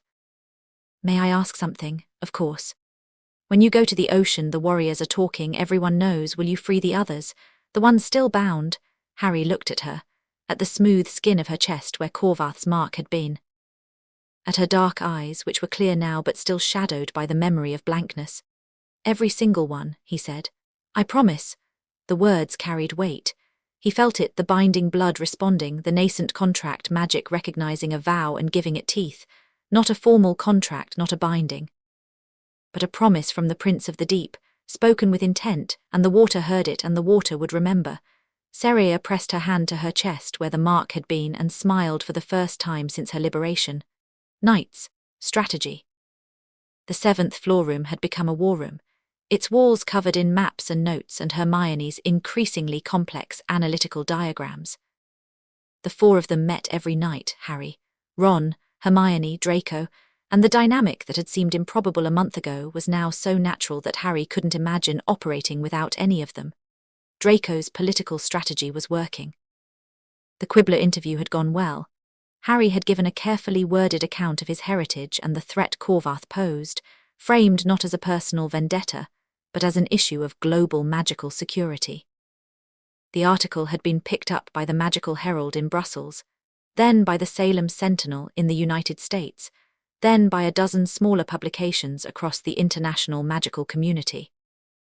By mid-December, Harry Potter's name was known worldwide not just as the boy who lived but as the Prince of the Deep, a title that carried weight because it came with a story that was too extraordinary and too well documented to dismiss. The Ministry's response was exactly what Draco had predicted. Fudge, seeing which way the wind was blowing, quietly shelved the registration proposal. Amelia Bones, more practically minded, sent a formal request to Harry through Dumbledore for a briefing on the Corvath threat. Harry accepted, and the briefing, conducted in Dumbledore's office with Bones, 2 senior Aurors, and the young man from the first visit, who turned out to be a specialist in magical threat assessment named Tobias Sharp, was thorough, professional, and productive. Bones left the briefing pale but determined. "We'll begin fortifying coastal installations immediately," she said, "and I'll push for an emergency session of the International Confederation of Wizards. If this Corvath is as dangerous as you say, Britain can't face him alone. Britain won't have to, Harry said, but I appreciate the help. Sharp lingered after Bones left. He was standing by the door, his sharp eyes fixed on Harry with the assessing gaze that seemed to be his default expression. You're not what I expected, he said, so I've been told. I expected a child. A powerful one maybe, but still a child. Someone who'd stumbled into something too big for them and needed adults to manage it. And instead, I'm looking at someone who's been planning a military campaign with more strategic sophistication than most of the people in my department. You've secured your base, extended your intelligence network, built alliances across political and species boundaries, managed public perception, and maintained operational security while attending classes and doing homework. How old are you again? 11, but I have good advisors. The Weasley boy, the Granger girl, and the Malfoy heir. Sharp's mouth twitched. An unusual coalition. The best ones usually are. Sharp regarded him for another moment, then reached into his coat and withdrew a small, flat stone, dark grey, inscribed with a rune Harry didn't recognize. Communication stone. Paired to mine. Squeeze it 3 times and I'll hear you wherever you are. If you need ministry resources, auras, intelligence, logistical support, use it. Harry took the stone. Why? Because I've spent 10 years assessing threats, and what you've described is the most serious one I've ever encountered. And because the boy who destroyed a deep-sea creature at a Quidditch match, and then asked to finish the game, is someone I'd rather have as an ally than an unknown variable. Thank you, Sharp. Don't thank me, just don't die. The paperwork when an asset gets killed is truly appalling. He left. Harry pocketed the communication stone alongside the thrown fragment, and the folded letter, and the growing collection of objects that he carried with him at all times. The physical weight of his responsibilities, warm and heavy against his leg. Christmas Eve. Harry stood at the edge of the Black Lake at midnight. The sky was clear, the stars sharp and brilliant, and the frost on the ground crunched under his boots. His breath steamed in the air. Behind him, Hogwarts was dark and quiet, its windows glowing faintly with the warmth of sleeping fires. He was leaving at dawn. Ron and Hermione had argued about this. Not about whether he should go, they'd accepted the necessity reluctantly, but about the timing. Christmas Day. Why did it have to be Christmas Day? Because no one will notice I'm gone, Harry had said. Most students are home for the holidays. The castle is nearly empty. Dumbledore knows and has agreed to cover for me. By the time anyone asks questions, I'll already be in the ocean. It's still Christmas, Ron had said, looking genuinely wounded. You should have a Christmas, Harry, a proper one. With presents and terrible crackers and too much food. I'll have Christmas next year, and every year after that, but only if I do this now. Ron had gone quiet, then he'd pushed a small, wrapped package across the table. Open it tomorrow then, when you're out there. So you know we're thinking about you.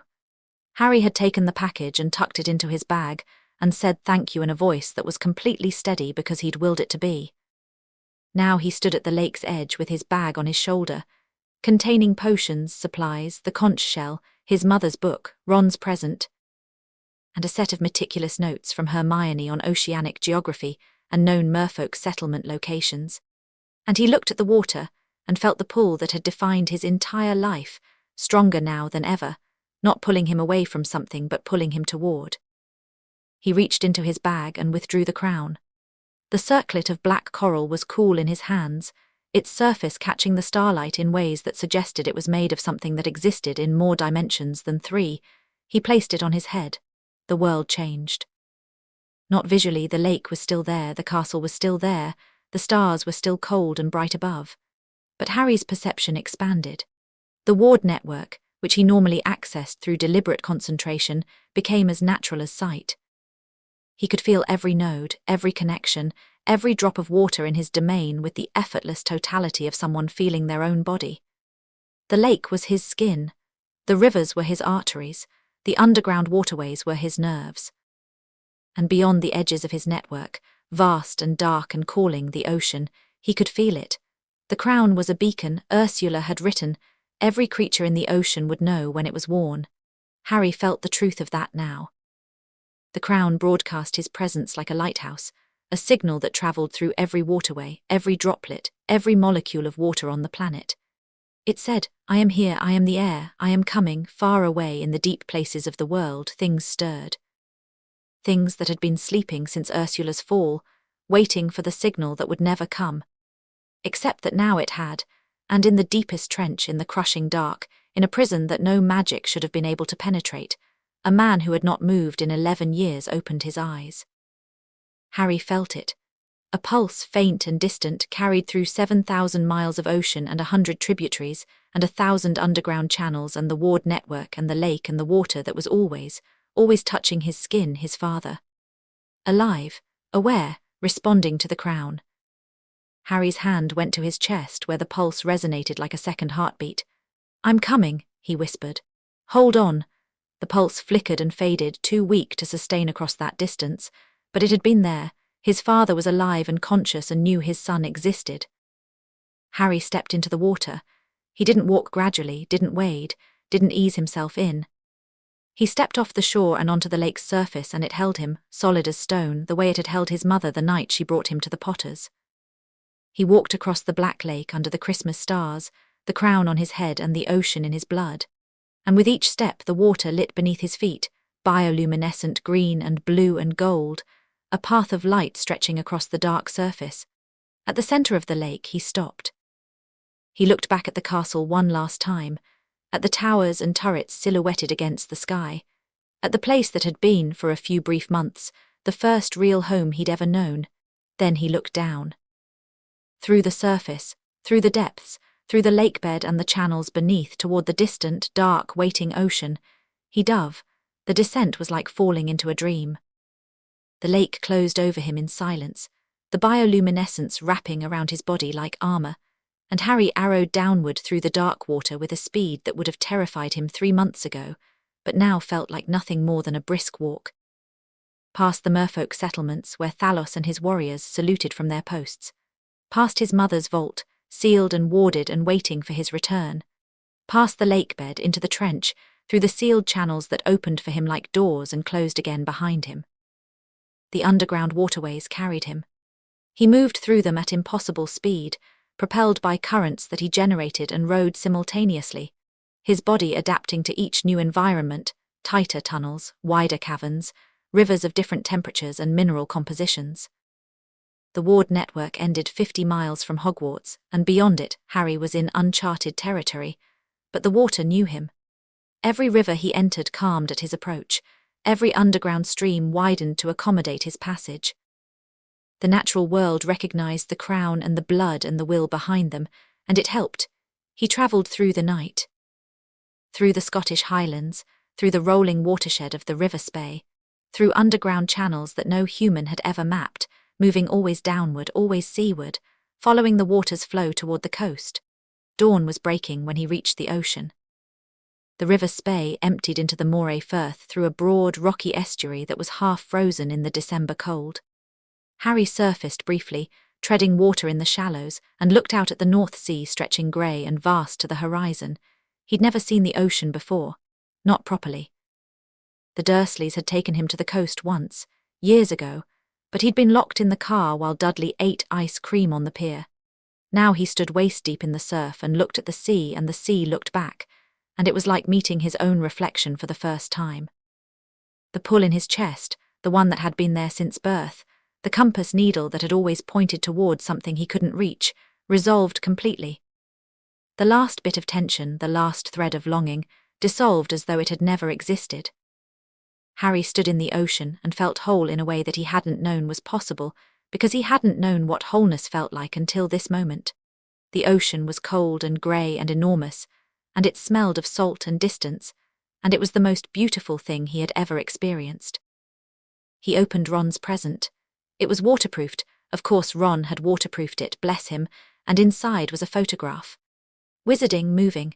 It showed Ron, Hermione, and Draco standing in the Gryffindor common room, waving. Hermione was holding a banner that said, "Come back safe or we're coming after you." Ron was grinning. Draco was trying not to smile and failing completely, on the back in Ron's messy handwriting, "Happy Christmas, mate. Go be a prince, but remember you're our friend first." Harry tucked the photo into the inner pocket of his jacket next to his heart. He breathed. He dove, The North Sea was nothing like the Black Lake.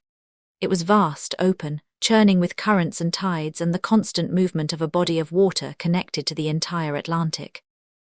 Harry felt it like a symphony, thousands of simultaneous inputs, each one carrying information about temperature, salinity, depth, biological activity, magical density.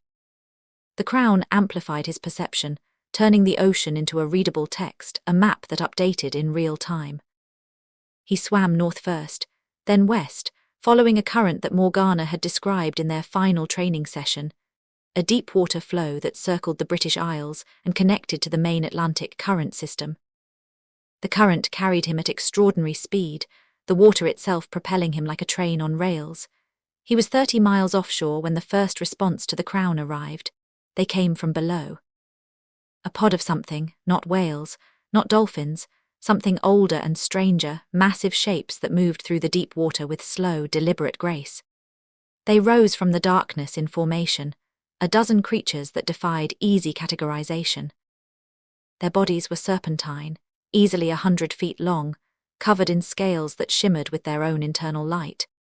They had faces, not human, not fish, something between and beyond both, and their eyes, huge and luminous, fixed on Harry with an intelligence that was unmistakably ancient. Sea serpents. The leviathans of the deep, creatures of legend, older than merfolk, older than wizards, older than most of the ocean floor they inhabited. Harry's mother's book had described them, the ocean's eldest children, neutral in the wars of younger species, answering to no king and no court. They surrounded him in a loose ring, their massive bodies creating currents that buffeted him gently.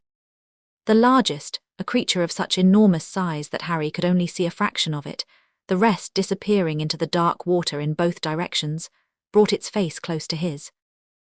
Its eye was the size of a car. It reflected Harry's face back to him, tiny and human, and wearing a crown of black coral. The creature spoke. Not in words, in pressure, in the deep ocean language Morgana had taught him. The meaning flowed into Harry's mind like water into a glass. The crown has not been worn in 11 years. We felt it. We came. I'm going to the deep, Harry said, speaking in the same pressure language. To the Mariana Trench to free my father. We know. We have waited to see if any would come. Many pretended. None wore the crown. Will you help me? The great eye blinked. The pressure voice was slow, considered, carrying the weight of something that measured time in geological epochs, the sea which was friend to our kind. She spoke our language. She respected our sovereignty. She asked nothing of us that we were not willing to give. In return, we gave her passage through our territories, and our word that her bloodline would always be welcome in the deep. You wear her crown, you carry her blood, you speak our tongue, you are welcome. The sea serpent pulled back. The ring of creatures widened, and beyond them, the ocean opened, vast, dark, deeper than Harry's new perception could fully fathom. We will accompany you to the edge of the Trench King's domain. Beyond that, we cannot go. His magic poisons the water there. But we will carry you swiftly, and we will keep you safe on the journey.